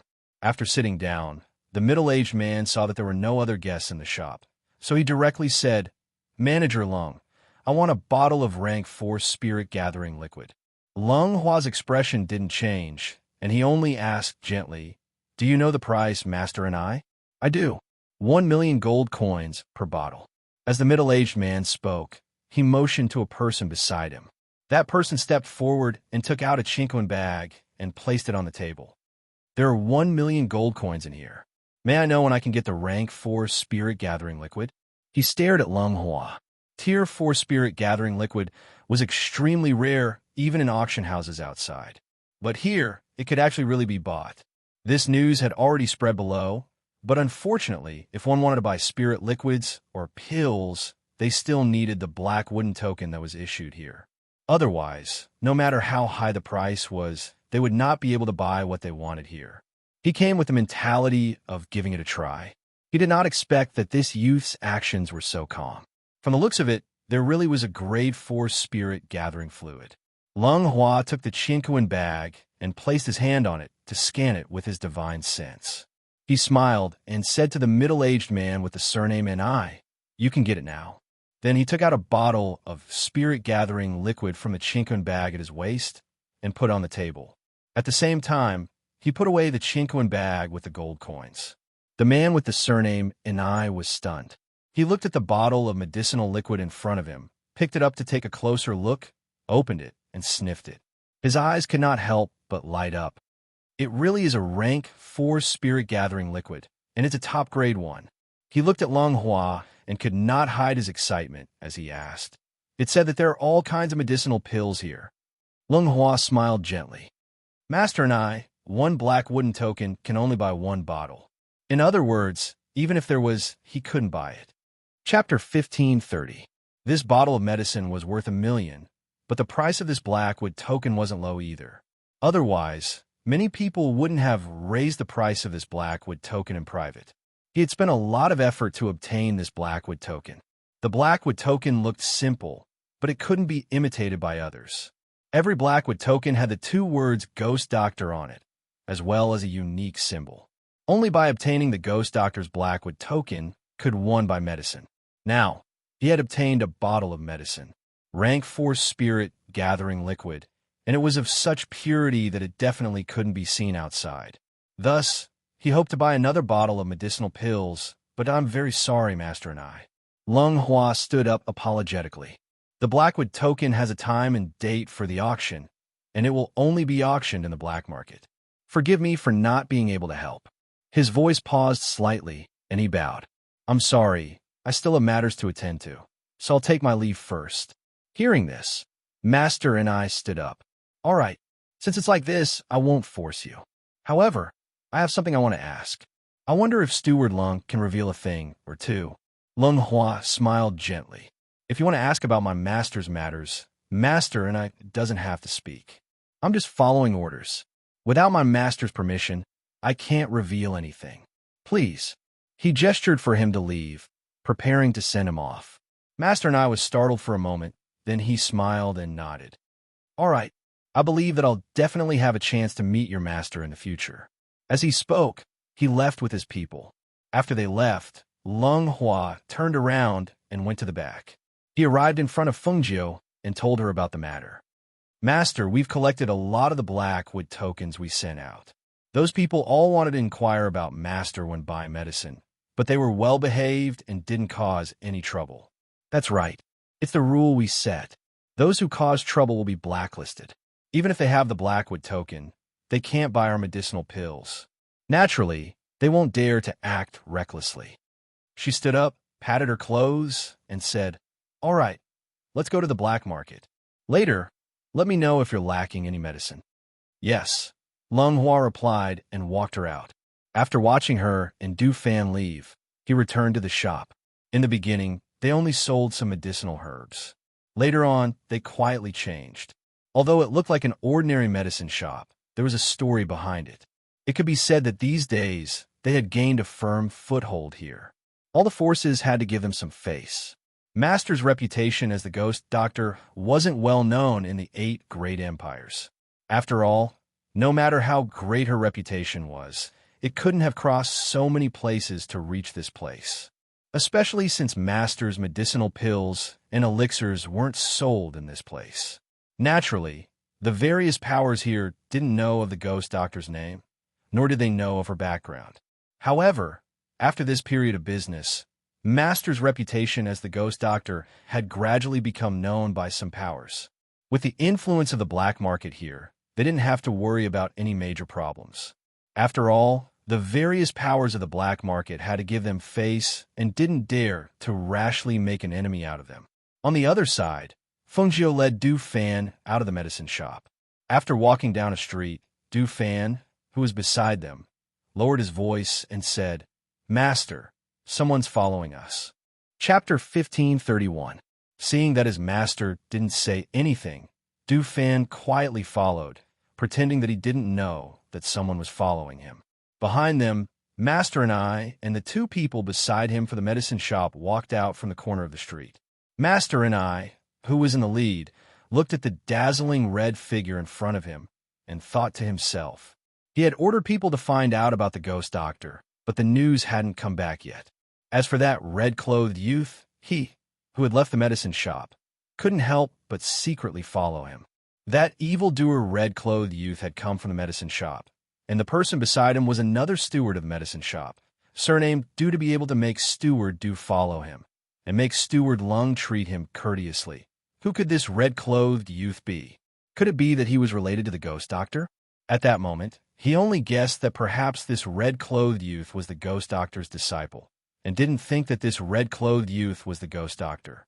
After all, this red-clothed youth was too young, and for the ghost doctor to be able to refine that kind of medicine, even if he wasn't an old man, he shouldn't be just a youth. They followed along, watching the youth walk leisurely, occasionally looking at the miscellaneous items on the street stalls, no different from a noble young master who had snuck out to play, until they saw the red-clothed youth bring Du Fan into the black market's entrance. They stopped in their tracks, and a trace of astonishment flashed across their eyes. They had actually entered the black market. "Master, should we still follow?" the man beside him asked. Master and I was deep in thought, and after a while, he said, "Forget it. It shouldn't be the ghost doctor herself. No need to follow, in case they find out and annoy us. Let's go." With that, he left with the 2 people. He felt that he would have the chance to see the ghost doctor herself sooner or later, and this little bit of time wouldn't make much of a difference. At the same time, In the black market, Feng Jiu was invited inside to receive her after flashing her black token, while Du Fan stood respectfully behind her. Not long after, a middle-aged man walked in with a smile on his face. I didn't know it was the ghost doctor. Forgive me for not coming out to meet you. Forgive me for not coming out to meet you. He cupped his hands in greeting while sizing up Feng Jiu. Although they had been working with the ghost doctor for a long time and the people of the black market knew of her name, this was the first time they had seen her. The ghost doctor was dressed in a dazzling red robe, dressed as a man. Her face was handsome and outstanding, and her entire body was emitting a devilish and wanton aura. Her expression was languid and her actions were calm. If he didn't know that she was a girl, he really wouldn't be able to tell, because on her body, there wasn't the slightest bit of shyness that a woman should have. What she had was a magnanimous calmness that didn't lose to a man's. Truly, seeing once is better than hearing 100 times. The ghost doctor's elegant demeanor really makes one's eyes light up. He walked forward with a smile and introduced himself. My surname is Xiao, and my courtesy name is Guangwen. I'm the manager of the black market. As he spoke, he came to the main seat and sat down, asking, I wonder what the ghost doctor is here for. So it's Manager Xiao. Nice to meet you. Feng Jiu cupped her hands in greeting, then said, I've been here for a while, but I've been busy with some personal matters and haven't had the time to pay a visit to the owner of the black market. Therefore, I've specially come today. Chapter 1532. Oh, he's not here. Then when will he be back? She inquired.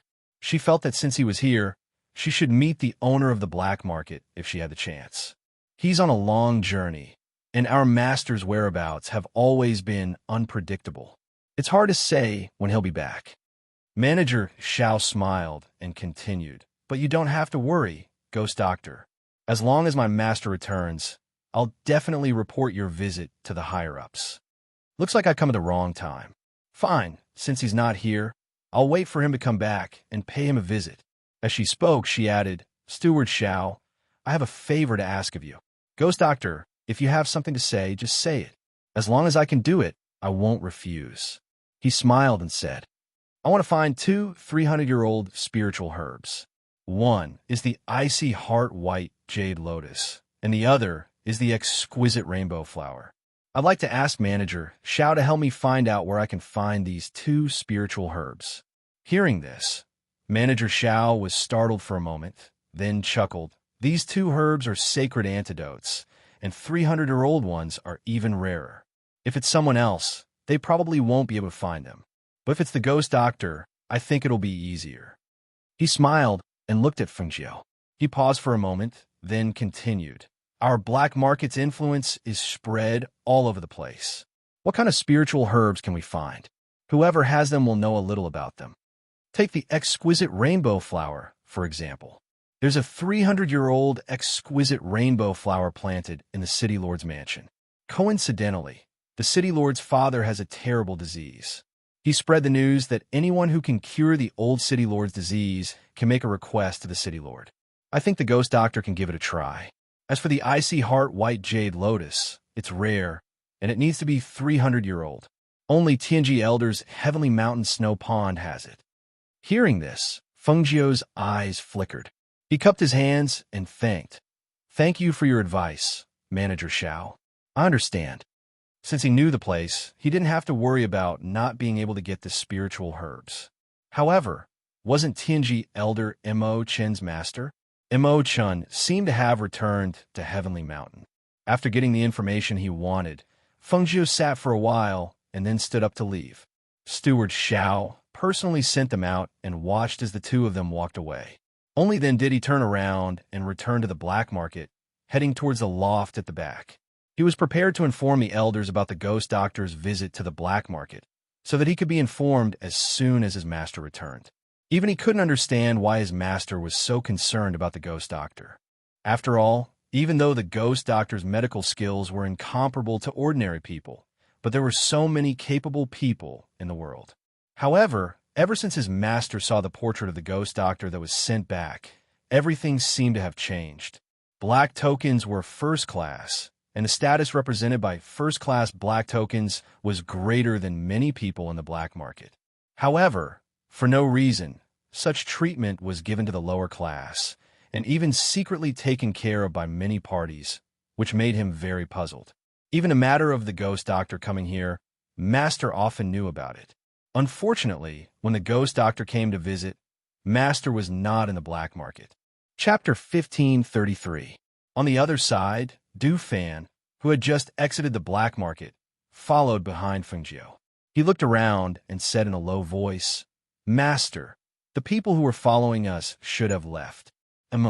Feng Jiu responded casually, but in her mind, she was thinking that since she knew the location of the elixir, she had to prepare to go and collect it. However, as for Zhe, how long would he be gone? If he didn't come back in a short time, she wanted to leave on her own. Du Fan, how far is it from here to Tuan City? She tilted her head slightly and asked. Hearing this, Du Fan pondered for a while and calculated in his heart. He then said, it would take half a month to go there and back. Even if we flew all the way on a sword, it would take 8 or 9 days.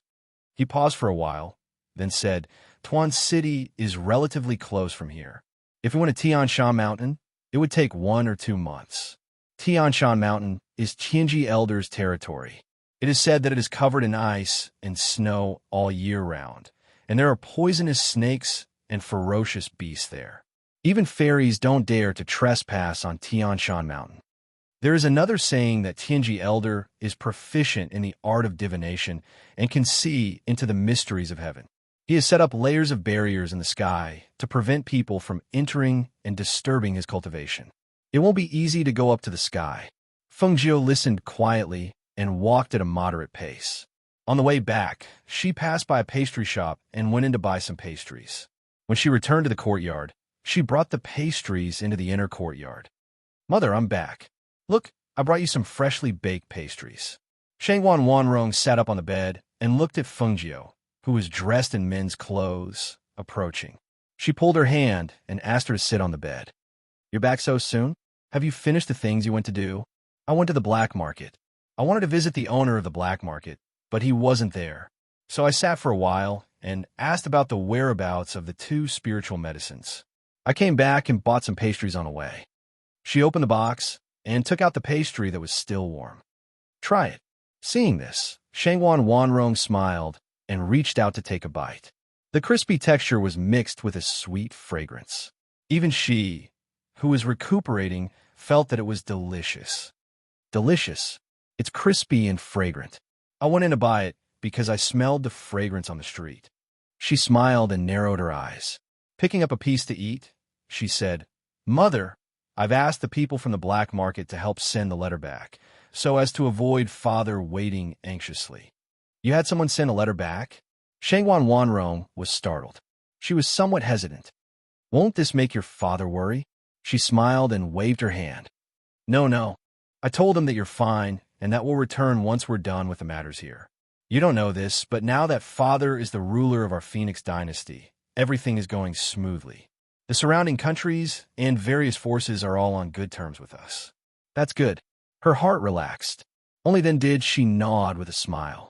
Feng Jiu ate the pastries and glanced at her. But Mother, I'm sure that when you return to the Phoenix dynasty to reunite with Father, the people from the Shangwan family will definitely come looking for you. In the past, when they found out that I was the ghost doctor, they wanted to establish a relationship with me, but I just ignored them. Chapter 1534. They completely disregarded their blood ties, broke up her marriage, separated her from her flesh and blood, and imprisoned her in the mansion to refine pills for them. If they were her family, how could they treat her like that? She had suffered so much at their hands, she absolutely could not let her daughter and Feng Xiao be bullied by them again.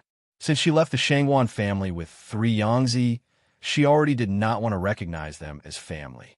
All right, Mother, let's not talk about them. I have something to tell you. She held her hand and said. Shangwan Wanrong heard this and smiled slightly. She looked at her with gentle eyes and said, What is it? Tell me. I'm going to Xian City to see what kind of disease the old city lord is suffering from. If I can cure him, then it won't be difficult to get the elixir. If I can't cure him, then I have to think of another way. If I go out, then I should go directly from Xian City to Tian Shan Mountain. I should be gone for 2 or 3 months. So, although she had helped her nurse her body back to health these past few days, she was still a bit worried that she would be gone for 2 or 3 months. Hearing this, Shangguan Wanrong smiled gently and patted her hand. Since it's like this, then you should go. Don't worry, mother, I'll be fine here, and my body is gradually recovering. But do you want to go alone? Since you want to go, then call Moze. We'll have company together and can support each other on the way. And I plan to go to Yandian first before going to Xian City. She smiled and nodded, then said, but don't worry, Lung Shuang, Lung Hua, and Du Fan are all at home. They will take care of you. All right, mother knows. Shangguan Wanrong looked at her, her eyes full of the pride of a mother. After so many years, she did not expect her and Feng Zhao's daughter to grow up so well. On this day, after Feng Zhao arranged everything, he left some pills and medicinal liquid for Lung Hua and the others. At the same time, he told them not to forget to cultivate, hoping that their strength could increase again. The next day, before the sky was completely bright, she had prepared everything and was about to leave with Lao Bai, accompanied by the others, when she heard a long cry in the courtyard. Hearing the roosters crow, Feng Zhu raised his eyebrows and stopped. Is that Green Feather? Yes, master. Ever since it came to our place, it's been calling out every day, Du Fan said with a smile, glancing at Green Hair who was crowing somewhere in the front yard. Feng Zhu nodded. Yes, I did hear a rooster crowing. At first, I thought it was someone else's, but Green Feather is a hen. A hen crowing? Shangguan Wanrong, who was being supported by Lung Shuang, chuckled. Naturally, the spiritual objects in the world can't be compared with ordinary objects. That's a spiritual bird. That's true. She patted Lao Bai's head and said to her mother, Mother, look at my horse. It's not a normal horse. After saying that, she laughed out loud. Lao Bai was teased and snorted. He raised his head. Of course, I, Lao Bai, am unique. All right, we're leaving. Feng Zhou led Lao Bai out the door and said to them, You don't need to see us off. Master, be careful on the road. Du Fan and the others said, Take good care of yourself. Be careful in everything. Shangguan Wanrong warned. Chapter 1535. On the other side in Danyang's sect. On this day, Duan Mubai woke up from his coma and slowly opened his eyes. Ruan Changchun, who was guarding beside him, saw him and asked happily, Eldest senior brother, you're awake? Duan Mubai composed himself and looked at him. He opened his mouth and called out in a weak and hoarse voice, Junior brother. Ruan Changchun helped him sit up and poured him a cup of water. Drink some water to moisten your throat first. Feeling that his body was weak, he leaned against the head of the bed and spoke weakly. After resting for a while, he remembered Shangguan Wanrong and hurriedly asked, Junior brother, little junior sister. Ruan Changchun held his hand and walked outside. He activated the cave abode's array formation and walked in. Eldest senior brother, you don't know what happened in Danyang's sect during the days you were unconscious. He moved a chair to the side of the bed and sat down. He looked at him and paused for a while, as if he was thinking about how to speak. After a long time, he said, Master is dead. What? Master is dead? How can that be? Who killed him? He could not hide his shock as he asked. A peak master is dead? Wouldn't their 3 young peak be in a mess? Ruan Changchun recalled what happened that night, and a complicated look flashed across his eyes. Feng Zhao killed him. He's the servant in our peak, Feng Zhao. She's a girl, little junior sister's daughter. She probably sneaked into our peak for little junior sister. Feng Zhao? He's a girl? And little junior sister's daughter? Hearing this, Duan Mubai still felt that it was unbelievable. Feng Zhao is only a foundation establishment cultivator. How can he kill master? Could there be a mistake? I saw it with my own eyes. Feng Zhao is already a nascent soul cultivator. He sighed and said, Junior Marshall's sister was captured by Master. When Feng Zhao rescued her from Master's Immortal's cave, she was already on the verge of death. Her body was full of whip marks. Master used a whip soaked in medicinal liquid to whip Junior Marshall's sister. There were some things that he could not say. Only he knew about that scene. It was like a huge secret hidden in his heart, and he had to bear it alone. It was also this secret that overturned his original respect and worship for his master. How could a person like Master do such a thing? Duan Mubai was speechless for a long time after hearing this. He just sat there quietly. After a long while, he finally said, because Master's lifespan is almost up, because he wants to live, he wants to use little Junior's sister as a human furnace to refine pills that can extend his life. I have always wanted to stop him. Unfortunately, he couldn't stop it. Moreover, eldest senior brother, Fengjiu even killed the sect leader's sacred beast. Many strong cultivators in the sect have died. That night, there was a huge fire that burned all the peaks.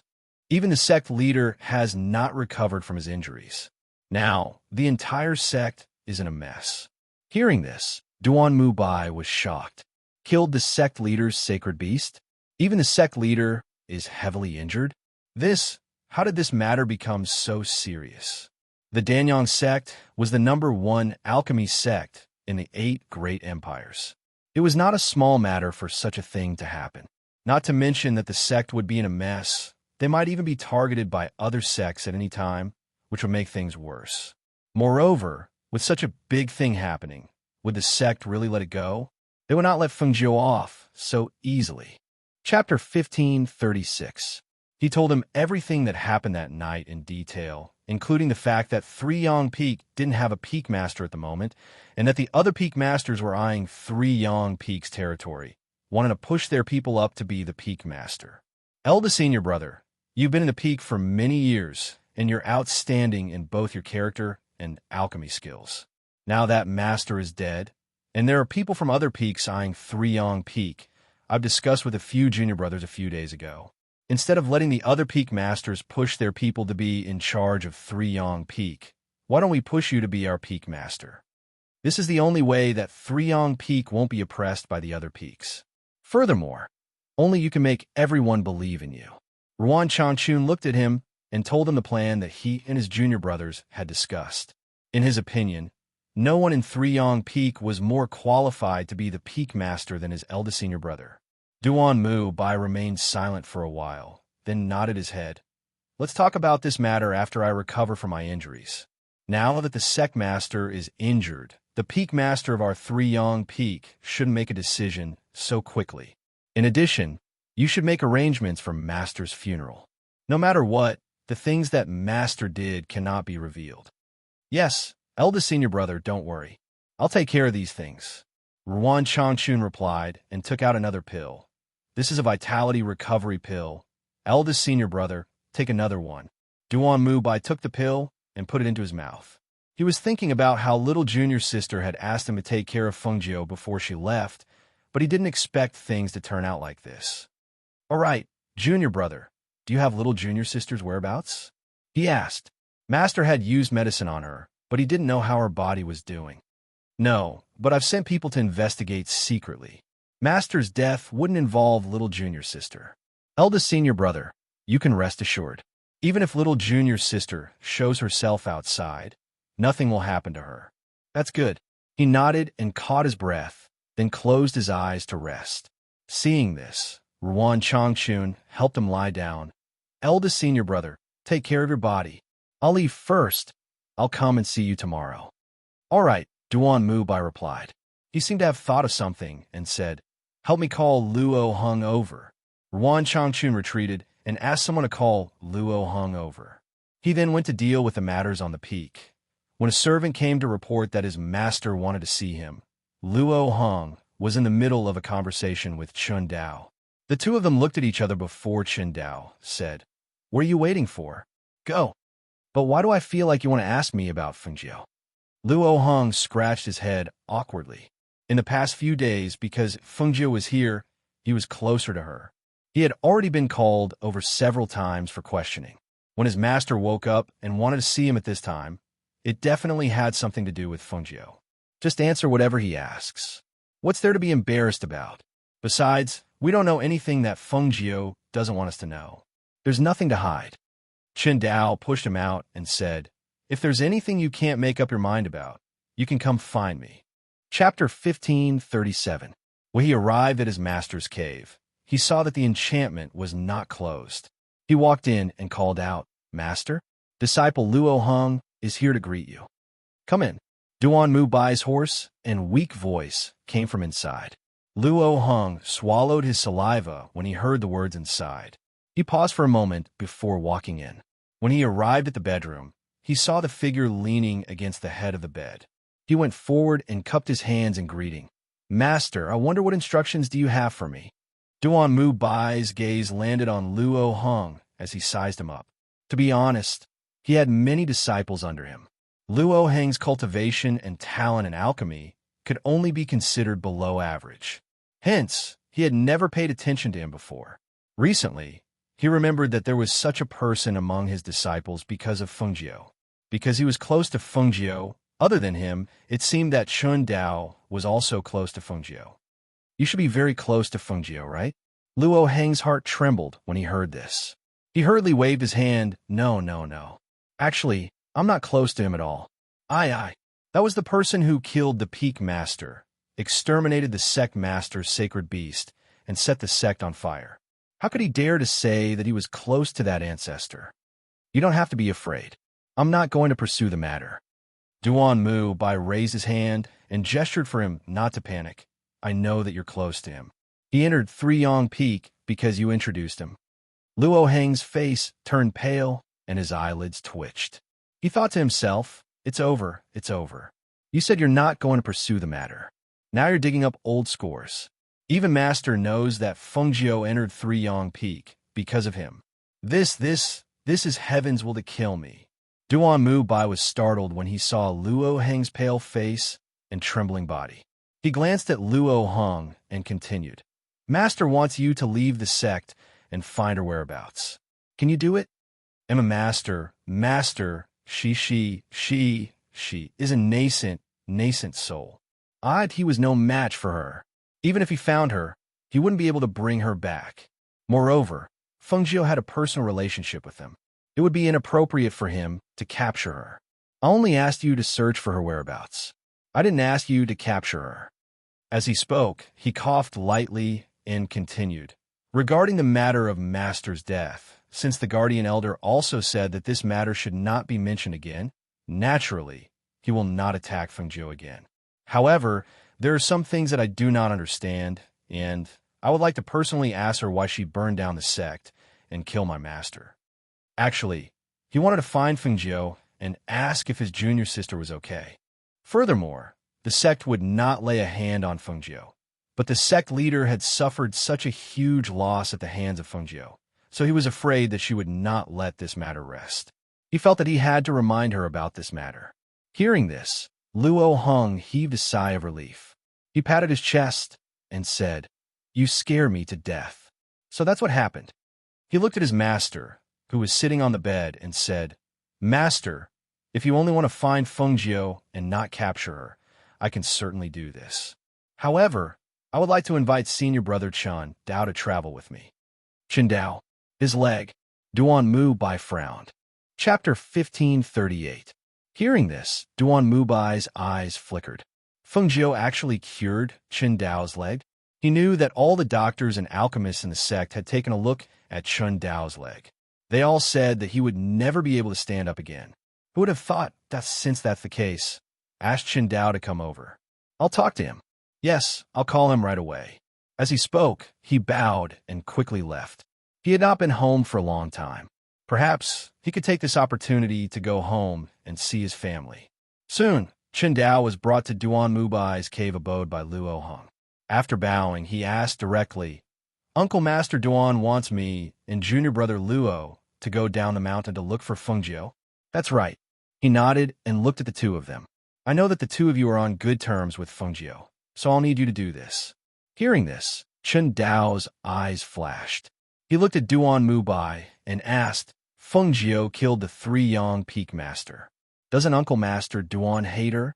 Don't you want to kill her? Do you want to avenge the Three Yong Peak Master?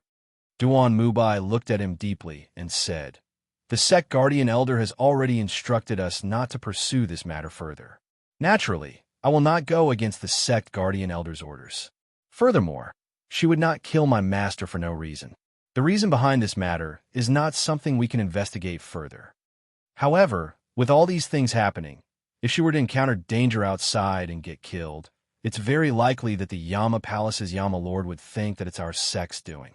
Therefore, I'm doing this for the sake of our sect and our Three-Yong Peak." Hearing this, the two of them looked at each other. This reason sounded a little forced. After all, if this was said by someone else, it would not be a big deal. However, Three-Yong-zi was his master. How could he be so calm when his master was killed? How could he handle and face this matter so calmly? This matter was a little strange, but they could not pinpoint what was strange about it. The two of them stayed in the cave abode for about 5 minutes. After listening to Duan Mubai's instructions, they took their waste tokens and left the cave abode. Outside the cave, Luo Hung could not hide his excitement. "Senior brother Chun, when are we leaving?" Chen Dao thought for a moment and said, "Tomorrow. Deal with the matters at hand first." "All right, then I'll see you at the mountain gate tomorrow. I'll go back and prepare first," Luo Hung said and left. He was preparing to go back. He planned to compete for some better medicinal pills to bring back as gifts for his parents. As for the ordinary ones that could be used, he would refine them himself. Although their character was not very good, they were still medicinal pills. At the same time, in the main peak where the sect lord resided, the sect lord was resting on his bed. His eyes were filled with hostility and murderous intent. His originally dignified face was now filled with unwillingness and resentment. "Have you done what I told you to do?" At the same time his gloomy voice was heard. He lifted his gaze and looked towards the black figure standing in the dark. This subordinate has already done as Master instructed. "Master, please rest assured. I believe that it won't be long before good news comes back." Very good. Chapter 1539. On a mountain path, Fengjiu, who was dressed in red, retracted one leg and placed it on Lao Bai's back, while his other leg hung down beside Lao Bai. He was gnawing on a fruit in his hand, and his figure seemed to sway as Lao Bai walked. "Lao Bai, you should walk faster. How am I going to bring you out with me at this speed?" Fengjiu said helplessly as he gnawed on the fruit. She had originally thought going to Yinqing City was not something that could be done in a short period of time. She wanted to bring Lao Bai along and let him go out for a walk. Who knew that Lao Bai would stay at home for too long, and his hooves would not be able to run outside? At this rate, how long would it take to reach Yinqing City? When she decided to go to Yinqing City, she had sent a message to Yin Dian. If Xinyuan Mose could reach Yinqing City by then, it would be one thing, but if he could not, she would go to Yin Dian to look for him. After all, the journey to Tianshan was long, and the round trip would take 2 to 3 months. If he could accompany her along the way, at least he could look after her. "Master, sit tight. I'm leaving now." Lao Bai's voice fell, and he suddenly broke into a run. Fengjiu did not sit properly and leaned towards the back. Fortunately, he held onto the rope and steadied himself. He galloped along the mountain path, and the sound of his footsteps reverberated throughout the mountain path. As Lao Bai ran, yellow sand was kicked up along the mountain path. It was not until evening that Lao Bai slowed down. "Master, I'm thirsty. Let's find a place to rest." Fengjiu saw that they had covered a long distance in one day, so he nodded. "All right, let's find a place to rest." As he spoke, he jumped down and walked into the forest beside the path. He stretched his back and moved his muscles. Then he said to Lao Bai, "Go and find some water to drink." Lao Bai swayed and shook his body. Then he went to find a water source. When it heard the tinkling sound of water and found a stream, it opened its mouth and went forward to drink. However, at this moment, it faintly heard some sound coming from the water downstream. With curiosity, it followed the road and went downstream through the weeds. When it saw the scene in the water, its eyes lit up and saliva flowed out involuntarily. Its whole body also lay down in the weeds to hide. "What a beauty!" he praised in his heart, and his eyes were fixed on the figure in the water. At this time, the sky was not completely dark, and he could see the woman's snow-white shoulders in the water, as well as her faintly discernible beauty. However, when he looked, after a few glances, he remembered that his master. He wanted to leave first and go back to tell his master. However, when he was about to leave, he realized that there was a man hiding in the weeds, not far away in the weeds. Just as he was about to leave, he retreated and he retreating back. Seeing this scene, its horse face pulled a long face. It immediately circled around and quietly arrived behind the man who was staring at the spring in the water. With a raise of its hooves, it directly kicked the man away. "Pervert! How dare you peek at a woman bathing?" Lao Bai scolded and raised his horse's face. He felt that he had done a good deed. Ah! The man was kicked out unexpectedly, and he lost his balance and flew out. He fell into the stream in front of him, and with a loud splash, he created a large splash. Chapter 1540. However, when Lao Bai saw the man who had been kicked into the water emerge from the bottom of the water and stand right in front of the woman, he could not help but be dumbfounded. It seemed that he had done more harm than good again. Thinking of this, he quickly retracted his hooves that were about to take a step forward. He glanced at the two people in the water and ran back. Fengjiu, who was stretching his limbs under the tree, suddenly heard a man and a woman cry out in alarm. He could not help but be slightly surprised and looked in the direction of the sound. He saw that Lao Bai had run back not long after. Master, let's go quickly. I did something bad again." He circled around her, wanting her to hurry up. "What bad things did you do?" Fengjiu asked in astonishment. He was not in a hurry to get on the horse. "I saw a woman bathing in the water, and then a man peeked at her from the side. I kicked him into the water, but who knew that I would send the man directly to the naked woman?" Lao Bai said hurriedly. Thinking of the stupid thing he had done, he felt ashamed to see his master. Hearing this, Fengjiu raised his eyebrows. Listening to the silence in the forest, he felt that something was not right. He walked toward the place where the sound had come from. According to Lao Bai, the two people should be quarreling or fighting. Why was there no sound? "Master, where are you going?" Lao Bai hurriedly followed and asked. "I'm going to take a look. You sent a man to a naked woman. Aren't you deliberately letting the man commit a crime? I don't believe that there's a man who has such good character. Let's go take a look in case something happens." Lao Bai was stunned. He could not understand the human's thoughts. It shouldn't be, right? In his opinion, he had already taken advantage of the situation. How could he commit a crime? However, when the man and the horse arrived at the stream, before they even got close, they saw a man who had stripped down to his underpants groping an unconscious woman. Seeing this, Fengjiu frowned slightly. With a turn of his hand, a silver needle shot out and pierced the back of the man's neck. The man's body stiffened, and he fell down without even turning his head. "Look at what you've done." She glanced angrily at Senior White, who had his head lowered and walked up to the woman to examine her. She only withdrew her hand when she saw that she had only been knocked unconscious. Just as she was about to leave, she saw the woman's eyelashes tremble, and then she opened her eyes. When she saw a red-clothed youth squatting in front of her, she screamed in fright. "Ah, stop shouting. It was my master who saved you. If it wasn't for my master, you would have been in deep trouble." Lao Bai bit the woman's clothes and threw them on her body. He tactfully turned his eyes away and didn't look around. At this moment, the woman saw the half-naked man lying beside her. Thinking of how he had ignored her resistance and taken advantage of her in the water, she was annoyed. With one hand holding her clothes to cover her body, she took out a dagger from the space bracelet on her wrist and slashed his throat. Blood seeped out and dyed the stream water. Fengjiu, who had retreated to the side, raised his eyebrows when he saw this scene. Then, he turned around and left with Lao Bai. It seemed that he was a ruthless character. Lao Bai did not dare to say anything when he saw this. He obediently followed Fengjiu with his tail between his legs.